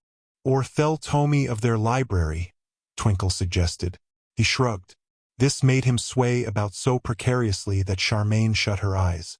"Calthafer nearly got ordered to leave last night when he thuggethed thelling Tomy books. And 80 for taxeth, the King Faith High Norland people are well off and contented, and any extra tax money would probably just disappear too. Though that no good. What I want you to do." There was a shout down in the distance. Charmain opened her eyes and looked sideways. Quite a number of people had gathered in the square, all shading their eyes and pointing to the roof. "Hurry up," she said. "They'll be calling out the fire brigade any minute now." "Do they have one?" Twinkle asked. "They're to civilist you are here." He smiled another of his blazing smiles. "What we need you to do. Are you two quite happy out here?" a voice asked close behind Charmain. It was so near and so sudden that Charmain jumped and all but overbalanced. "Watch it, Thofi," Twinkle said urgently. "You nearly had her off then. That just goes to show what a harebrained scheme this was. Even for you," Sophie said. By the sound, she was leaning out of the wooden door, but Charmain did not dare turn round to look. "Have you done the magic I gave you?" Twinkle asked, leaning sideways to talk round Charmain. "Yes, I have," Sophie said. "Everyone's running around the mansion fussing. Calcifer's trying to stop that silly nursemaid having hysterics, and someone outside has just called the firemen in. I managed to slip into the library with your spell in the confusion." "Satisfied?" "Perfectly," Twinkle gave another angelic smile. You thee how cunning my plan wath now. He leaned towards Charmain. What I've done, he said to her, ith to cast a spell that mocketh every book or pie of paper that hath the flighteth bearing on the king to problemth light up with a light that only you can thee. When you spot a lighted one, I want you to make a note of which it ith and what it thaith. Secretly, of courtha. Something tach definitely wrong here, and we don't want anyone to know what you're doing. In Catholic geth to the perthon coughing the trouble. Can you do that for us? I suppose so, said Charmain. It sounded easy enough, although she did not like the idea of keeping secrets from the king. When do you want my notes? Tonight, please, before that princely heir gets here, Sophie said from behind Charmain. There's no need to get him mixed up in this. And we're very grateful, and it truly is important. It's the reason why we're here. Now for goodness sake come inside, both of you, before they start putting up ladders. All right, Twinkle piped. Here we go. I may arrive in 2 haveth, mind you. Serve you right, said Sophie. The roof started to buck and ripple under Charmain. She nearly screamed, but she clung on with both hands, reminding herself that she really could fly. Couldn't she? And the roof jiggled and rippled her backwards towards the way she had come out, while in front of her Twinkle jiggled onwards too. In moments, Charmain felt Sophie take hold of her under her armpits and lug her backwards, with a bit of a scramble, inside the royal mansion again. Sophie then leaned out and seized Twinkle and dumped him down beside Charmain. Twinkle looked soulfully up at Charmain. Back to infancy again, he said, sighing. You won't give me away, will you? Oh, cut out the nonsense, Sophie said. Charmain's all right, she said to Charmain. His name's Howl really, and he's enjoying himself quite disgustingly much, having his second childhood. Come along, my little man. She swept Twinkle up under one arm and carried him away down the stairs. There was a lot of kicking and screaming. Charmain followed them, shaking her head. On the main landing halfway down, everyone in the mansion seemed to be gathered, including a number of people Charmain had not seen before, with Calcifer bobbing this way and that among them.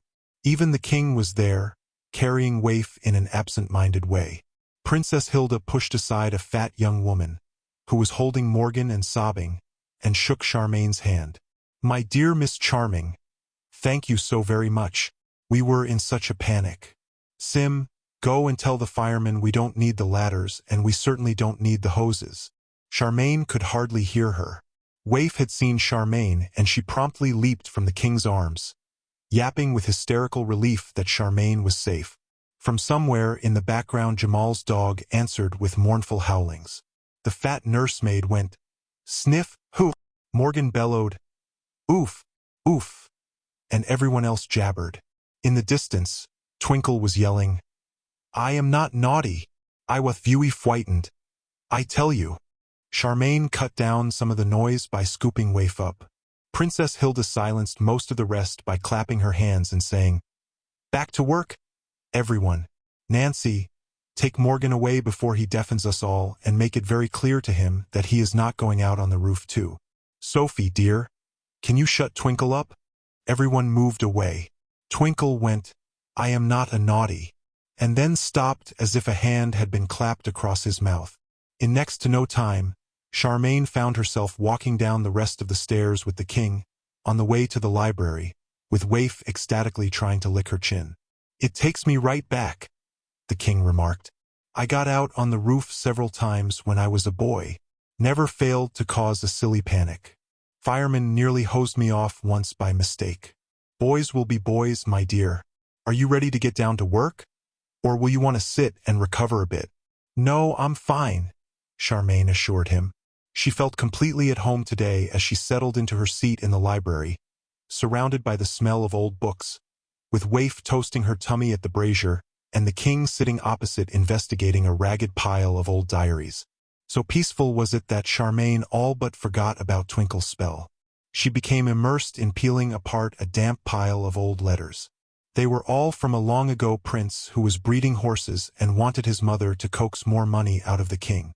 The prince was just feelingly describing the beauties of the new foal his best mare had given birth to, when Charmain looked up to see the fire demon flickering slowly this way and that around the library. The king looked up too. "Good morning, Calcifer," he said courteously. "Is there something you need?" "Just exploring," Calcifer answered in his small crackling voice. "I understand now why you might not want to sell these books." "Indeed," said the king. "Tell me, do fire demons read much?" "Not generally," Calcifer replied. "Sophie reads to me quite often. I like the kind of story with puzzles in where you have to guess who did the murder." "Have you any of those in here?" "Probably not," said the king. "But my daughter is partial to murder mysteries too. Perhaps you should ask her." "Thank you. I will," Calcifer said and vanished. The king shook his head and went back to his diaries. And, as if Calcifer had given Twinkle's spell a jog, Charmain instantly noticed that the diary the king was flipping through was glowing a faint, pale green. So was the next thing in her own pile, which was a rather squashed scroll, done up with tarnished golden tape.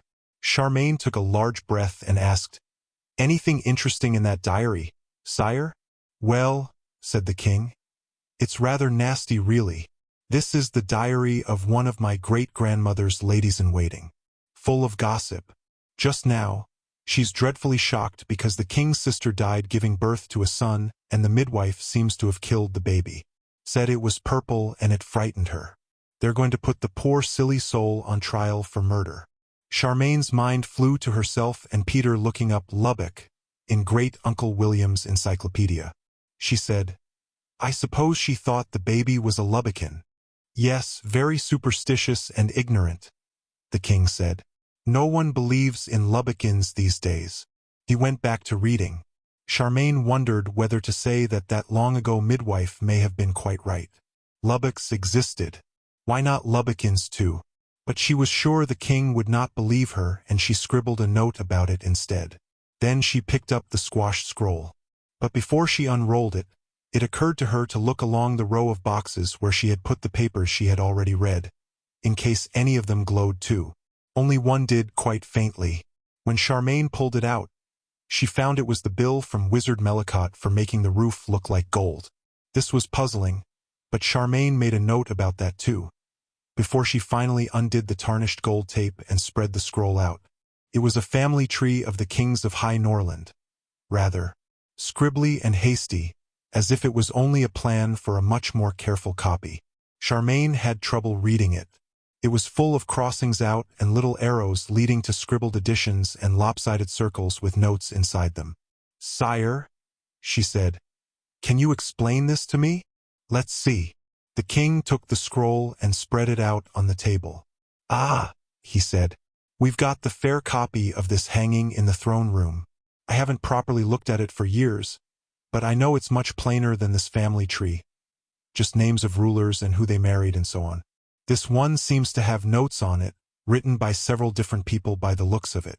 See, here's my ancestor Adolphus I. The note beside him is in really old writing. Says, H.M. Raised walls to the town by virtue of the elf gift. Not much sign of those walls nowadays, is there? But they say that Embankment Street down beside the river is part of the old walls." "Excuse me, sire," Charmain interrupted. "But what is the elf gift?" "No idea, my dear," the king said. "I wish I knew. It was said to bring prosperity and protection to the kingdom, whatever it was, but it seems to have vanished long ago." This is fascinating." The king ran his large finger across to one note after another. "Here, beside my ancestor's wife, it says, was elf woman, so called. They always told me that Queen Matilda was only half elf, but here is her son, Hans Nicholas, labeled as elf child, so maybe that's why he never got to be king. Nobody really trusts elves. Great mistake, in my opinion. They crowned Hans Nicholas's son instead. A very boring person called Adolphus II, who never did anything much. He's the one king on this scroll who doesn't have a note beside him. Tells you something. But his son, here he is, Hans Peter Adolphus, he has a note that says, reaffirmed the safety of the realm in partnership with the elf gift, whatever that means. My dear, this is so interesting.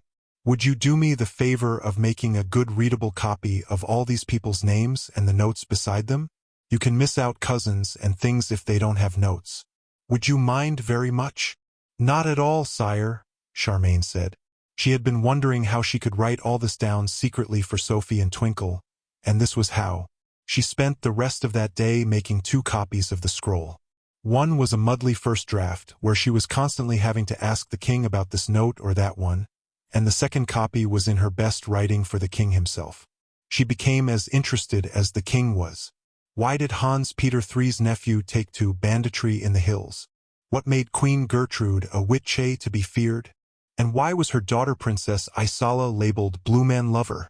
The king could not answer those questions, but he said he had a good idea why Prince Nicholas Adolphus was labeled Drunkard.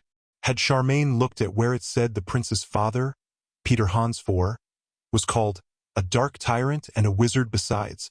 Some of my ancestors were not nice people, he said. I bet this one bullied poor Nicholas horribly. They tell me it can be like that when elf blood goes sour, but I think it's just people, really. Quite late in the day, when Charmain was down near the bottom of the scroll, where nearly every ruler seemed to be called Adolphus or Adolphus Nicholas or Ludovic Adolphus, she was fascinated to come upon a Princess Moina who married a great lord of Strangia, but died giving birth to a loathsome lubberkin. Charmain was sure Moina was the one in the lady-in-waiting's diary. It looked as if someone had believed the midwife's story. She decided not to mention this to the king. 3 lines farther down she came upon the king himself, much lost among his books, and Princess Hilda.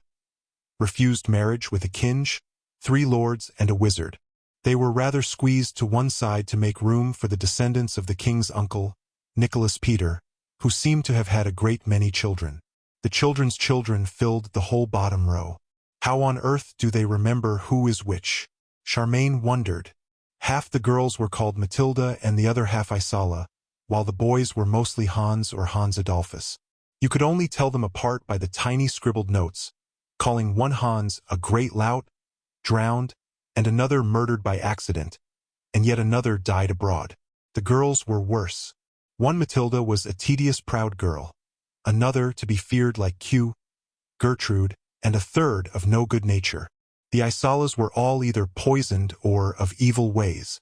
The king's heir, Ludovic Nicholas, stood out from what Charmain began to think was a truly dreadful family, by having no note beside him at all, like the dull Adolphus of long ago. She wrote it all out, names, notes, and all. By the end of the afternoon, her right forefinger was quite numb and blue with ink. "Thank you, my dear," the king said as Charmain handed him her good copy. He started reading through it so eagerly that Charmain was easily able to gather up her scribbly copy and her other notes and cram them into her pockets, without the king seeing. As she stood up, the king looked up to say, "I hope you will forgive me, my dear. I shall not be needing you for the next 2 days. The princess insists that I come out of the library and play host to young Prince Ludovic this weekend. She is not at her best with male visitors, you know. But I shall see you again. On Monday, I hope." "Yes, of course," Charmain said. She collected Waif, who came pottering towards her from the kitchen, and set off towards the front door, wondering what to do with her copy of the scroll. She was not sure she trusted Twinkle. Could you trust someone who looked like a little boy and obviously wasn't quite? And then there's what Peter said Great Uncle William said about fire demons. Can you trust someone that dangerous? She thought unhappily as she went. She found herself face to face with Sophie. "How did it go? Did you find anything?" Sophie asked, smiling at her. It was such a friendly smile that Charmain decided she could trust Sophie anyway. She hoped. "I got some things," she said, pulling papers out of her pockets. Sophie took them even more eagerly and gratefully than the king had taken his good copy. "Marvelous," she said. "These should at least give us a clue. We're really in the dark at the moment. Twinkle says divining spells just don't seem to work here. And that's odd, because I don't think either the king or the princess do magic, do you? Enough to block a divining spell. No," Charmain said, "but a lot of their ancestors did. And there's more to the king than meets your eye." "You're right," said Sophie. "Are you able to stay and go through these notes with us?" "Ask me things on Monday," Charmain told her. "I have to go and see my father before his bakery closes." Chapter 11. in which Charmain kneels on a cake. The shop was closed when Charmain reached it, but she could see, dimly through the glass, someone moving about inside, cleaning up.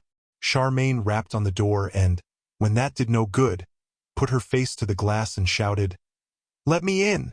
The person inside at length shuffled over and opened the door enough to put his face round it. He proved to be an apprentice about Peter's age whom Charmain had never met. "We're closed," he said. His eyes went to waif in Charmain's arms. The open door had let out a gust of recent donut smells and waif had her nose into it, sniffing rapturously. "And we don't allow dogs," he said. "I need to see my father," Charmain said. "You can't see anyone," the apprentice said. "The bakehouse is still busy." "My father is Mr. Baker," Charmain told him, "and I know he'll see me. Let me in." "How do I know that's the truth?" the apprentice said suspiciously. "It's as much as my job's worth." Charmain knew this was the sort of time when she needed to be polite and tactful, but she ran out of patience, just as she had with the kobolds. "Oh, you silly boy," she interrupted him. "If my father knew you weren't letting me in, he'd sack you on the spot. Go and fetch him if you don't believe me." "Hoity-toity," said the apprentice, but he backed away from the door, saying, "Come in, then, but you leave the dog outside, understand?" "No, I don't," Charmain said. "She might be stolen. She's a highly valuable magical dog, I'll have you know, and even the king lets her in. If he can, so can you." The apprentice looked scornful. "Tell that to the Lubbock on the hills," he said. Things might have become very difficult then, if Belle, one of the ladies who served in the shop, had not come in through the bakehouse door just then. She was tying on her headscarf and saying, "I'm leaving now, Timmy. Mind you wash down all the—" When she saw Charmain. "Oh, hello, Charmain. Want to see your dad, do you?" "Hello, Belle." "Yes, I do," Charmain said. "But he won't let me bring Waif in." Belle looked at Waif. Her face melted into a smile. "What a sweet little creature. But you know what your dad thinks of dogs coming in here. Better leave her in the shop for Timmy to look after. You'll take care of her, won't you, Timmy?" The apprentice made a grudging noise and glowered at Charmain. "But I warn you, Charmain," Belle continued in her usual chatty way. "They're very busy through there. There's an order on for a special cake. So you won't stay long, will you? Put your little dog down here and she'll be quite safe. And, Timmy, I want those shelves cleaned down properly this time, or I'll have words to say to you tomorrow. Tare, night-night." Belle swept out of the shop and Charmain swept past her into it. Charmain did have thoughts of sweeping onwards into the bakehouse with Waif, but she knew Waif's record with food was not good. So she deposited Waif beside the counter, gave Timmy a cold nod and he'll hate me for the rest of his life, she thought, and stalked on alone past the empty glass cases and the cool marble shelves and the clusters of white tables and chairs, where the citizens of High Norland were accustomed to sit for coffee and rich cakes. Waif gave a desperate whine as Charmain pushed open the bakehouse door, but Charmain hardened her heart and pushed the door shut behind herself. It was busy as a hive in there and tropically hot, and full of scents that would certainly have driven Waif mad with greed. There was the smell of new dough and dough cooking, the sweet scent of buns and tarts and waffles, overlaid with savory smells from pasties and quiches, which were all overlaid in turn by strong odors of cream and flavored icing from the large, many-layered cake that several people were decorating on the table nearest the door. Rosewater, Charmain thought, inhaling those scents. Lemon, strawberry, almonds from South Ingery, cherries and peaches. Mr. Baker was striding from worker to worker, instructing, encouraging, and inspecting as he went. "Jake, you have to put your back into kneading that dough," Charmain heard him saying as she came in. And a moment later, "A light hand with that pastry, Nancy. Don't hammer it or it'll be like a rock." A moment after that, he was off down to the baking ovens at the other end, telling the young man there which oven to use. And wherever he went, he got instant attention and obedience. Her father, Charmain knew, was a king in his bakehouse. More of a king than the real king in the royal mansion, she thought. His white hat sat on his head like a crown. Suited him too, Charmain thought. He was thin-faced and ginger-haired like she was herself, though much more freckly. She ran him down by the stoves, where he was tasting a savory meat filling and telling the girl making it that there was too much spice in it. "It tastes good, though," the girl protested. "Maybe," said Mr. Baker. "But there's a world of difference between a good taste and a perfect one, Lorna. You cut along and help them with the cake, or they'll be at it all night, and I'll have a go rescuing this filling." He took the saucepan off the flames as Lorna hurried off, looking mightily relieved. He turned round with it and saw Charmain. "Hello, sweetheart. I wasn't expecting you." A slight doubt came over him. "Did your mother send you?" "No," Charmain said. "I came by myself. I'm looking after Great Uncle William's house. Remember?" "Oh, so you are," her father said. "What can I do for you?" "Heir," Charmain said. This was hard to say now that she had been reminded what an expert her father was. He said, "Just a moment," and turned to search through rows of powdered herbs and spices on a shelf beside the stoves. He selected a jar, uncapped it, and shook just a sprinkle of something into the saucepan. He stirred the mixture, tasted it, and nodded. "That'll do now," he said, putting the saucepan down to cool. Then he looked questioningly at Charmain. "I don't know how to cook, Dad," she blurted out. "And the food for the evening comes raw in Great Uncle William's house. You don't happen to have any instructions written down, do you? For apprentices or something?" Mr. Baker pulled at his freckly chin with his clean hand, thinking. "I always told your mother you'd need to know some of those things," he said. "Respectable or not. Let's see. Most of what I've got will be a bit advanced for you. Patisserie and gourmet sauces and such. I expect my apprentices to come to me knowing the basics these days. But I think I still may have some of the elementary, simple notes from back when I started. Let's go and see, shall we?" He led the way across the bakehouse, among the thronging, busy cooks, to the far wall. There were a few rickety shelves there, piled higgledy-piggledy with notebooks, pieces of paper with jam stains on them, and fat files covered with floury fingerprints. "Wait a moment," Mr. Baker said, pausing by the leftovers table beside these shelves. "I'd better give you some food to go on with, while you're reading up on it, hadn't I?" Charmain knew this table well. Waif would have loved it. On it were any pieces of baking that had not turned out quite perfect. Broken tarts, lopsided buns, and cracked pasties, together with all the things from the shop that had not been sold that day. The bakehouse workers were allowed to carry these home if they wanted. Mr. Baker picked up one of the sacking bags the workers used and began swiftly filling it. A whole cream cake went in at the bottom, followed by a layer of pasties, then buns, donuts, and finally a large cheese flan. He left the bulging bag on the table while he searched about on the shelves. "Here we are," he said, pulling forth a floppy brown notebook, dark with old grease. "I thought I still had it. This was from when I started as a lad in the restaurant on Marketplace. I was as ignorant as you are then, so it should be just what you need. Do you want the spells that go with the recipes?" "Spells," said Charmain. "But, Dad." Mr. Baker looked as guilty as Charmain had ever seen him. His freckles for a moment were drowned in redness. I know, Charmain. Your mother would have 70 fits. She will insist that magic is low, vulgar stuff. But I was born a magic user and I can't help myself.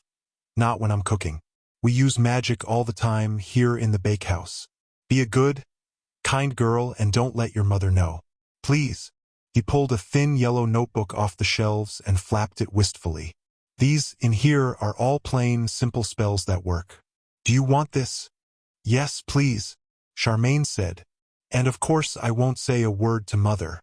I know what she's like as well as you do." "Good girl," said Mr. Baker. He swiftly slid both notebooks down into the bag beside the cheese flan and passed Charmain the bag. They grinned at one another like conspirators. "Happy eating," Mr. Baker said. "Good luck." "You too," Charmain said. "And thank you, Dad." She stretched up and kissed him on his floury, freckled cheek, just below the cook's hat, and then made her way out of the bakehouse.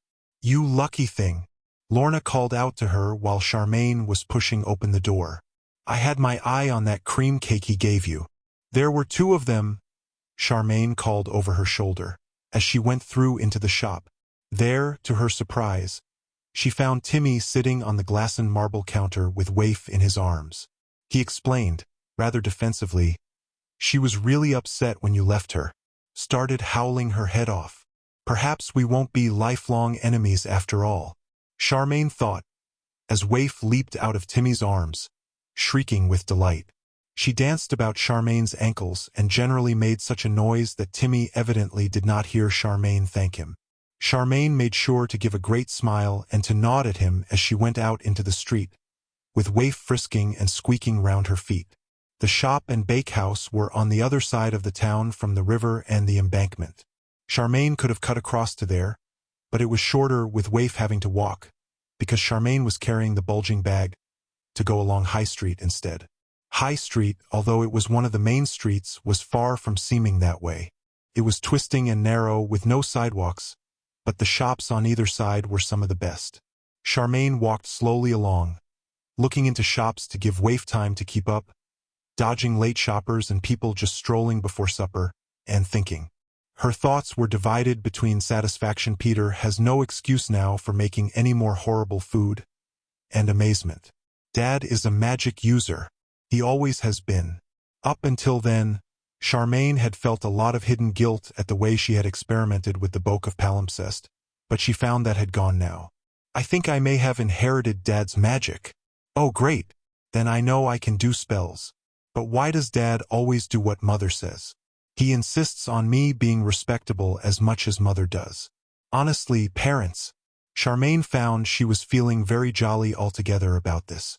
At this point there was a tremendous clatter of horse hooves coming up behind her, mixed with rumbling and deep shouts of "Clear the way!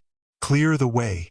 Charmain glanced round and found riders in some kind of uniform filling the street, coming so fast that they were almost on top of her already. People on foot were flattening themselves against shops and walls on either side of the street. Charmain whirled round, reaching for Waif. She tripped over someone's doorstep and half-knelt on the bag of food, but she got Waif and managed not to drop the bag. Holding Waif and the bag in both arms, she backed against the nearest wall, while horses' legs and men's feet in stirrups pounded past in front of her nose. Those were followed by a whole string more of galloping horses, shining black ones in long leather traces and a whip cracking across their backs. After them a great colorful coach thundered by, glinting with gold and glass and painted shields, with two men in feathered hats swaying on the back of it. This was followed by yet more uniforms on horses, galloping deafeningly. Then they were gone, away down the street and round the next bend. Waif whimpered. Charmain sagged against the wall. "What on earth was that?" she said to the person flattened against the wall beside her. "That," said the woman, "was Crown Prince Ludovic. On his way to visit the king, I suppose." She was a fair and slightly fierce-looking lady, who reminded Charmain just a little of Sophie Pendragon. She was clutching a small boy who might have reminded Charmain of Morgan, except that he was not making any noise at all. He looked to be shocked white, rather the way Charmain felt herself. He ought to know better than to go that fast in a narrow street like this, Charmain said angrily. Someone could have been hurt. She looked into her bag and discovered that the flan had broken in half and folded up, which made her angrier than ever. "Why couldn't he have gone down the embankment where it's wide?" she said. "Doesn't he care?" "Not a lot," said the woman. "Then I shudder to think what he'll be like when he's king," Charmain said. "He's going to be dreadful." The woman gave her a strange, meaningful stare. "I didn't hear you say that," she said. "Why?" asked Charmain. "Ludovic doesn't like criticism," the woman said. "He has Lubbekins to enforce his feelings. Lubbekins, you hear? Girl, let's hope I was the only one who heard what you said." She heaved the little boy higher in her arms and walked away. Charmain thought about this as she trudged through the town with Waif under one arm and the bag pulling at the other. She found herself hoping hard that her king, Adolphus X, would go on living for a very long time. "Or I might have to start a revolution," she thought. "And, my goodness, it feels a long way to Great Uncle William's house today." She got there in the end, however, and put Waif down thankfully on the garden path. Indoors, Peter was in the kitchen, sitting on one of the 10 bags of laundry, staring moodily at a big red slab of meat on the table. Beside it were 3 onions and 2 carrots. "I don't know how to cook these," he said. "You don't have to," Charmain said, dumping her bag on the table. "I went to see my father this evening. And here," she added, fishing out the 2 notebooks, "are recipes and the spells that go with them." Both notebooks were rather the worse for Flan. Charmain wiped them on her skirt and handed them over. Peter brightened up wonderfully and jumped off the laundry bag. "That's really useful," he said. "And a bag of food is better." Charmain unpacked bent flan, broken pasties, and squashed buns. The cream cake at the bottom had a knee-shaped dent in it, and it had oozed into some of the pasties. This made her angry with Prince Ludovic all over again. She told Peter all about it while she tried to reassemble the pasties. "Yes, my mother says he's got the makings of a real tyrant," Peter said, a little absently because he was flipping through the notebooks. "She says that's why she left this country." "Do I do these spells while I cook the food? Or before or after, do you know?" "Dad didn't say." "You'll have to work it out," Charmain said, and went away to Great Uncle William's study to find a soothing book to read. The 12-branched wand was interesting, but it made her feel as though her mind had broken into 100 little pieces. Each branch of the wand had 12 more branches growing out of it, and 12 more from each of those. "Much more and I'd turn into a tree," Charmain thought as she searched the shelves. She chose a book called The Magician's Journey, which she hoped would be an adventure story, and it was, in a way, but she very soon realized that it was also a step-by-step account of how a magician learned his skills. This set her thinking again of how Dad had turned out to be a magic user. "And I know I've inherited it," she thought. "I learned to fly and I mended the pipes in the bathroom all in no time. But I ought to learn how to do it smoothly and quietly, instead of shouting and bullying things." She was still sitting, pondering this, when Peter yelled to her to come and eat. "I used the spells," he said. He was very proud of himself. He had warmed up the pasties and made a truly tasty mixture of the onions and carrots. And, he added, "I was quite tired after a day of exploring." "Looking for gold?" Charmain said. "It's the natural thing to do," Peter said. "We know it's somewhere in this house. But what I found instead was the place where the kobolds live. It's like a huge cave, and they were all in there making things. Cuckoo clocks mostly, but some of them were making teapots, and some more were making something like a sofa near the entrance.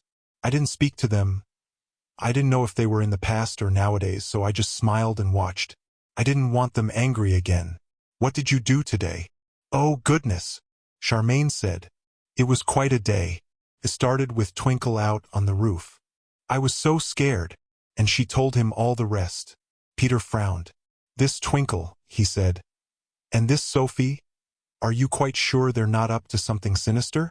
Wizard Norland said fire demons were dangerous beings, you know." "I did wonder," Charmain admitted, "but I think they're all right. It looks as if Princess Hilda has called them in to help. I wish I knew how to find what the king is looking for. He got so excited when I found that family tree. Did you know that Prince Ludovic has 8 second cousins, mostly called Hans and Isala, and nearly all of them have met with sticky ends? Because they were all bad lots," Peter said.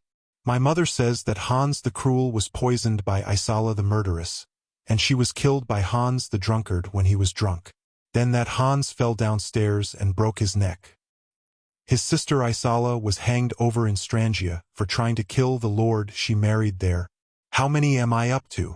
"5, said Charmain, quite fascinated. 3 to go." "Those are 2 Matildas and another Hans," Peter said. "Hans Nicholas, that one was, and I don't know how he died, except that he was somewhere abroad when he did. One of the Matildas was burned when her manor house caught fire, and they say the other one is such a dangerous witch that Prince Ludovic has her shut up in an attic in Casteljoie. Nobody dares go near her, not even Prince Ludovic. She kills people just by looking at them. Is it all right that I gave Waif that lump of meat?" "Probably," said Charmain, "if she didn't choke." "How do you know all about these cousins?" "I'd never heard of them before today." "That's because I come from Mont Albino," Peter said. "Everyone at my school knows all about the 9 bad cousins of High Norland. But I suppose that in this country neither the king nor Prince Ludovic wanted to get about that their relatives were so vile. They say Prince Ludovic is as bad as the rest too. And we're such a nice country, really? Charmain protested. She felt quite hurt that her own High Norland should have given birth to 9 such awful people. Seemed hard on the king as well. Chapter 12 concerns laundry and Lubbock eggs. Charmain woke early the following day, because Waif stuck her small cold nose into Charmain's ear, obviously thinking they needed to go to the royal mansion as usual. "No, I don't need to go," Charmain said crossly. "The king has to look after Prince Ludovic today. Go away, Waif, or I may turn into an Isala and poison you, or a Matilda and do evil magic at you. Just go." Waif pattered sadly away, but Charmain was awake by then. Before long she got up, soothing her crossness by promising herself that she would spend a fine, lazy day reading The Magician's Journey. Peter was up too, and he had other ideas. "We're going to do some of this laundry today," he said. "Have you noticed that there are 10 bags of it in here now and 10 more in Wizard Norland's bedroom? I think there may be 10 in the pantry as well." Charmain glowered at the laundry bags. She could not deny that they filled the kitchen up rather. "Let's not bother," she said. "It must be those kobolds doing it." "No, it isn't," Peter said. "My mother says that laundry breeds if you don't wash it." "We have a washerwoman," Charmain said. "I don't know how to wash things." "I'll show you how," Peter said. "Stop hiding behind your ignorance." Angrily wondering how it was that Peter always managed to set her to work, Charmain shortly found herself pumping hard at the pump in the yard, filling buckets with water for Peter to carry to the wash-house and empty into the great copper boiler. After about the 10th bucketful, Peter came back, saying, "We need to light the fire under the copper now, but I can't find any fuel. Where do you think he keeps it?" Charmain wiped sweaty hair back from her face with an exhausted hand. "It must work like the kitchen fire," she said. "I'll go and see." She led the way to the shed, thinking, "And if this doesn't work, we can stop trying." "Good. We need just one thing that will burn," she told Peter. He looked blankly round. Inside the shed there was nothing but a stack of wooden tubs and a box of soap flakes. Charmain eyed the place at the bottom of the boiler. It was black with old fires. She eyed the tubs. Too big. She eyed the soap flakes and decided not to risk another storm of bubbles. She went outside and plucked a twig from the unhealthy tree. Shoving this into the blackened fireplace, she slapped the side of the boiler and said, "Fire!" and had to leap quickly backwards as flames thundered into being underneath. "There," she said to Peter. "Good," he said. "Back to the pump. We need the copper full now." "Why?" said Charmain. "Because there's 30 sacks of washing, of course," Peter said. "We'll need to run hot water into some of these tubs to soak the silks and do the woolens in. And then we'll need water for rinsing. Buckets and buckets more." "I don't believe this," Charmain muttered to Waif, who was pottering about watching. She sighed and went back to pumping. Meanwhile, Peter fetched out a kitchen chair and put it in the shed. Then, to Charmain's indignation, he set out the tubs in a row and began pouring bucketfuls of her hard-worked, for cold water into them. "I thought those were for the copper," she protested. Peter climbed on the chair and began hurling handfuls of soap flakes into the top of the boiler. It was now steaming and making simmering noises. "Stop arguing and keep pumping," he said. "It's nearly hot enough for the whites now. 4 more buckets should do it, and then you can start putting shirts and things in." He climbed off the chair and went away into the house. When he came back, he was lugging 2 of the laundry bags, which he left propped against the shed while he went back for more. Charmain pumped and panted and glowered and climbed on the chair to pour her 4 full buckets into the soapy clouds of steam rising from the copper. Then, glad to be doing something else, she untied the strings that held the first laundry bag closed. There were socks inside, and a red wizardly robe, 2 pairs of trousers, and shirts and underclothes below that, all smelling of mildew from Peter's bathroom flood. Oddly enough, when Charmain untied the second bag, there were the same, identical things inside it. Wizard's washing was bound to be peculiar, Charmain said. She took armfuls of the washing, climbed on the chair, and heaved the clothes into the copper. No, no, no. Stop, Peter shouted, just as Charmain had emptied the second bagful in. He came rushing across the grass, towing 8 more bags all tied together. But you said to do it, Charmain protested. Not before we've sorted it out, you fool, Peter said. You only boil the white things. I didn't know, Charmain said sullenly. She spent the rest of the morning sorting laundry into heaps on the grass, while Peter hurled shirts into boil and ran off soapy water into tubs to soak robes and socks and 20 pairs of wizardly trousers in. At length he said, I think the shirts have boiled enough, and pulled forward a swilling tub of cold water. You put the fire out while I run the hot water off. Charmain had not the least idea how you put a magical fire out.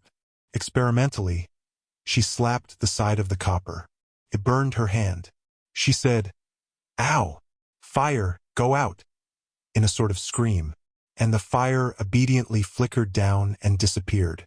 She sucked her fingers and watched Peter open the tap at the bottom of the copper and send steaming pink suds gushing away down the drain. Charmain peered through the steam as the tap ran. I didn't know the soap was pink, she said. It wasn't, Peter said. Oh, my heavens! Look what you've done now. He leaped up on the chair and began heaving out steaming shirts with the forked stick meant for the purpose. Every one of them, as it splashed into the cold water, turned out to be bright cherry pink. After the shirts, he forked out 15 tiny shrunken socks, all of which would have been too small for Morgan, and a baby-sized pair of wizardly trousers. Finally, he fished up a very small red robe and held it out accusingly, dripping and steaming, for Charmain to see. That's what you did, he said. You never put red wool in with white shirts.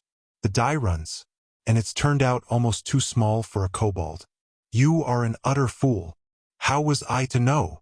Charmain demanded passionately. I've lived a sheltered life. Mother never lets me go near our washhouse. Because it's not respectable. I know, Peter said disgustedly. I suppose you think I should be sorry for you. Well, I'm not. I'm not going to trust you anywhere near the mangle. The Lord knows what you do with that. I'm going to try a bleaching spell while I do the mangling. You go and get the clothesline and that tub of clothes pegs from the pantry and hang everything up to dry. Can I trust you not to hang yourself or something while you do that? I'm not a fool, Charmain said haughtily. An hour or so later, when Peter and Charmain, both weary and damp with steam, were soberly chewing yesterday's leftover pasties in the kitchen, Charmain could not help thinking that her efforts with the clothesline were rather more successful than Peter's with the mangle and the bleaching spell. The clothesline zigzagged 10 times back and forth across the yard. But it stayed up. The shirts now flapping from the pegs on it were not white. Some were streaked with red. Some had curious pink curlicues all over them, and some others were a delicate blue. Most of the robes had white stripes on them somewhere. The socks and the trousers were all creamy white. Charmain thought it very tactful of her that she did not point out to Peter that the elf, who was ducking and dodging among the zigzags of washing, was staring at it in grave amazement. There's an elf out there, Peter exclaimed with his mouth full. Charmain swallowed the rest of her pasty and opened the back door to see what the elf wanted. The elf bent his tall fair head under the doorway and stalked into the middle of the kitchen, where he put the glass box he was carrying down on the table. Inside the box were 3 roundish white things about the size of tennis balls. Peter and Charmain stared at them and then at the elf, who simply stood there without speaking. What are these? Peter said at length. The elf bowed very slightly. These, he said, are the 3 Lubbock eggs that we have removed from the Wizard William Norland. It was a very difficult operation, but we have performed it successfully. Lubbock eggs, Peter and Charmain exclaimed, almost together. Charmain felt her face draining white and very much wished she had not eaten that pasty. All Peter's freckles showed up brown in his white face. Waif, who had been begging for lunch under the table, set up a frantic whining. Why have you brought the eggs here? Charmain managed to say. The elf said calmly, because we have found it impossible to destroy them. They defeat all our efforts, magical and physical. We have finally concluded that only a fire demon is capable of destroying them. Wizard Norland informs us that Miss Charming will by now have contact with a fire demon. Wizard Norland's alive? He's talking to you? Peter said eagerly. Indeed, said the elf. He is recovering well and should be ready to return here in 3 or 4 days at the most. Oh, I'm so glad, Charmain said. So it was Lubbock eggs making him ill? That is so, the elf agreed. It seems that the wizard encountered a Lubbock some months ago while walking in a mountain meadow. The fact that he is a wizard has caused the eggs to absorb his magic and become nearly impossible to destroy. You are warned not to touch the eggs or attempt to open this box that they are in. They are extremely dangerous. You are advised to obtain the services of the fire demon as soon as possible. While Peter and Charmain gulped and stared at those 3 white eggs in their box, the elf gave another small bow and stalked away through the inner door. Peter pulled himself together and ran after him, shouting to know more. But he arrived in the living room to see the front door slamming shut. When he, followed by Charmain, followed by Waif, rushed out into the front garden, there was no sign of the elf at all. Charmain caught sight of Rollo peering slyly round the stalks of a hydrangea, but the elf was gone completely. She picked up Waif and planted her in Peter's arms. Peter, she said, keep Waif here. I'll go and get Calcifer at once. And she set off at a run down the garden path. Be quick, Peter shouted after her. Be very quick. Charmain did not need Peter to tell her that. She ran, followed by Waif's despairing and squeaky howls, and ran, and went on running, until she had rounded the great cliff and could see the town ahead. There she had to drop to a hasty walk and clutch at the stitch in her side. But she kept on as fast as she could. The thought of those round white eggs sitting on the kitchen table was enough to make her break into a trot as soon as her breath came back. Suppose the eggs hatched before she had found Calcifer. Suppose Peter did something stupid like trying to put a spell on them. Suppose. She tried to take her mind off all the other awful possibilities by panting to herself, I am so stupid. I could have asked that elf what the elf gift was, but I clean forgot. I should have remembered. I'm stupid. But her heart was not really in it. All she could see in her mind was Peter mumbling spells over the glass box. It would be just like him to try. It came on to pour with rain as she entered the town. Charmain was pleased. That should take Peter's mind off the Lubbock eggs. He would have to rush outside and bring the washing in before it got soaked again. Just so long as he hadn't done something stupid before that. She arrived at the royal mansion soaked through and almost out of breath entirely, where she clattered at the knocker and rang the bell even more frantically than she had when Twinkle was on the roof. It seemed an age before Sim opened the door. Oh, Sim, she gasped. I need to see Calcifer at once. Can you tell me where he is? Certainly, miss, Sim replied, not in the least put out by Charmain's soaking hair and dripping clothes. Sir Calcifer is presently in the grand lounge. Allow me to show you the way. He shut the door and shuffled off, and Charmain dripped her way after him, down the long damp hallway, past the stone staircase, to a grand doorway somewhere near the back of the mansion, where Charmain had never been before. In here, miss, he said, throwing the grand but shabby door open. Charmain went in, to a roar of voices and a crowd of finely dressed people, who all seemed to be shouting at one another while they walked about eating cake off elegant little plates. The cake was the first thing she recognized. It stood grandly on a special table in the middle of the room. Although only half of it was there by now, it was definitely the same cake that her father's cooks had been working on yesterday evening. It was like seeing an old friend among all these finely dressed strangers. The nearest man, who was dressed in midnight blue velvet and dark blue brocade, turned and stared haughtily at Charmain, and then exchanged disgusted looks with the lady beside him. This lady was wearing, not exactly a ball dress, not at tea time, Charmain thought, silks and satins so sumptuous that she would have made Aunt Sempronia look shabby, had Aunt Sempronia been there. Aunt Sempronia was not there, but the Lord Mayor was, and so was his lady, and so were all the most important people in town. Sim, asked the man in midnight blue, just who is this wet little commoner? Lady Charming, Sim replied. is the new assistant to His Majesty, Your Highness. He turned to Charmain. Allow me to present you to His Highness, Crown Prince Ludovic, my lady. He stepped backwards and shut himself outside the room. Charmain felt that the floor would be doing her a favor if it opened under her soaking wet feet and dropped her into the cellars. She had clean forgotten the visit of Crown Prince Ludovic. Princess Hilda had obviously invited all the best people of High Norland to meet the prince. And she, ordinary Charmain Baker, had gate-crashed the tea party. Pleased to meet you, Your Highness, she tried to say, came out as frightened whisper. Prince Ludovic probably did not hear. He laughed and said, Is Lady Charming some kind of nickname the king calls you, little girl? He pointed with his cake fork at the lady in not-quite evening dress. I call my assistant Lady Moneybags. She costs me a fortune, you see. Charmain opened her mouth to explain what her name really was, but the lady in not-quite evening dress got in first. You'd no call to say that, she said angrily. You spiteful thing, you. Prince Ludovic laughed and turned away to talk to the colorless gentleman, who was approaching in a colorless gray silk outfit. Charmain would have tiptoed away at once to find Calcifer, except that, as the prince turned, the light from the big chandelier overhead caught him inside face. The eye she could see glowed deep purple. Charmain stood like a cold statue of horror. Prince Ludovic was a Lubbocan. For a moment she could not move, knowing she was showing her horror, knowing that people would see how horrified she was and wonder why. The colorless gentleman was already looking at her, with curiosity in his mild mauve eyes. Oh heavens! He was a Lubbocan too. That was what had worried her before, when she met him near the kitchens. Fortunately, the Lord Mayor moved away from beside the cake table just then, to bow deeply to the king, and gave Charmain a glimpse of a rocking horse. No, there were many rocking horses Charmain saw. It quite distracted her from her horror.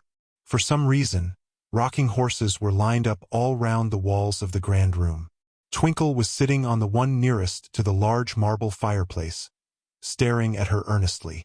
Charmain could tell he knew she had had a shock of some kind and wanted her to tell him what had caused it. She began edging her way across to the fireplace. This gave her a sight of Morgan, sitting by the marble fender playing with a box of bricks. Sophie was standing over him. In spite of Sophie's peacock blue dress and her air of being part of the tea party, Charmain had a moment when she saw Sophie as a very large lioness with its teeth bared, standing guard on its small lion cub. Oh, hello, Charming, Princess Hilda said, more or less in Charmain's ear. Would you like some cake, since you're here? Charmain shot a regretful look at the cake and inhaled its luscious smell instead. No thank you, ma'am, she said. I only came with a message for, Mrs. Pendragon, you see. Where was Calcifer? Well, there she is, just over there, Princess Hilda said, pointing. I must say the children are behaving beautifully at the moment. Long may it last. She swished away to offer another finely dressed person some cake. For all its swishing, her dress was nothing like as fine as the others in the room. It was faded almost white in places and reminded Charmain rather of the laundry after Peter had worked his bleaching spell.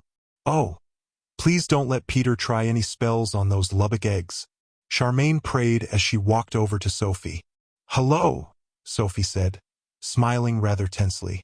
Beyond her, Twinkle was rocking on the rocking horse, going creak, creak, creak, quite irritatingly. The fat nursemaid was standing beside him going, Master Twinkle, pray do get down from there. You're making such a noise, Master Twinkle. Master Twinkle, I don't want to have to tell you twice, over and over. This was probably even more irritating. Sophie knelt down and passed Morgan a red brick. Morgan held the brick out towards Charmain. Boo Bick, he told her. Charmain knelt down too. No, it isn't blue, she said. Try again. Sophie murmured out of the side of her mouth. Glad to see you. I don't care for this prince at all, do you? Nor for that overdressed floozy with him. Urple, Morgan guessed, holding the brick out again. I don't blame you, Charmain whispered to Sophie. No, it's not purple, it's red. But the prince is purple, or his eyes are. He's a Lubbocan. A what? Sophie said, puzzled. Dead? Asked Morgan. looking at his brick disbelievingly. Creak creak went the rocking horse. Yes, red, said Charmain. I can't explain here. Tell me where Calcifer is. I'll explain to him and he can tell you. I need Calcifer urgently. Here I am, Calcifer said. What do you need me for? Charmain looked round.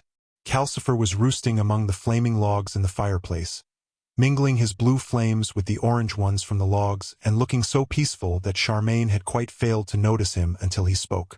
Oh, thank goodness, she said. Can you come with me at once to Wizard Norland's house? We've got an emergency there that only a fire demon can deal with. Please. Chapter 13, in which Calcifer is very active. Calcifer's orange eyes turned to Sophie. Do you need me to keep guard here still? He asked her. Or can you manage with just the two of you? Sophie gazed worriedly out at the well-dressed, chattering crowd. I don't think anyone's going to try anything just now, she said. But come back quickly. I have a horrible, foreboding feeling. I don't trust that mauve-eyed fellow an inch. Or that nasty prince either. All right, quick it is, Calcifer crackled. Stand up, young Charming. I'm going to sit on your hands. Charmain got to her feet, expecting to be burned, or at least singed any moment.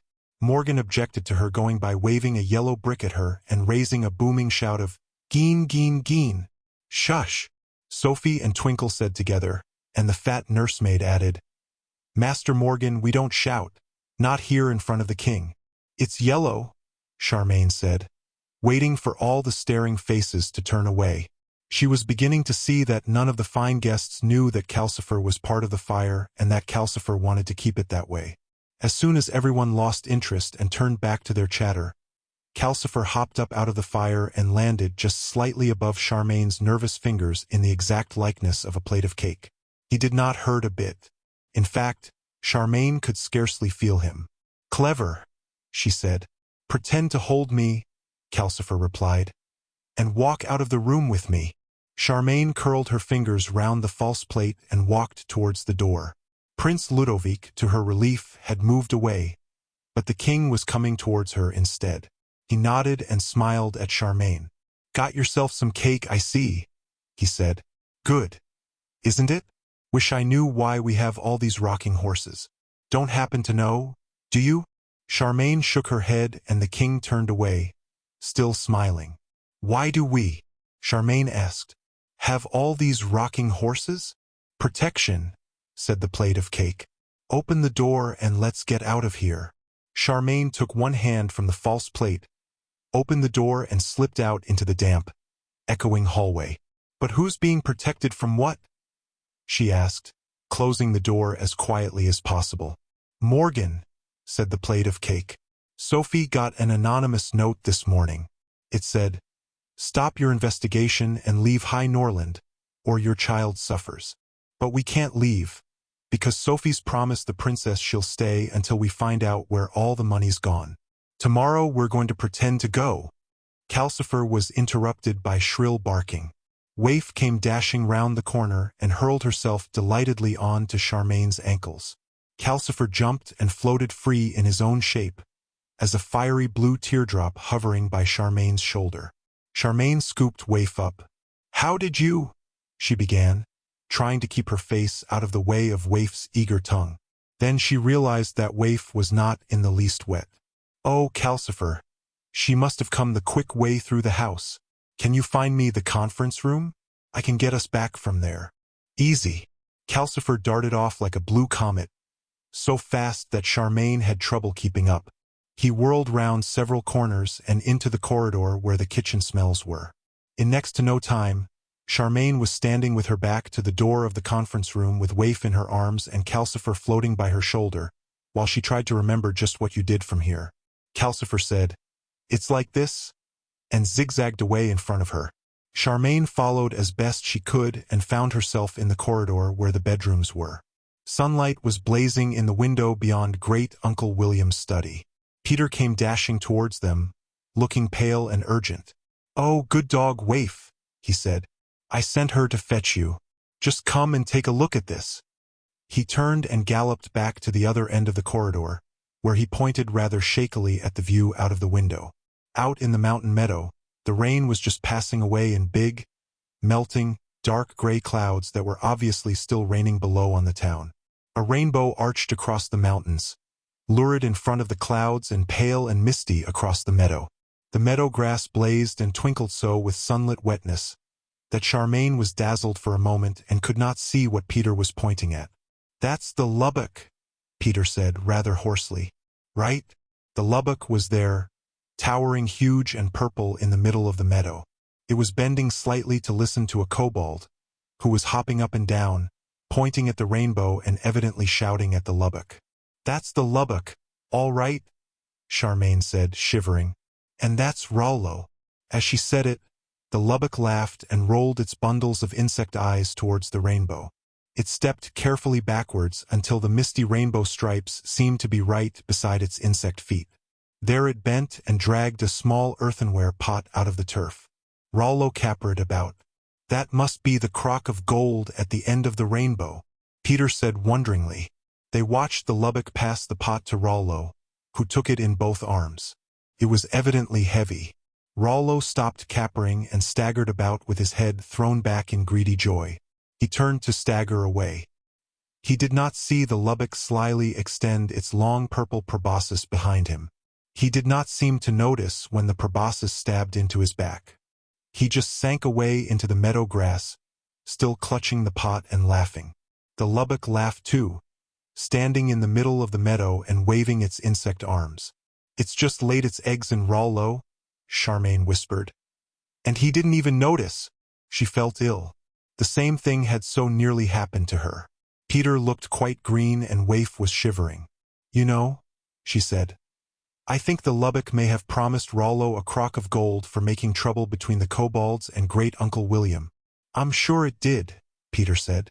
"Before you got here, I could hear Rollo yelling that he needed to be paid." He opened the window to listen, Charmain thought. The silly fool. "I have to declare war," Calcifer said. He had gone rather wispy and pale. He added in a small hiss that trembled slightly, "I have to fight that Lubbock or I won't deserve the life that Sophie gave me. One moment." He stopped speaking and hung in the air, long and stiff, with his orange eyes closed. "Are you the fire demon?" Peter asked. "I've never seen one BF. "Quiet," said Calcifer. "I'm concentrating. This has to be right." There was a slight rumbling from somewhere. Then, overhead and across the window from behind, came what Charmain at first took for a thundercloud. It threw a large black, two-inch shadow along the meadow, which very quickly reached the rejoicing Lubbock. The Lubbock looked round as the shadow fell across it and froze for an instant. Then it started to run. By this time the turreted shadow had been followed by the castle that was making it. A tall black castle built of huge blocks of dark stone with turrets on all four corners. They could see the big stones it was made of shaking and grinding together as it moved. It came after the Lubbock faster than the Lubbock could run. The Lubbock dodged. The castle swerved after it. The Lubbock spread its small fuzzy wings for more speed and went bounding in furious strides to the tall rocks at the end of the meadow. As soon as it reached the rocks, it turned round and came rushing the other way, towards the window. It must have hoped that the castle would crash into the rocks. But the castle reversed itself with no trouble at all and came after it faster than ever. Big puffs of black smoke went belching from the castle's turrets and floating away across the fading rainbow. The Lubbock swiveled one of its multiple eyes as it ran, then put its insect head down and pelted, feelers flapping, wings beating, in a big curve that took it along the very edge of the cliff. Although its wings were now purple blurs, it seemed not to be able to fly with them at all. Charmain understood why it had not tried to follow her down from the cliff. It would not have been able to fly back up. Instead of jumping off the cliff to escape, the Lubbock simply kept on running, tempting the castle to follow and fall off the edge. The castle did follow. It came steaming and puffing and grinding its speed along the cliff, and seemed perfectly balanced in spite of the way half of it was hanging over the edge. The Lubbock gave out a despairing hoot, changed direction again and rushed out into the center of the meadow. There it played its last trick and went small. It shrank into a tiny purple insect and plunged in among the grass and flowers. The castle was on to that spot in instants. It shuddered to a stop over the place where the Lubbock had vanished and floated there. Flames began to come out of its flat underside, yellow flames first, then orange, then angry red, and finally a white hotness that was too bright to look at. Flames and thick smoke licked up its sides and joined the dark smoke streaming from its turrets. The meadow filled with hot black fog. For what seemed hours, but was probably only minutes, the castle was a dim, hovering shape over smoky brightness, like the sun seen through clouds. They could hear the roar of burning even behind the magical window. "Right," Calcifer said. "I think that's done it." He turned to Charmain and she noticed that his eyes were now a strange shining silver. "Will you open the window, please? I have to go and make sure." As Charmain turned the catch and swung the window open, the castle rose up and moved sideways. All the smokes and fogs collected into one large dark puff, which rolled across the edge of the cliff and out into the valley, where it shredded away to nothing.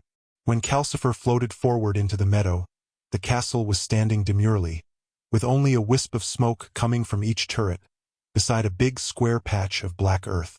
Perfectly horrible smell rolled in through the window. "Ugh," said Charmain. "What is that?" "Roast Lubbock, I hope," Peter said. They watched Calcifer float to the burned square. There he became a blue streak of action, whirling this way and that across the blackness until he had covered every tiny scrap of it. He came floating back with his eyes a normal orange again. "That's it," he said cheerfully. "Gone." And so are a lot of flowers, Charmain thought, but it did not seem polite to say so. The important thing was that the Lubbock was gone, truly gone. "The flowers will grow again next year," Calcifer said to her. "What did you come and fetch me for?" "This Lubbock." "No, the Lubbock eggs," Peter and Charmain said together. They explained about the elf and what the elf had said. "Show me," said Calcifer. They went to the kitchen, all except Waif, who whined and refused to go in there. There Charmain had a fine sunlit view of the yard out of the window, full of dripping pink, white and red laundry still on the clotheslines. Peter had obviously not bothered to fetch it in.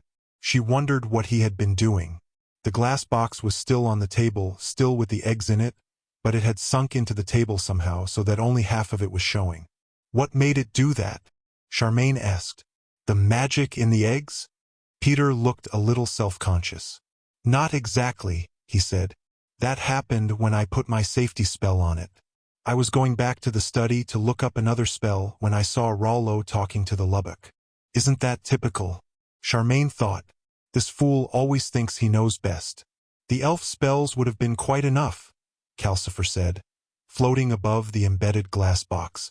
"But he said it was dangerous," Peter protested. "You've made it more dangerous," Calcifer said. "Don't either of you come any nearer. No one can touch the box now. Does one of you know of a good stout layer of rock where I can go to destroy these eggs?" Peter tried not to look chastened. Charmain remembered her fall from the cliff and how she had nearly landed on big rocks before she started to fly. She did her best to describe to Calcifer where those crags were. "Under the cliff." "I see," Calcifer said. "One of you open the back door, please, and then stand back." Peter hurried to open the door. Charmain could see he was quite ashamed of what he had done to the glass box. But it won't stop him doing something just as silly another time, she thought. I wish he'd learn. Calcifer hovered over the glass box for a moment and then whirled to the open door.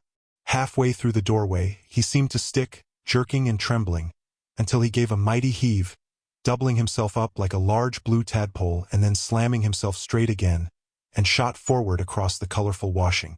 The glass box came loose with a scrape and a sound like someone throwing wooden planks about and shot after him. It floated over the yard, eggs and all, following Calcifer's small blue teardrop shape. Peter and Charmain went to the door and watched the glass box glinting its way up and across the green hillside towards the Lubbock's meadow, until it was out of sight. "Oh," Charmain said, "I forgot to tell him that, Prince. Ludovic is a Lubbockan." "Is he? Really?" Peter said as he shut the door. "That must explain why my mother left this country, then."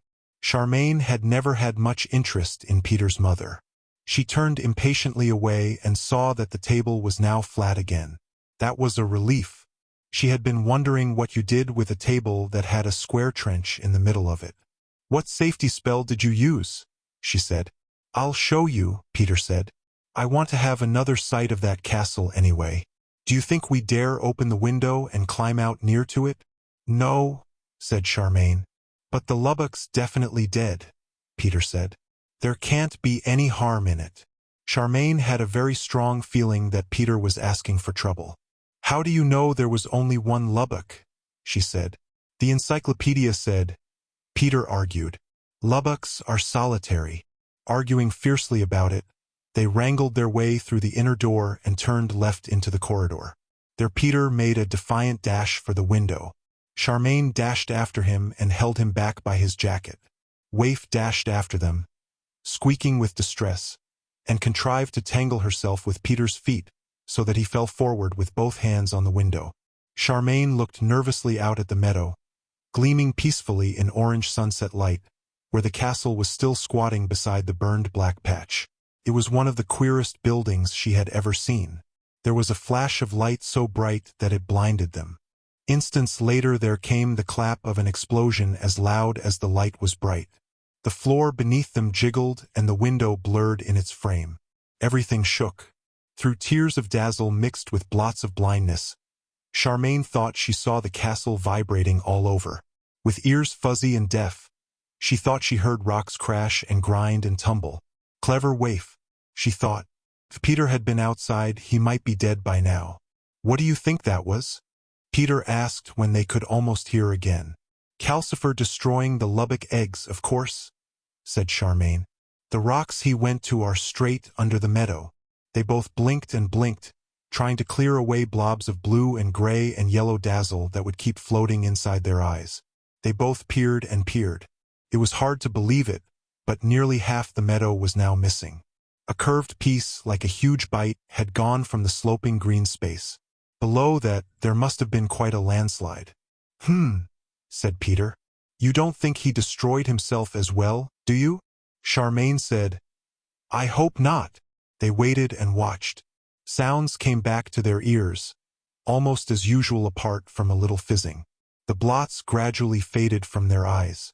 After a while, they both noticed that the castle was drifting, in a sad, lost way, across the meadow towards the rocks at the other end.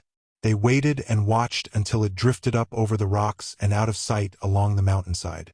There was still no sign of Calcifer. "He probably came back to the kitchen," Peter suggested. They went back there. They opened the back door and peered out among the laundry, but there was no sign anywhere of a floating blue teardrop shape. They went through the living room and opened the front door.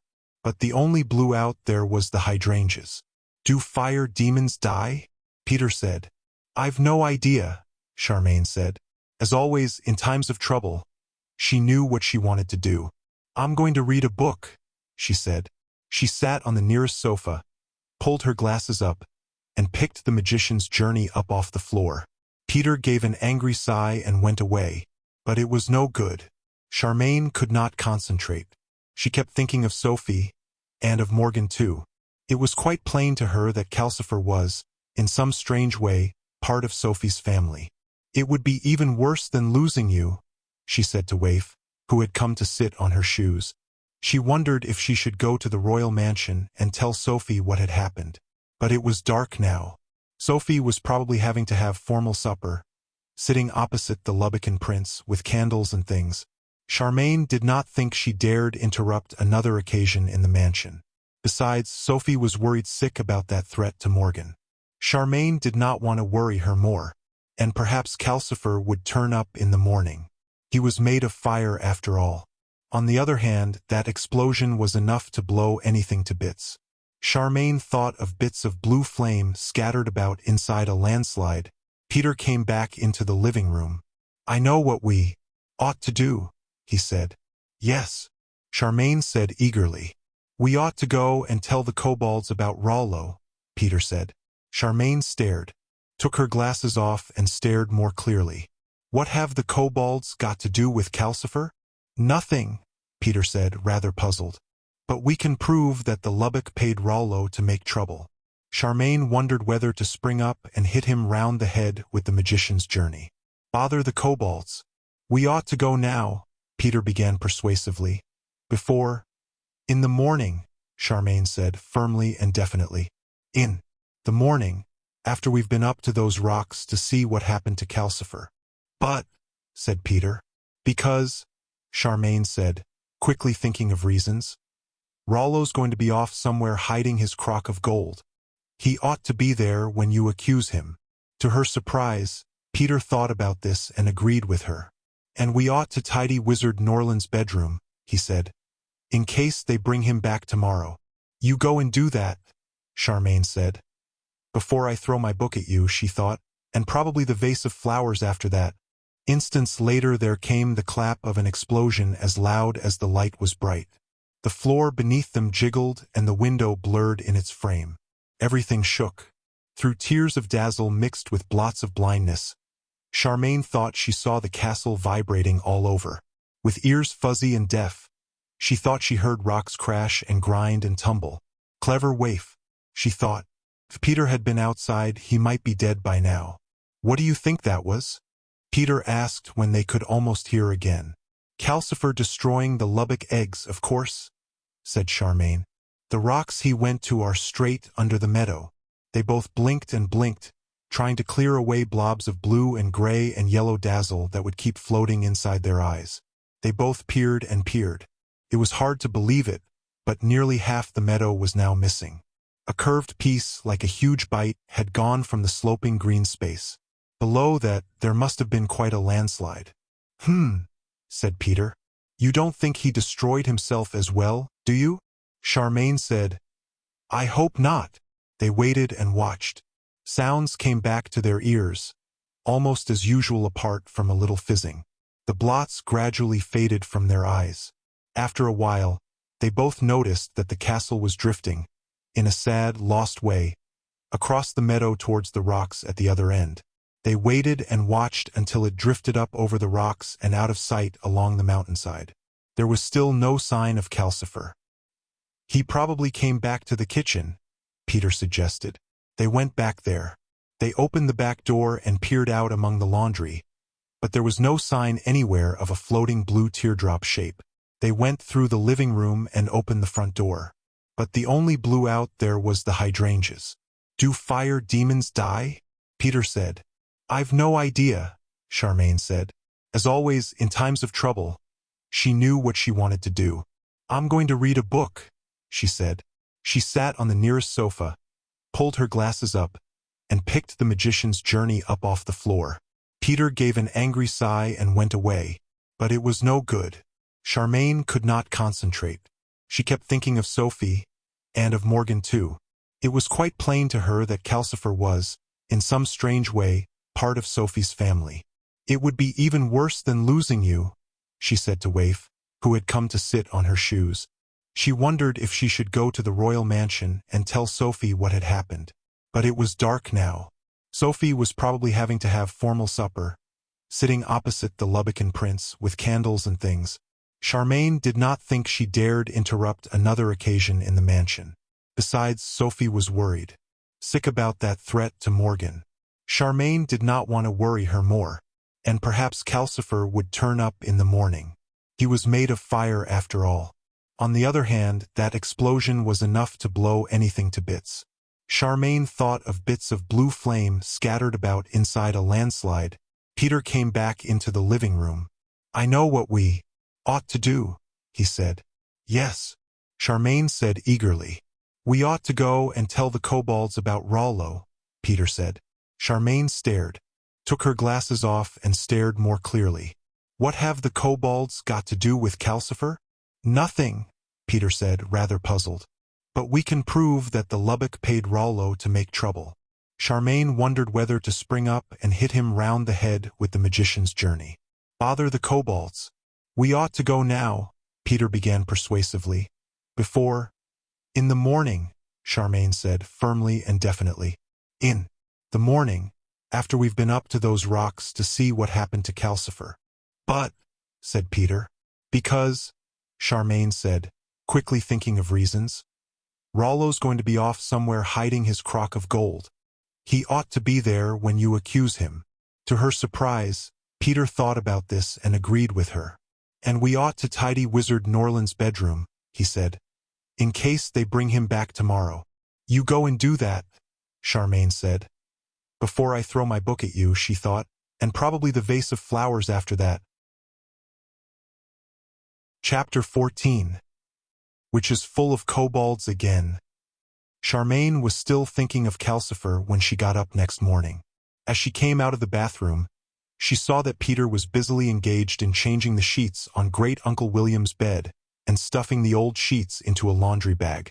Charmain sighed. More work. Still, she said to Waif as she put down the usual bowl of dog food. It keeps him busy and happy while I look for Calcifer. Now, are you coming up to those rocks with me? Waif, as always, was only too pleased to go wherever Charmain went. After breakfast, she trotted eagerly after Charmain through the living room to the front door, but they never went to the rocks. As Charmain put out her hand to the doorknob, Waif charged out from behind her and burst the door open. And there was Rollo on the doorstep in the act of reaching his small blue hand out for his daily crock of milk.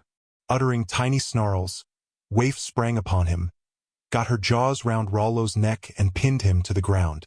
Peter! Charmain roared, standing in a pool of spilled milk. Come quickly. We need a bag.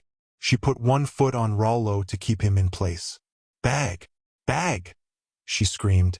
Rollo kicked madly and bounced about under her shoe, while Waif let go of him in order to bark. Rollo added to the din by yelling, Help! Murder! Assault! In a strong, grating howl, Peter, to do him justice, arrived at a run.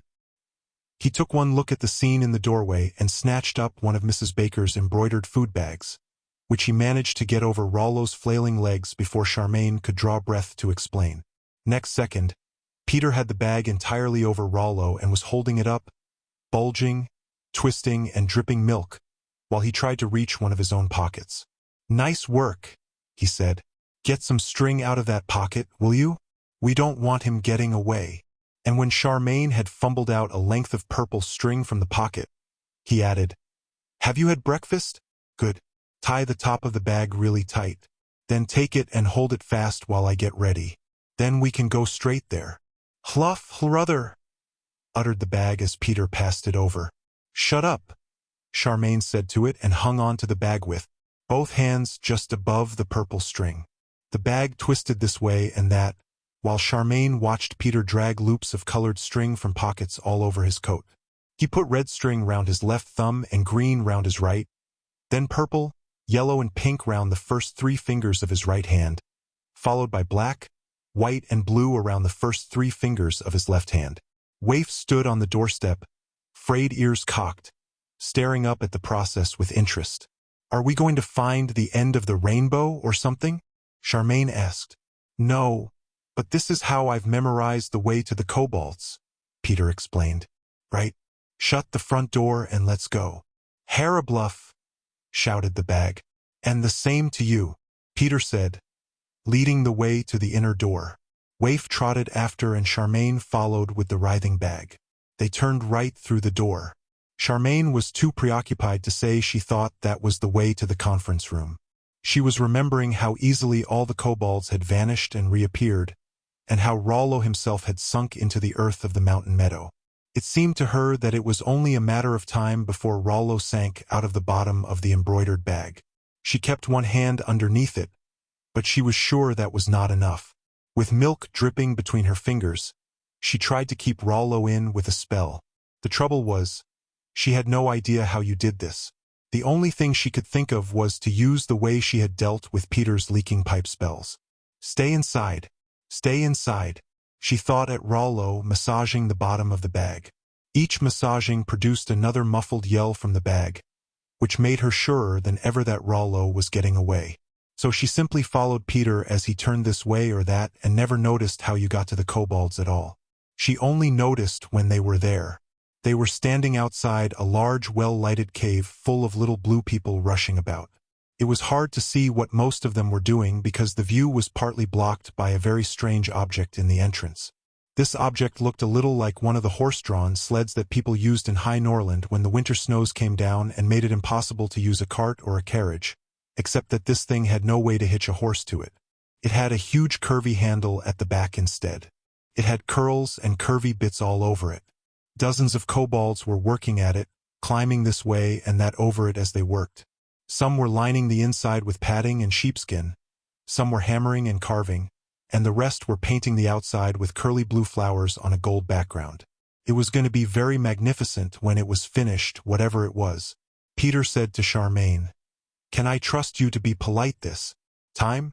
Can you remember to be tactful at least?" "I can try," Charmain said. "It depends." "Then let me do the talking," Peter told her. He tapped the nearest busy kobold on the back. "Excuse me, can you tell me where I can find Timmins, please?" "Halfway down the cave," the kobold piped, pointing with her paintbrush. "Working on the cuckoo clock." "What do you want him for?" "We've something very important to tell him," Peter said. This attracted the attention of most of the kobolds working on the object. Some of them turned and looked apprehensively at Waif. Waif at once looked sprightly, demure and lovable. The rest stared at Charmain and the writhing embroidered bag. "Who have you got there?" one of them asked Charmain. "Rollo," said Charmain. Most of them nodded, without seeming at all surprised. When Peter asked, "Is it all right to go and speak to Timmins?" they all nodded again and told him, "Go ahead." Charmain got the feeling that nobody liked Rollo very much. Rollo seemed to know this because he stopped writhing and made no kind of noise while Peter edged his way past the strange object. Charmain came after him, holding the bag sideways so as not to get paint on it. "What are you making?" she asked the nearest kobolds as she went. "Commission from the elves," one of them answered. Another added, "Going to cost a lot." And a third said, "Elves always pay well." Charmain came out into the cave feeling none the wiser. The place was huge, and there were tiny kobold children tearing about among the busy adults. Most of the children screamed and ran away when they saw Waif. Their parents mostly moved prudently round to the back of whatever they were working on and went on painting, polishing, or carving. Peter led the way past rocking horses, dolls' houses, baby chairs, grandfather clocks, wooden settles and wind-up wooden dolls, until they came to the cuckoo clock. It was unmistakable. It was enormous. Its giant wooden casing stretched all the way up to the magically lighted roof. Its huge clock face was propped up separately, filling most of the wall beside the casing, and the cuckoo for it, which a score of kobolds were diligently covering with feathers, was rather larger than Charmain and Peter together. Charmain wondered whoever might want a cuckoo clock that big. Timmins was climbing about in the massive clockwork with a tiny spanner. "There he is," Peter said, recognizing him by his nose. Peter went up to the giant works and cleared his throat. "Excuse me, HRMP. Excuse us." Timmins swung himself round a mighty coil of metal and glowered at them. "Oh, it's you." He eyed the bag. "Kidnapping people now, are you?" Rollo must have heard Timmins' voice and felt he was among friends. "Herluffuf, Pluafafif," the bag bellowed. "That's Rollo," Timmins said accusingly. "That's right," Peter said. "We've brought him here to confess to you. The Lubbock on the mountain paid him to make trouble between you and Wizard Norland." "Hippify hleffy fif," the bag shouted. But Timmins had gone silvery blue with horror. "The Lubbock?" he said. "That's right," said Peter. "We saw him yesterday, asking the Lubbock for his reward, and the Lubbock gave him the crock of gold from the end of the rainbow." "Hiffafuff," denied the bag loudly. "Hleffliif." "Both of us saw it," Peter said. "Let him out," Timmins said. "Let him speak." Peter nodded at Charmain. She took her hand away from the bottom of the bag and stopped doing what she hoped was her spell. Rollo instantly fell through onto the floor, where he sat spitting out milky ends of embroidery wool and old crumbs and glaring at Peter. "I really did some magic. I kept him in there," Charmain thought. "You see what they're like?" Rollo said angrily. "Bag a person up and fill his mouth with stale fuzz. so that he can't answer back while they tells lies about him. You can answer now, Timmins said. Did you get a crock of gold from the Lubbock for setting us at odds with the wizard? How could I have done? Rollo asked virtuously. No kobold would be seen dead talking to a Lubbock. You all know that.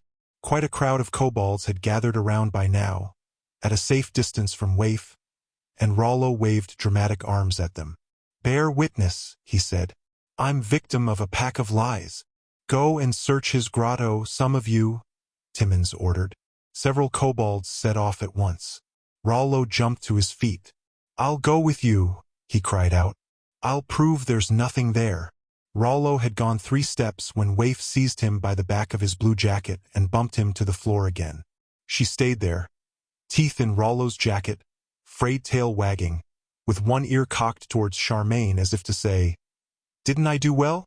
You did wonderfully well, Charmain told her. Good dog. Rollo shouted. Call it off. It's hurting my back. No. You can stay there until they come back from searching your grotto, Charmain said. Rollo folded his arms and sat looking righteous and sulky. Charmain turned to Timmins. Is it all right to ask you who wants such a big clock? While we wait, she explained, seeing Peter shaking his head at her. Timmins looked up at the vast pieces of clock. Crown Prince Ludovic, he said with a gloomy sort of pride. He wanted a whopper for Casteljoie. Gloom swallowed up his pride. He hasn't paid us a penny yet. He never does pay. When you think how rich he is. He was interrupted by the kobolds coming back at a run. Here it is, they shouted. Is this it? It was under his bed. The kobold in front was carrying the crock in both arms. It looked like an ordinary clay pottery crock, the kind someone might use to make a stew in an oven, except that it had a sort of glow around it in faint rainbow colors. That's the one, Peter said. Then what do you think he did with the gold? The kobold asked. What do you mean, what did I do with the gold? Rollo demanded. That their pot was stuffed full. He stopped, realizing he was giving himself away. It isn't now. Take a look if you don't believe me, the other kobold retorted. He dumped the crock down between Rollo's outstretched legs. This is just how we found it. Rollo bent to look inside the pot. He uttered a cry of grief. He plunged his hand into it and brought out a handful of dry, yellow leaves. Then he brought out another handful and another, until he had both hands inside the empty crock and was sitting surrounded in dead leaves. It's gone, he howled. It's turned into dead leaves. That Lubbock cheated me. So you admit the Lubbock paid you to make trouble? Timmins said. Rollo scowled up sideways at Timmins. I don't admit to anything, except that I've been robbed. Peter coughed. Ahem. I'm afraid the Lubbock cheated him worse than that. It laid its eggs in him as soon as his back was turned. There were gasps from all round. Big-nosed kobold faces stared at Rollo, pale blue with horror, noses and all, and then turned to Peter. It's true. We both saw it, Peter said. Charmain nodded when they turned to her. True, she said. It's a lie, Rollo howled. You're pulling my leg. No, we are not, Charmain said. The Lubbock stuck out its egg-laying prong and got you in the back just before you went down into the earth. Didn't you say just now that your back hurt you? Rollo's eyes popped at Charmain. He believed her. His mouth opened. Waif scrambled hastily away as he began to scream. He threw the pot aside. He drummed his heels in a storm of dry leaves and yelled until his face was navy blue. I'm a goner, he blubbered. I'm walking dead. There's things breeding inside of me. Help. Oh, please help me, somebody. Nobody helped him. All the kobolds backed away, still staring in horror. Peter looked disgusted. One lady kobold said, What a disgraceful display! And this seemed so unfair to Charmain that she could not help feeling truly sorry for Rollo. The elves can help him, she said to Timmins. What did you say? Timmins snapped his fingers. There was sudden silence. Although Rollo continued to drum his heels and to open and shut his mouth, nobody could hear the noise. What did you say? Timmins said to Charmain. The elves, Charmain said. They know how to get Lubbock eggs out of a person. Yes, they do, Peter agreed. Wizard Norland had had Lubbock eggs laid in him. That was why they took him away to cure him. An elf came yesterday with the eggs they'd taken out of him. Elves charge high, remarked a kobold by Charmain's right knee, sounding very impressed. I think the king paid, Charmain said. Hush! Timon's brow was wrinkling right down into his nose. He sighed. I suppose, he said. We can give the elves their sled chair for nothing in exchange for them curing Rollo. Curses. That's 2 commissions we won't get paid for now. Put Rollo to bed, some of you, and I'll talk to the elves. And I warn all of you again not to go near that meadow. Oh, that's all right now, Peter said cheerfully. The Lubbock's dead. The fire demon killed it.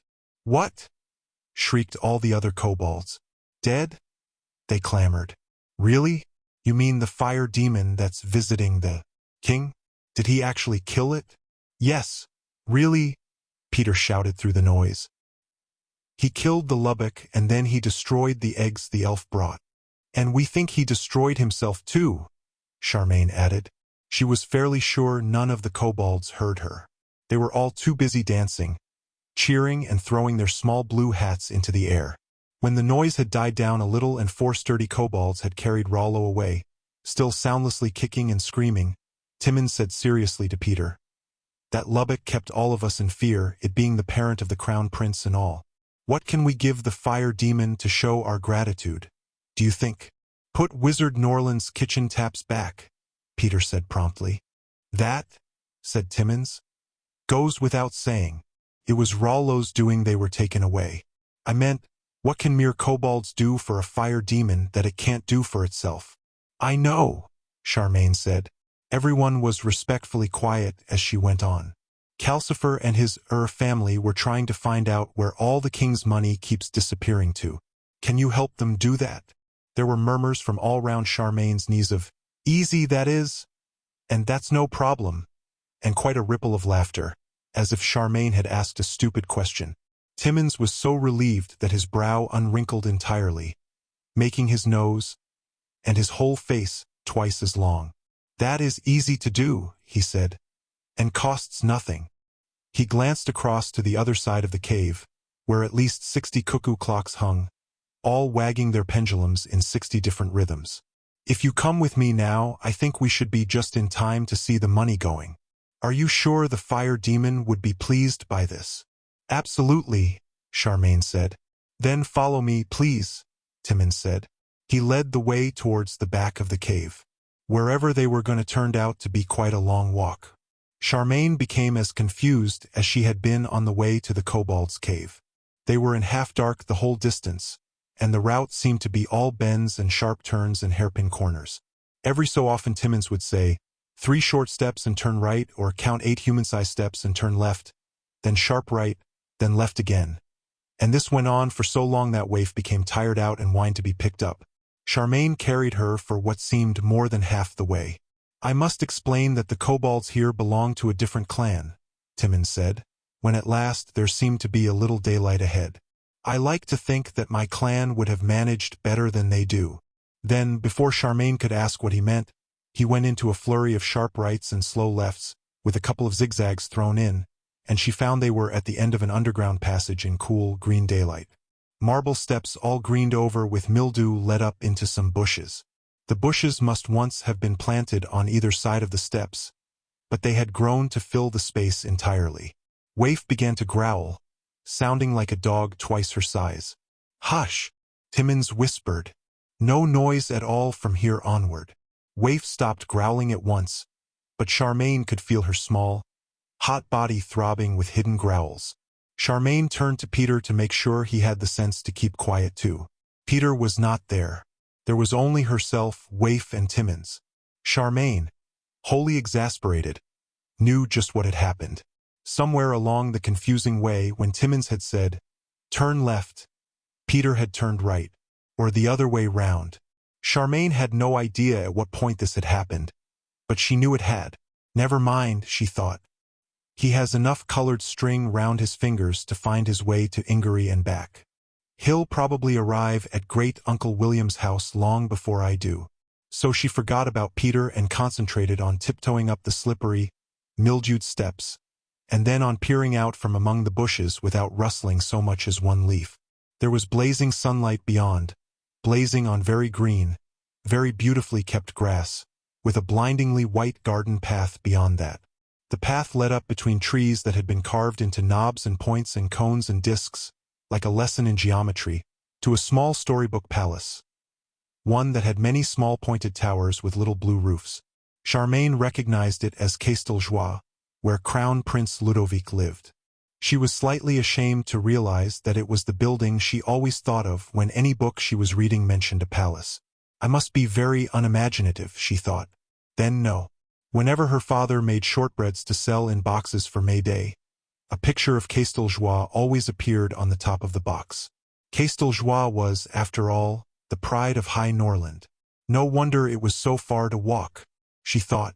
We must be halfway down the Norland Valley here, and it still is my idea of a perfect palace, so their footsteps crunched on the hot, white path and Prince Ludovic himself appeared, magnificent in white and azure silk, sauntering towards the palace.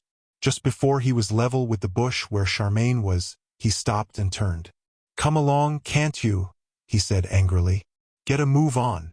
"We're trying, Highness," piped a small panting voice. A line of kobolds trudged into view, each bowed down under a knobby leather sack. They were all more grayish-green than blue and looked most unhappy. Some of the unhappiness may have been due to the sunlight, for kobolds preferred to live in the dark. But Charmain thought their color looked more like bad health. Their legs wobbled. One or two were coughing badly. The last one in the row was so unwell that he stumbled and fell down, dropping his sack, which spilled a scatter of gold coins across the blazing white path. At this, the colorless gentleman strode into view. He advanced on the fallen kobold and started kicking him. He did not kick particularly hard, nor did he look particularly cruel. It was more as if he was trying to get a machine going again. The kobold scrambled about under the kicks, desperately picking up gold coins until he had them all back in the sack, and managed to stagger to his feet again. The colorless gentleman left off kicking him and came to stroll beside Prince Ludovic. "It's not as if it was even a heavy load," he said to the prince. "It's probably the last. They've no more money left, unless the king sells his books." Prince Ludovic laughed. "He'd rather die than do that, which suits me, of course. We'll have to think of some other way to get money. Then, Casteljoie is so dashed expensive to run." He looked back at the trudging, wobbling kobolds. "Move along there, will you? I have to get back to the royal mansion for tea." The colorless gentleman nodded and strode back to the kobolds, ready to start kicking again, and the prince waited for him, saying, "Mind you, if I never see another crumpet in my life, it will be too soon for me." The kobolds saw the colorless gentleman coming and did their best to hurry. All the same, it seemed an age to Charmain until the procession was out of sight and she could no longer hear their footsteps crunching. She kept her arms tight round the throbbing waif, who seemed to want to jump down and chase the procession, and looked down through the leaves at Timmins. "Why haven't you told anyone about this before? Why didn't you at least tell Wizard Norland?" "Nobody asked," Timmins said, looking injured.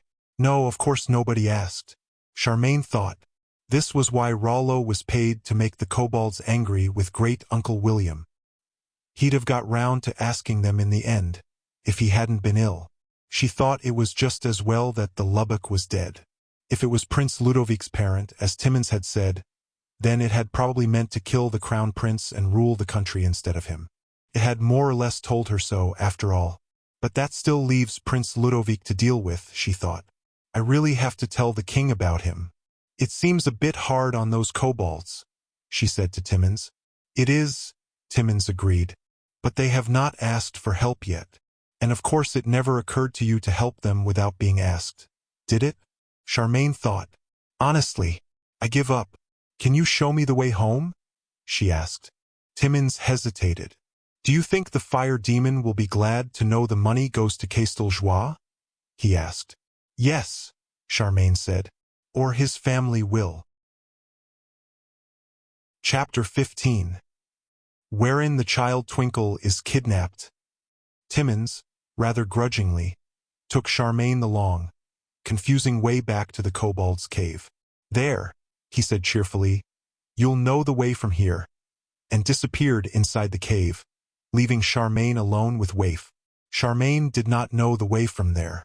She stood beside the object that Timmins had called a sled chair for several minutes, wondering what to do and watching kobolds painting and carving and upholstering the object and never sparing Charmain a glance.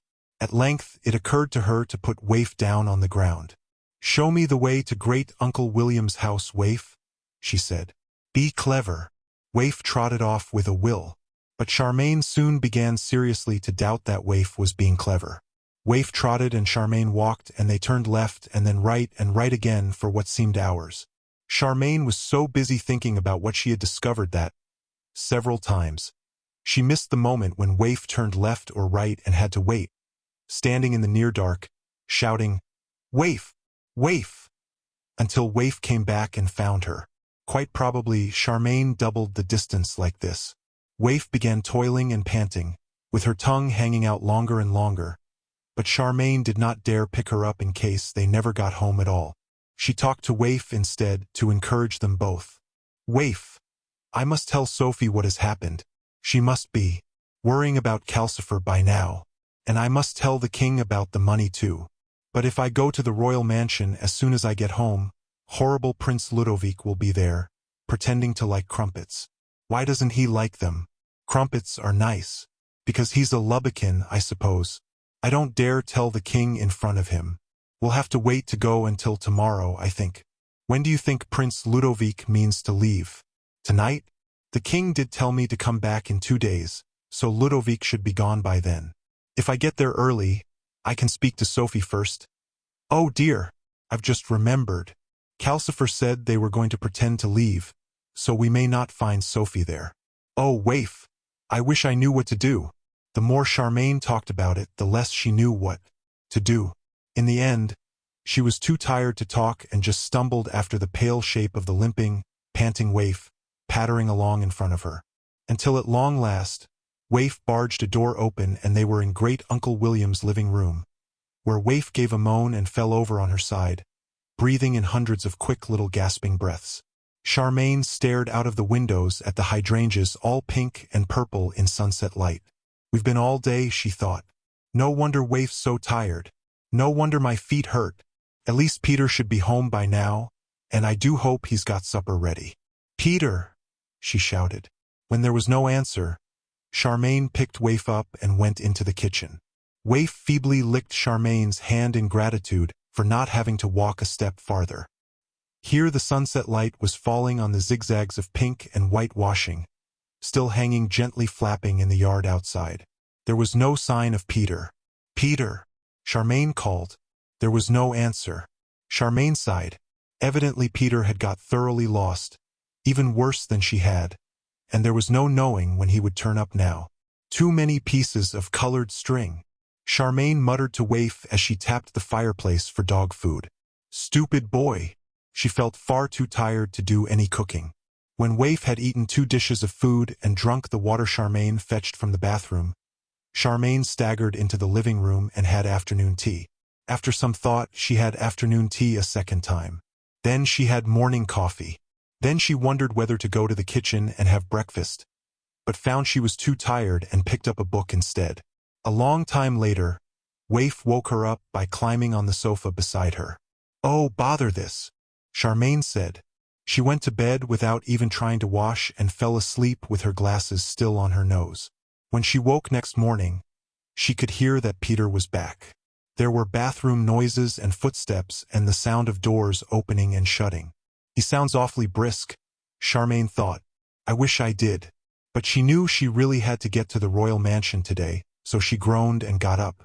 She dug out her last set of clean clothes and took such great care washing and doing her hair that Waif arrived anxiously from somewhere to fetch her. Yes, breakfast. All right. I know, Charmain said. The trouble is, she admitted as she picked Waif up, I'm scared of that colorless gentleman. I think he's even worse than the prince. She shoved the door open with one foot, turned left into the kitchen, where she stopped and stared. A strange woman was sitting at the kitchen table calmly eating breakfast. She was the kind of woman who you know at once is completely efficient. She had efficiency all over her narrow, sun-weathered face and competence all over her strong, narrow hands. Those hands were busy efficiently cutting up a mighty pile of pancakes in syrup and slicing the stack of crispy bacon beside it. Charmain stared, both at the pancakes and the woman's gypsy-like clothes. She wore bright, faded flounces all over and a colorful scarf across her faded fairish hair. The woman turned and stared back. "Who are you?" they both said at once, the woman with her mouth full. "I'm Charmain Baker," Charmain said. "I'm here to look after Great Uncle William's house while he's away being cured by the elves." The woman swallowed her mouthful. "Good," she said. "I'm glad to see he left someone in charge. I didn't like to think of the dog being left all alone with Peter. She's been fed, by the way. Peter is not a dog person. Is Peter still asleep?" Said Charmain. "I'm not sure. He didn't come in last night." The woman sighed. "He always vanishes as soon as I turn my back," she said. "I know he must have got here safely." She waved a fork loaded with pancake and bacon at the window. "That washing out there has Peter all over it." Charmain felt her face go hot and red. "Some of it was my fault," she admitted. "I boiled a robe." "Why do you think it was Peter?" "Because," said the woman, "he has never been able to get a spell right in his life. I should know. I'm his mother." Charmain was rather shaken to realize she was talking to the Witch of Montalbino. She was impressed. Of course Peter's mother is hyper-efficient, she thought. But what is she doing here? "I thought you'd gone to Ingery," she said. "I had," said the witch. "I'd got as far as Strangia, when Queen Beatrice told me that Wizard Howl had gone to High Norland. So back I came across the mountains and dropped in on the elves, where they told me that Wizard Norland was with them. I was extremely alarmed then, because I realized that Peter was probably all alone here. I sent him here to be safe, you see. I came here at once." "I think Peter was safe," Charmain said. "Or he was until he got lost yesterday." "He'll be safe now that I'm here," the witch said. "I can feel he's somewhere quite near." She sighed. "I suppose I'll have to go and look for him. He doesn't know his right hand from his left, you see." "I know," Charmain said. "He uses colored string. He's quite efficient, really." But she thought as she spoke that to someone as super-efficient as the Witch of Montalbino, Peter was bound to seem as hopeless as Peter thought Charmain herself was. "Parents," she thought. She put waif on the floor and asked politely, "Excuse me for asking, but how did you get the breakfast spell to send you those pancakes?" "By giving the right order, of course," said the witch. "Want some?" Charmain nodded. The witch flicked efficient fingers towards the fireplace. "Breakfast," she commanded, "with pancakes, bacon, juice, and coffee." The loaded tray appeared at once, with a most satisfactory heap of pancakes trickling in syrup in the center of it. "See," said the witch. "Thank you," Charmain said, gratefully taking hold of the tray. Waif's nose tilted up at the smell, and she ran round in little circles, squeaking. It was clear that, to Waif, being fed by the witch did not count as proper breakfast. Charmain put the tray on the table and gave Waif the crunchiest piece of bacon. "That's an enchanting dog you've got there," the witch remarked, going back to her own breakfast. "She is rather sweet," Charmain admitted as she sat down and began to enjoy the pancakes. "No, I didn't mean that," the witch said impatiently. "I never gush. I meant that is what she is, an enchanting dog." She ate more pancake and added with her mouth full, "Enchanting dogs are quite rare and very magical. This one is doing you a great honor by adopting you as her human. I'm guessing that she even changed her sex to match yours. I hope you appreciate her as you should." "Yes," said Charmain. "I do. And I'd almost rather have breakfast with Princess Hilda," she thought. "Why does she have to be so severe?" She went on with her breakfast, remembering that Great Uncle William had seemed to think that Waif was a male dog. Waif had seemed to be a male dog at first. Then Peter had picked her up and said she was female. "I'm sure you're right," Charmain added politely. "Why is Peter not safe here on his own? He's my age and I am." "I imagine," the witch said dryly, that your magic works rather better than Peter's. She finished her pancakes and went on to toast. If Peter can possibly bungle a spell, he will, she asserted, buttering the toast. Don't tell me, she said, taking a large, crunchy bite. Because I won't believe you, that your magic doesn't do exactly what you mean it to, however you do it. Charmain thought of the flying spell and the plumbing spell and then of Rollo in the bag and said, yes, through a mouthful of pancake. I suppose. Whereas, the witch interrupted, Peter is just the opposite. His method is always perfect, but the spell always misfires. One of my reasons for sending him to Wizard Norland was that I hoped the wizard could improve Peter's magic. William Norland owns the Book of Palimpsest, you see. Charmain felt her face hotting up again. She said, passing Waif half a pancake. What does the Book of Palimpsest do then? That dog will be too fat to walk if you go on feeding her like that, said the witch. The Book of Palimpsest gives a person the freedom to use all the magics of earth, air, fire, and water. It only gives fire if the person is trustworthy. And of course the person has to have magical ability in the first place. Her severe face showed just a trace of anxiety. I think Peter has the ability. Charmain thought, fire. I put the fire out on Peter. Am I trustworthy, then? He must have the ability, she told the witch. You can't make a spell go wrong if you can't do magic in the first place. What other reasons made you send Peter here? Enemies, said the witch, somberly sipping her coffee. I have enemies. They killed Peter's father, you know. You mean Lubbock's? Charmain asked. She put everything back on her tray and took a last swig of coffee, preparing to get up and go. There is, said the witch.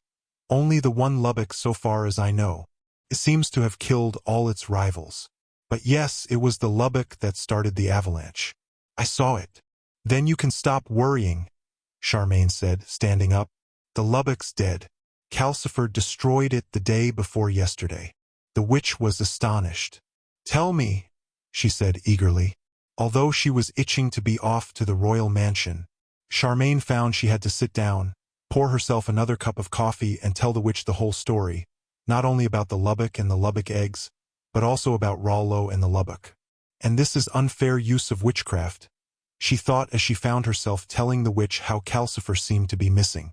Then what are you sitting about here for? The witch said. Run along to the royal mansion and tell Sophie at once. The poor woman must be out of her mind with worry by now. Hurry it up, girl. And not even, thank you for telling me, Charmain thought sourly. I'd rather have my mother than Peter's any day. And I'd definitely rather have breakfast with Princess Hilda.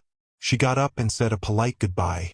Then, with Waif racing at her heels, she rushed through the living room and down the garden into the road. Lucky I didn't tell her about the conference room way, she thought, pounding along with her glasses bouncing on her chest.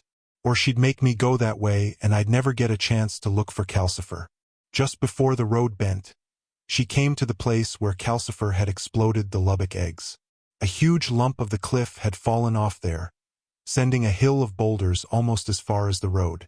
Several people who looked like shepherds were climbing about on the pile, searching for buried sheep and scratching their heads as if they were wondering what had caused the damage. Charmain hesitated. If Calcifer was to be found, those people would have found him by now. She dropped to a walk and stared at the heap of broken stone carefully as she passed. There did not seem to be a trace of blue among the rocks, or a sign of a flame anywhere. She made up her mind to have a thorough search later and broke into a run again, hardly noticing that the sky was a clear blue and that there was gauzy blue haze over the mountains. It was going to be one of High Norland's rare scorching days. The only way this affected Charmain was that Waif soon began to look seriously overheated, panting, rolling from side to side as she ran and hanging her pink tongue out so far that it almost brushed the road. "Oh, you! I suppose it was that pancake," Charmain said, snatching her up and pounding onwards. "I wish the witch had not said that about you," she confessed as she ran. "It makes me worried about liking you so much." By the time she reached the town, Charmain was as hot as Waif, so hot that she almost wished she had a tongue to hang out like Waif's did. She had to drop to a brisk walk, and even though she took the shortest way, It still seemed to take forever to reach Royal Square. At last she swung round the corner into the square and found her way blocked by a staring crowd. Half the citizens of High Norland seemed to be gathered there to stare at the new building standing a few feet away from the royal mansion. It was almost as tall as the mansion, long and dark and coaly-looking, and it had a turret on each corner. It was the castle Charmain had last seen floating vaguely and sadly away across the mountains. She stared at it in as much amazement as everyone else in the square. How did it get here? People were asking one another, as Charmain tried to push her way towards it. However, did it fit? Charmain looked at the 4 roads that led into Royal Square and wondered the same thing. None of the roads was more than half as wide as the castle was. But there it sat, solid and tall, as if it had built itself in the square overnight. Charmain elbowed her way towards it with growing curiosity. As she came close under its walls, blue fire leaped from one of the turrets and plunged towards her. Charmain ducked. Waif wriggled. Someone screamed. Everyone in the crowd backed away in a hurry and left Charmain standing there on her own, facing a blue teardrop of flame hovering just level with her face. Waif's frayed tail pounded on Charmain's arm, wagging a greeting. "If you're going into the mansion," Calcifer crackled at them, "tell them to hurry it up. I can't keep the castle here all morning." Charmain was almost too delighted to speak. "I thought you were dead," she managed to say. "What happened?" Calcifer bobbled in the air and seemed a trifle ashamed. "I must have knocked myself silly," he confessed. "I was under a heap of rocks somehow.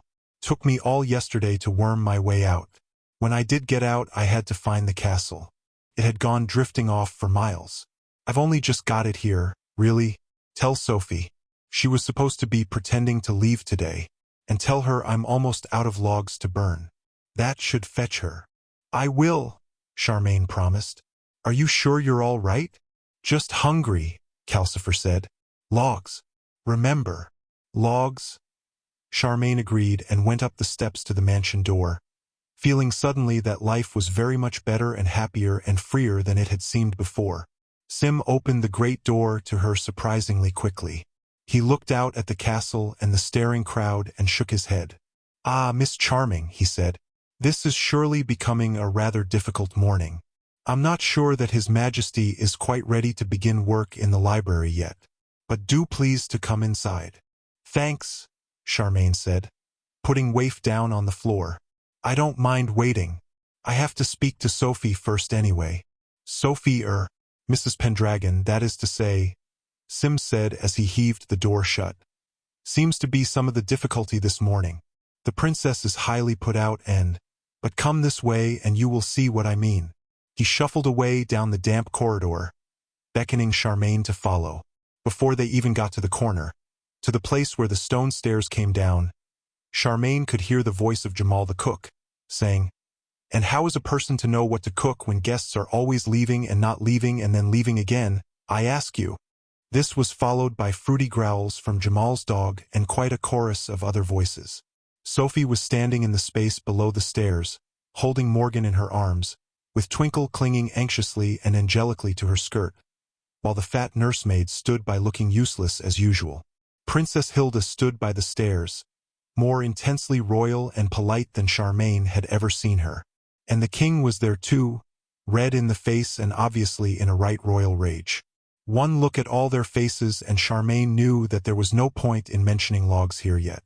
Prince Ludovic was leaning on the end of the banisters, looking amused and superior.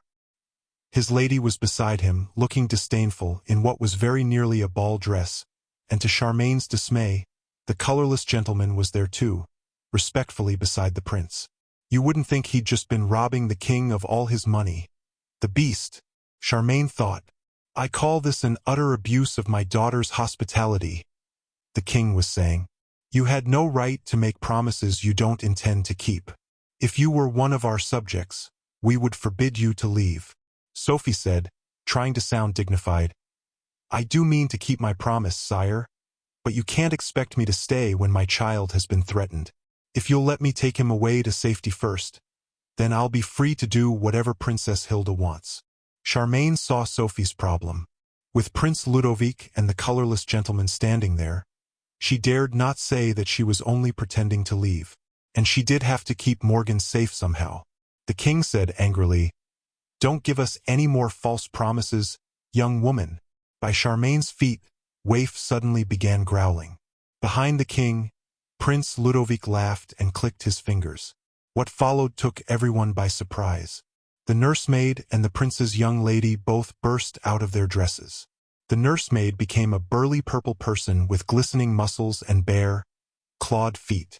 The prince's lady's ball dress peeled away to show a thick mauve body in a black leotard that had holes cut in the back to make room for a pair of useless-looking small purple wings. Both Lubbekins advanced on Sophie with big purple hands outstretched. Sophie yelled something and whirled Morgan away from the clutching hands. Morgan yelled too, in surprise and terror. Everything else was drowned out by the high yapping of Waif and immense fruity growls from Jamal's dog as it charged after the prince's lady.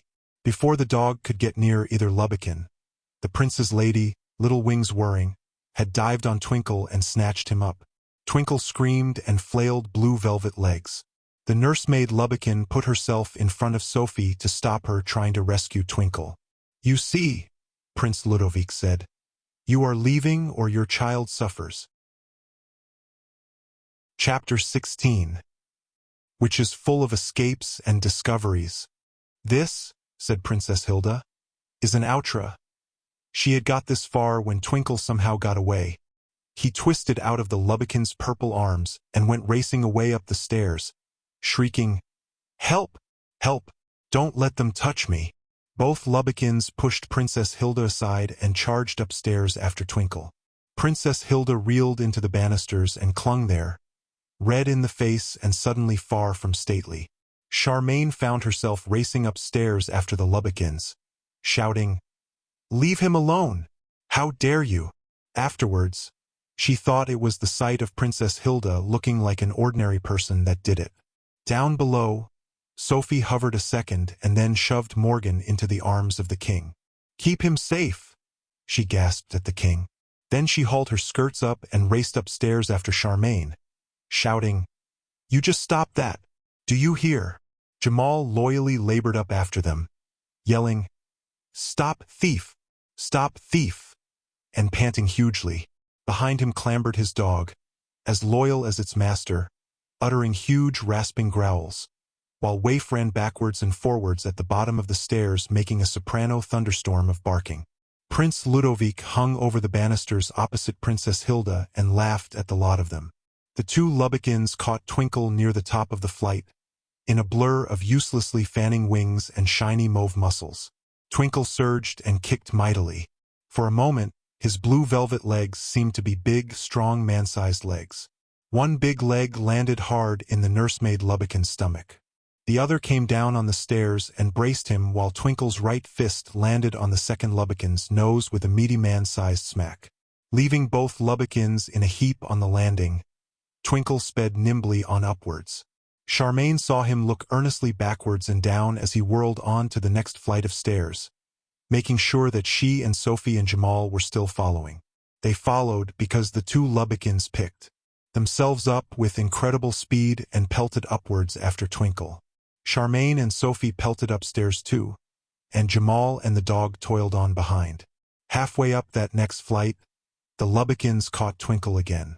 Again there were hefty smacking sounds and Twinkle got loose once more, and once more sped upwards into the third flight of stairs.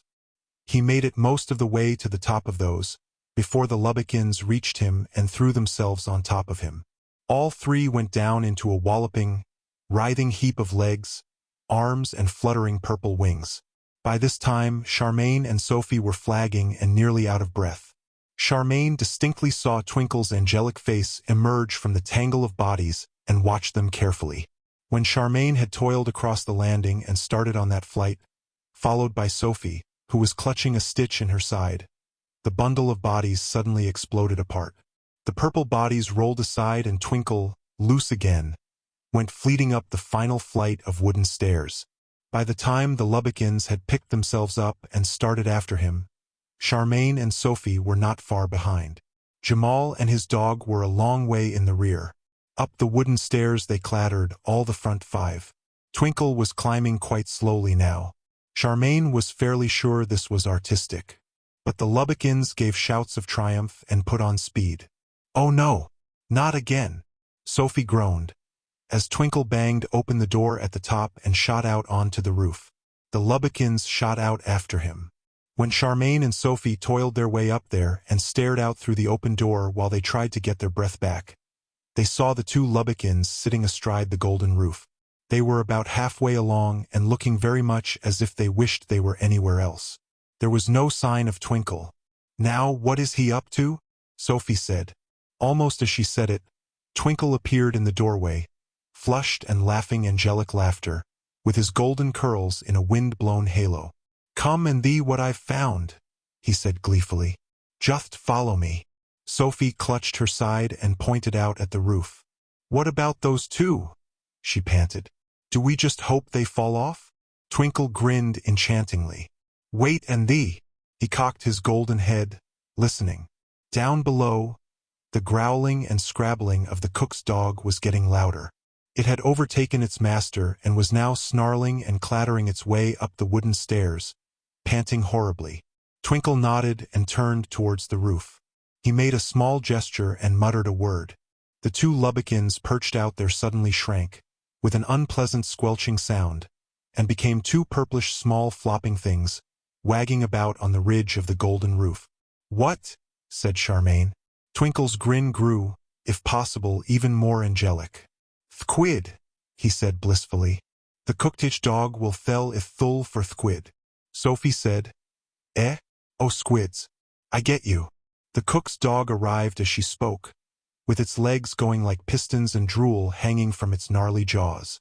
It shot out of the door and along the roof like a brown streak.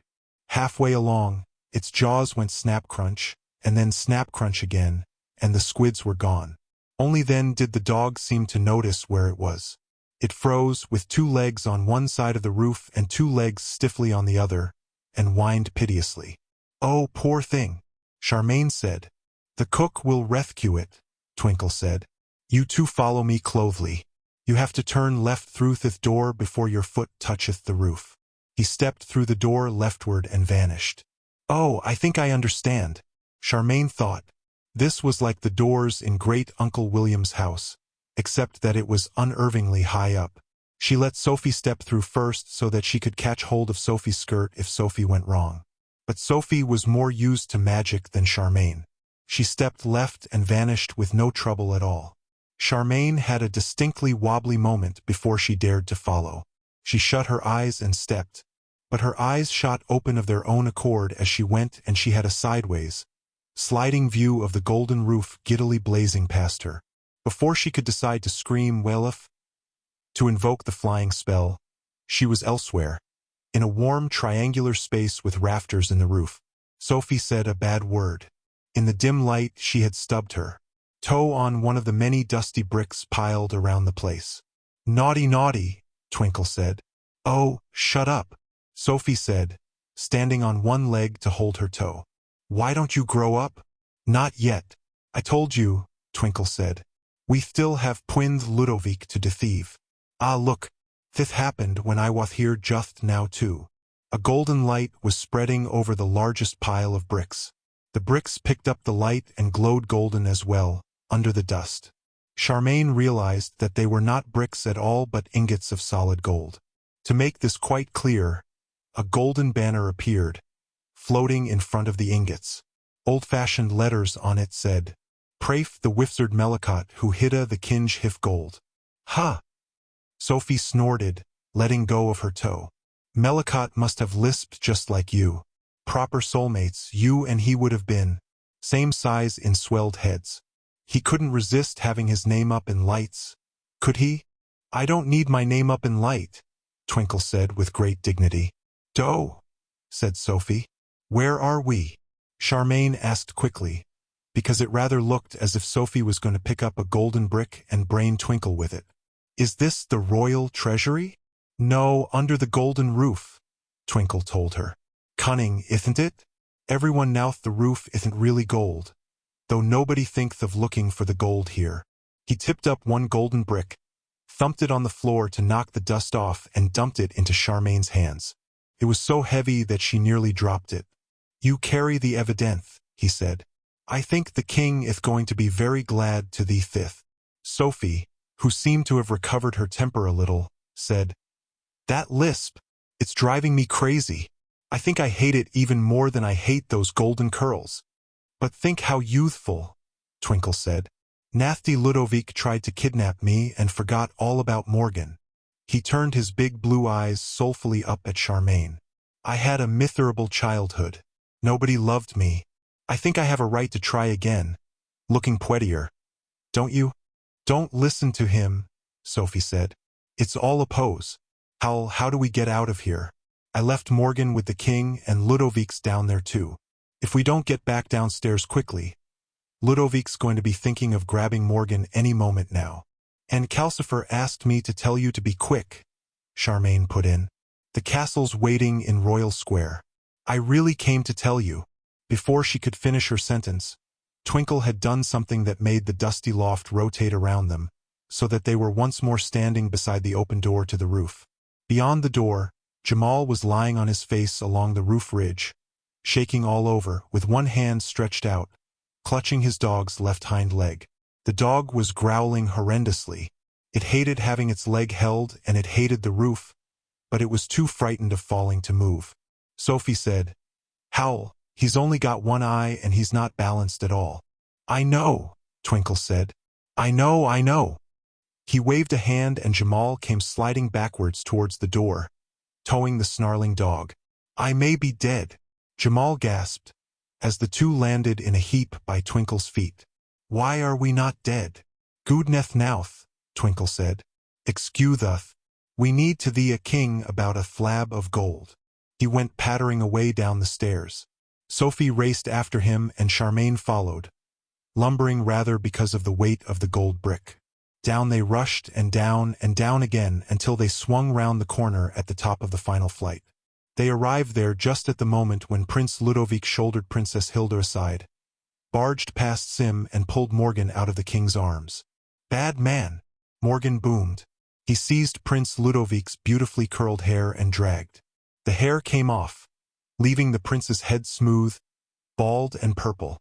"I told you so," Sophie screamed and seemed to take wing. She and Twinkle raced down the stairs side by side. The prince looked up at them and down at Waif, who was trying to bite his ankle, and tried to drag his wig out of Morgan's hands. Morgan was beating Ludovic's face with it, still screaming, "Bad man." The colorless gentleman called out, "This way, Highness!" And the two Lubbekins raced for the nearest door. "Not in the library!" The king and the princess shouted with one voice. They meant it so much and were so commanding that the colorless gentleman actually stopped, turned and led the prince off in another direction. This gave Twinkle just time to catch up with Prince Ludovic and hang on to the prince's trailing silken sleeve. Morgan gave a yell of delight and threw the wig down on Twinkle's face, more or less blinding him. Twinkle was towed helplessly along to the next nearest door, with the colorless gentleman sprinting ahead and Waif chasing, barking up a shrill tempest, and Sophie behind Waif, shouting, "Put him down or I'll kill you." Behind her, the king and the princess gave chase too. "I say, this is a bit much," the king called out. The princess simply ordered them to stop. The prince and the colorless gentleman tried to fling themselves and the children through the door and slam it in the faces of Sophie and the king. But the moment it slammed, Waif somehow burst the door open again and the rest of them came chasing through. Charmain was last with Sim.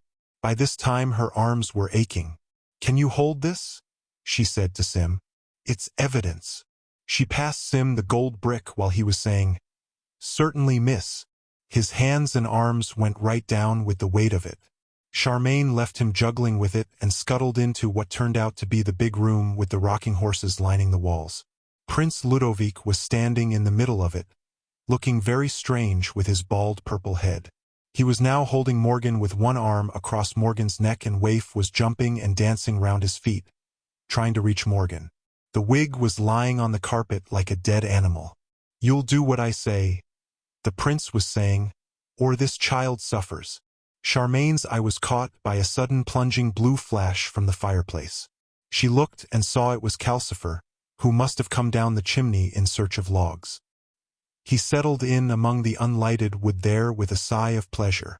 When he saw Charmain looking at him, he winked one orange eye at her. "Suffers, I say," Prince Ludovic said dramatically. Sophie looked at Morgan wriggling about in the prince's arms and then down at Twinkle, who was just standing there, staring at his fingers as if he had never seen them before. She glanced across at Calcifer and seemed to be trying not to laugh. Her voice came out wobbly as she said, "Your Highness, I warn you, you are making a big mistake." "You certainly are," the king agreed, panting and red in the face from the chase. "We in High Norland do not as a rule go in for treason trials, but we shall take pleasure in trying you." "How can you?" the prince demanded. "I'm not one of your subjects. I'm a Lubbocan." "Then you cannot, by law, be king after my father," Princess Hilda stated. Unlike the king, she was quite cool again and very royal. "Oh, can't I?" said the prince. "My parent, the Lubbock, says I am to be king. It intends to rule the country though me. It got rid of the wizard so that nothing can stand in our way. You must crown me king at once or this child suffers. I'm keeping him as a hostage. Apart from that, what wrong have I done?" "You've taken all their money," Charmain called out. "I saw you, both you Lubbocans, making the kobolds carry all the tax money to Casteljoie, and you're to let that little boy go before he strangles." Morgan's face was bright red by then and he was struggling frantically. "I don't think Lubbocans have any real feelings," she thought. "And I don't understand why Sophie thinks it's so funny." "My goodness," said the king. "So that's where it all went, Hilda. There's one puzzle solved at any rate."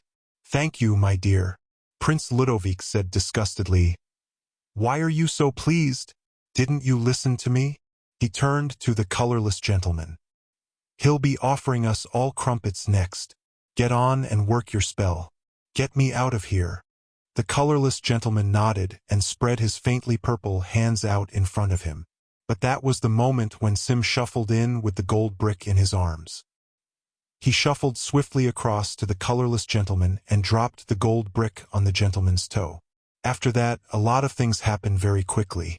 As the gentleman, now purple with agony, hopped about yelling, Morgan seemed to arrive at his last gasp. His arms waved in a strange, convulsive pattern, and Prince Ludovic found himself trying to carry a tall, full-grown man in an elegant blue satin suit. He dropped the man, who promptly turned round and hit the prince in the face. "How dare you do that?" the prince screamed. "I'm not used to it." "Bad luck," said Wizard Howl, and hit him again. This time Prince Ludovic caught his foot in the wig and sat down with a thump. "Only language a Lubbocan understands," the wizard remarked over his shoulder to the king. "Had enough, Ludi old boy?" At the same time Morgan, who seemed to be wearing Twinkle's blue velvet suit, very crumpled and much too big for him, rushed at the wizard, booming, "Dad, Dad, Dad!" "Oh, I see," Charmain thought. "They changed places somehow. That's pretty good magic. I'd like to learn how you do that," she wondered, while she watched the wizard carefully keeping Morgan away from the prince. Why Howl had wanted to be prettier than he was. He was most people's idea of a very handsome man, although, she thought, his hair was perhaps a little unreal. It fell over his blue satin shoulders in improbably beautiful flaxen curls. But, also at the same time, Sim stood back, while the colorless gentleman hopped about in front of him, and seemed to be trying to make a formal announcement of some kind.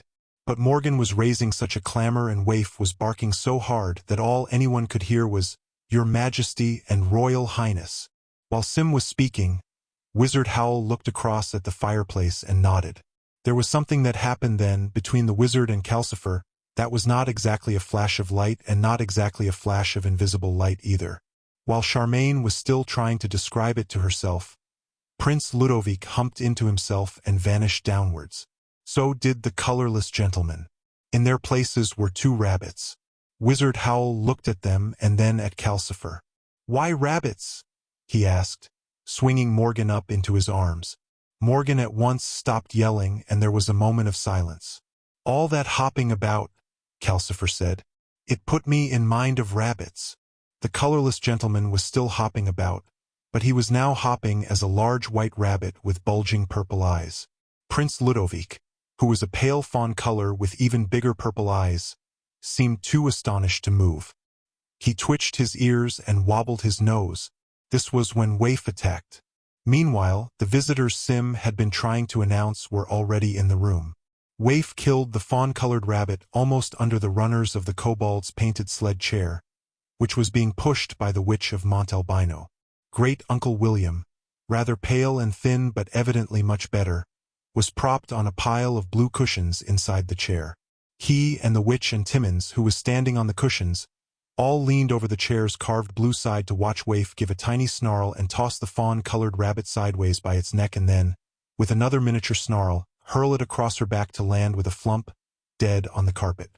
"Good gracious," said Wizard Norland, the king, Sophie, and Charmain. "I'd have thought Waif was too small to do that." Princess Hilda waited for the rabbit to land and sailed across to the sled chair. She ignored, grandly, the frantic rushing and scrambling as Waif chased the white rabbit round and round the room. "My dear Princess Matilda," the princess said, holding both hands out to Peter's mother. "What a long time it is since we've seen you here. I do hope you mean to make us a long visit." "That depends," the witch said dryly. "My daughter's second cousin," the king explained to Charmain and Sophie, "prefers to be called the Witch of Somewhere usually. Always gets irritated if anyone calls her Princess Matilda. My daughter makes a point of it, of course. Hilda doesn't hold with inverted snobbery." By this time, Wizard Howl had hoisted Morgan up onto his shoulders so that they could both watch as Waif cornered the white rabbit behind the fifth rocking horse along. There was some more tiny snarling. Presently the white rabbit's corpse came flying out across the rockers, dead and limp. "Hooray!" Morgan boomed, beating his fists on his father's flaxen head. Howl rather hastily hoisted Morgan down and handed him on to Sophie. "Have you told them about the gold yet?" he asked her. "Not yet. The evidence got dropped on someone's foot," Sophie said, taking firm charge of Morgan. "Tell them now," Howl said. "There's something else that's strange here." He bent down and caught Waif as she trotted back to Charmain. Waif squirmed and whined and craned and did everything she could to make it clear that it was Charmain she wanted to go to. Shortly, Howl said, turning Waif around in a puzzled way. Eventually he carried her over to the sled chair, where the king was jovially shaking Wizard Norland's hand while Sophie showed the gold ingot to them. The witch and Timmins and Princess Hilda all crowded round Sophie, staring and demanding to know where Sophie had found the gold. Charmain stood in the middle of the room feeling quite left out. "I know I'm being quite unreasonable," she thought. "I'm just the same as I always was. But I want Waif back. I want to take her with me when they send me back home to Mother." It was obvious to her that Peter's mother was going to look after Great Uncle William now. And where did that leave Charmain? There was a terrific crash. The walls shook, causing Calcifer to shoot out of the fireplace and hover over Charmain's head. Then, in very slow motion, a large hole opened in the wall beside the fireplace. The wallpaper peeled away first, followed by the plaster underneath it. Then the dark stones behind the plaster crumbled away and vanished, until nothing was left but a dark space. Finally, not in slow motion at all, Peter shot backwards through the hole and landed lying in front of Charmain. "Hole!" boomed Morgan, pointing. "I think you're right," Calcifer agreed. Peter did not seem in the least put out. He looked up at Calcifer and said, "So you're not dead then? I knew she was making a stupid fuss. She's never sensible about things." "Oh, thank you, Peter," Charmain said. "And when have you ever been sensible? Where have you been?" "Yes, indeed," said the Witch of Montalbino. "I'd like to know that too." She pushed the sled chair right up to Peter, so that Great Uncle William and Timmins were gazing down on Peter, along with everyone else except for Princess Hilda. Princess Hilda was looking ruefully at the hole in the wall. Peter did not seem worried at all. He sat up. "Hello, Mum," he said cheerfully. "Why aren't you in Ingery?" "Because Wizard Howl is here," said his mother. "And you?" "I've been in Wizard Norland's workshop," Peter said. "I went there as soon as I gave Charmain the slip." He waved his hands with the rainbow of strings tied round his fingers to show how he got there. But he gave Wizard Norland a slightly anxious look. "I've been very careful in there, sir." "Really? Have you indeed?" said Great-Uncle William, looking at the hole in the wall. It seemed to be slowly healing up. The dark stones were closing gently in towards the middle of it, and the plaster was growing across after the stones. "And what were you doing there for a whole day and a night, may I ask?" "Divining spells," Peter explained. "They take ages. It was lucky you had all those food spells in there, sir, or I'd have been really hungry by now. And I used your camp bed. I hope you don't mind." By the look on Great-Uncle William's face, it was clear that he did mind. Peter added hurriedly, "But the spells worked, sir. The royal treasure must be here, where we all are, because I told the spell to take me to wherever it was." "And so it is," said his mother. "Wizard Howl has already found it." "Oh," said Peter. He looked very cast down. But then he brightened up. "I did a spell that worked, then." Everyone looked at the slowly healing hole. The wallpaper was now moving softly in across the plaster, but it was obvious that the wall would never be quite the same again. It had a soggy, wrinkled look. "I'm sure this is a great comfort to you, young man," Princess Hilda said bitterly. Peter looked at her blankly, obviously wondering who she was. His mother sighed. "Peter, this is Her Highness Princess Hilda of High Norland. Perhaps you would be good enough to get up and bow to her and to her father the king. They are, after all, near relations of ours." "How come?" Peter asked. But he scrambled to his feet and bowed in a very mannerly way. "My son Peter," said the witch, "who is now most probably heir to your throne, sire." "Pleased to meet you, my boy," the king said. "This has all become very confusing. Won't somebody give me an explanation?" "I will give you one, sire," the witch said. "Perhaps we should all sit down," the princess suggested. "Sim, be good enough to remove these two, dead rabbits, please." "Very good, ma'am," Sim said. He shuffled rapidly about the room, gathering up the two corpses. He was clearly so anxious not to miss whatever the witch was going to say, that Charmain was sure he simply dumped the rabbits outside the door. By the time he hurried back into the room, everyone had settled on to the grand but faded sofas, except for Great-Uncle William, who lay back on his cushions looking thin and weary, and Timmins, who sat himself on a cushion beside Great-Uncle William's ear. Calcifer went back to roost in the grate. Sophie took Morgan on her knee, where Morgan put his thumb in his mouth and went to sleep, and Wizard Howl at last handed Waif back to Charmain. He did it with such a dazzlingly apologetic smile that Charmain felt quite flustered. "I like him much better as a grown-up man," she thought. "No wonder Sophie was so annoyed with Twinkle." Waif meanwhile squeaked and bounced and put her paws on Charmain's dangling glasses in order to lick her chin. Charmain rubbed Waif's ears and stroked the frayed hair on the top of Waif's head, while she listened to what Peter's mother had to say. "As you may know," the witch said, "I married my cousin Hans Nicholas, who was at that time third in succession to the throne of High Norland. I was fifth, but as a woman I didn't really count, and besides, the only thing I wanted in the world was to be a professional witch. Hans was not interested in being king either. His passion was for climbing mountains and discovering caves and new passes among the glaciers. We were quite content to leave our cousin Ludovic to be heir to the throne. Neither of us liked him, and Hans always said Ludovic was the most selfish and unfeeling person he knew. But we both thought that if we went away and showed we had no interest in the throne, he wouldn't bother us. So we moved to Montalbino, where I took up office as witch and Hans became a mountain guide, and we were very happy until just after Peter was born, when it became dreadfully plain that our other cousins were dying like flies. And not only dying, but also said to be wicked and dying because of their wickedness.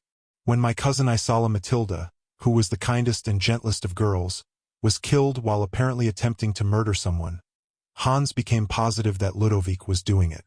"Systematically killing off all the other heirs to the throne," he said, "and giving us all a bad name while he does it." I became simply terrified for Hans and for Peter. By that time Hans was next heir after Ludovic, and Peter came after that.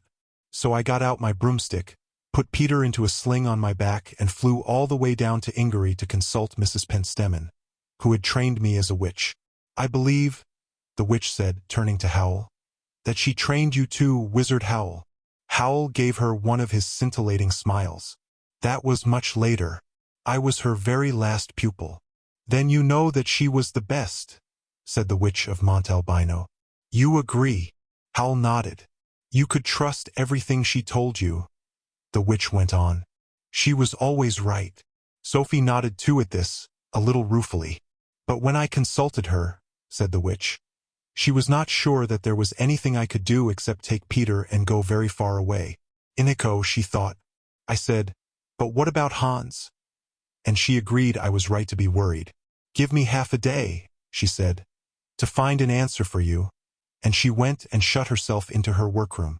Less than half a day later, she came out almost in a panic. I'd never seen her so upset before. My dear, she said, your cousin Ludovic is a vile creature called a Lubbocan, offspring of a Lubbock that roams the hills between High Norland and Montalbino, and he is doing just what your Hans suspected he was doing, no doubt with the help of that Lubbock. You must hurry home to Montalbino at once. Let us pray you get there in time. And on no account tell anyone who this little lad of yours is.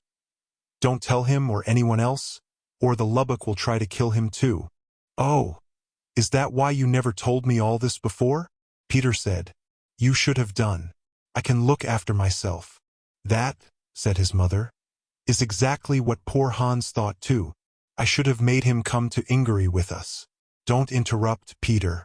You nearly made me forget the last thing Mrs. Pentstemon said to me, which was, there is an answer, my dear. In your native land, there is or was something called the elf gift belonging to the royal family, which has the power to keep the king safe and the whole country with him. Go and ask the king of High Norland to lend this elf gift to Peter. It will keep him safe. So I thanked her and put Peter on my back again and flew as fast as I could to Montalbino.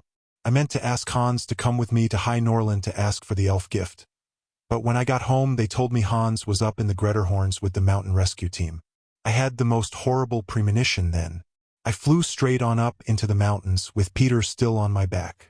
He was crying with hunger by then, but I didn't dare stop. And I just got there in time to see the Lubbock start the avalanche that killed Hans. The witch stopped here, as if she could not bear to go on. Everyone waited respectfully while she swallowed and dabbed at her eyes with a multicolored handkerchief. Then she shook her shoulders efficiently and said, I put protections round Peter at once, of course, the strongest possible. They've never once been off him. I let him grow up as secretly as possible, and I didn't mind at all when Ludovic began telling people that I was a mad prisoner in Casteljoie. That meant no one knew about Peter, you see. And the day after the avalanche, I left Peter with a neighbor and went to High Norland. You probably remember me coming, don't you? She asked the king. Yes, I do, said the king. But you said nothing about Peter or Hans, and I had no idea it was all so sad and urgent. And of course I hadn't got the elf gift. I didn't even know what it looked like. All you did was to start me off, together with my good friend Wizard Norland here, looking for the elf gift. We've been hunting for it for 13 years now. And we haven't got very far, have we, William? We've got nowhere at all. Great Uncle William agreed from the sled chair. He chuckled. But people will keep thinking that I'm the expert on the elf gift. Some folks even say that I'm the elf gift and I guard the king. I do try to guard him, of course, but not like an elf gift would. That's one of the reasons I sent Peter to you, said the witch. It was always possible that the rumors were true, and I knew you could keep Peter safe anyway. I've been looking for that elf gift myself for years, because I thought it could probably get rid of Ludovic. Beatrice of Strangia told me that Wizard Howl of Ingery was better at divination than any wizard in the world. So I went to Ingery to ask him to find it for me. Wizard Howl threw his flaxen head back and began to laugh. And you have to admit that I did find it, he said. Most unexpectedly. There it sits on Miss Charming's lap. What waif? Said Charmain. Waif wagged her tail and looked demure. Howl nodded. That's right. Your little enchanting dog. He turned to the king. Don't those records of yours talk about a dog anywhere? Frequently, said the king. But I had no idea. My great-grandfather held a state funeral for his dog when it died, and I simply wondered what all the fuss was about. Princess Hilda coughed gently. Of course, most of our oil paintings have been sold now, she said. But I do remember that a lot of our earlier kings were painted with a dog at their sides. They were generally a little, nobler looking than Waif, however. I imagine they come all sizes and shapes, Great Uncle William put in. It looks to me as if the elf gift is something certain dogs inherit, and the later kings forgot to breed them properly. Now, for instance, when Waif has her puppies a bit later this year. What? Said Charmain. Puppies? Waif wagged her tail again and looked even more demure. Charmain pushed Waif's chin up and stared accusingly into her eyes. The cook's dog? She asked. Waif blinked bashfully. Oh, Waif!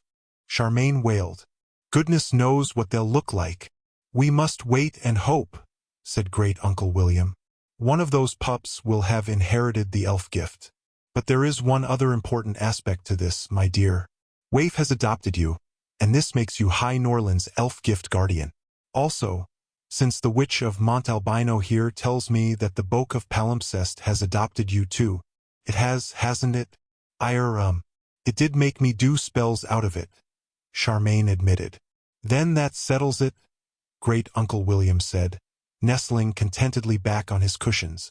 You come and live with me as my apprentice from now on. You need to learn how to help Waif protect the country properly. Yes? Oh! But, Charmain babbled. Mother won't allow me. She says magic's not respectable. My dad won't mind, probably, she added. But my mother. I'll fix her, said Great Uncle William. If necessary, I'll set your Aunt Sempronia on her. Better still, said the king. I'll make it a royal decree. Your mother will be impressed by that.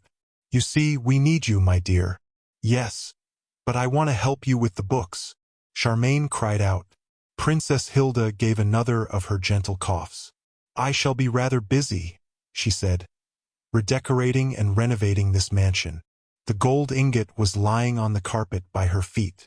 She gave it a tender prod with one sensible shoe. Now we are solvent again, she said happily. I suggest that you stand in for me in the library with my father twice a week, if Wizard Norland will spare you. Oh, thank you, Charmain said.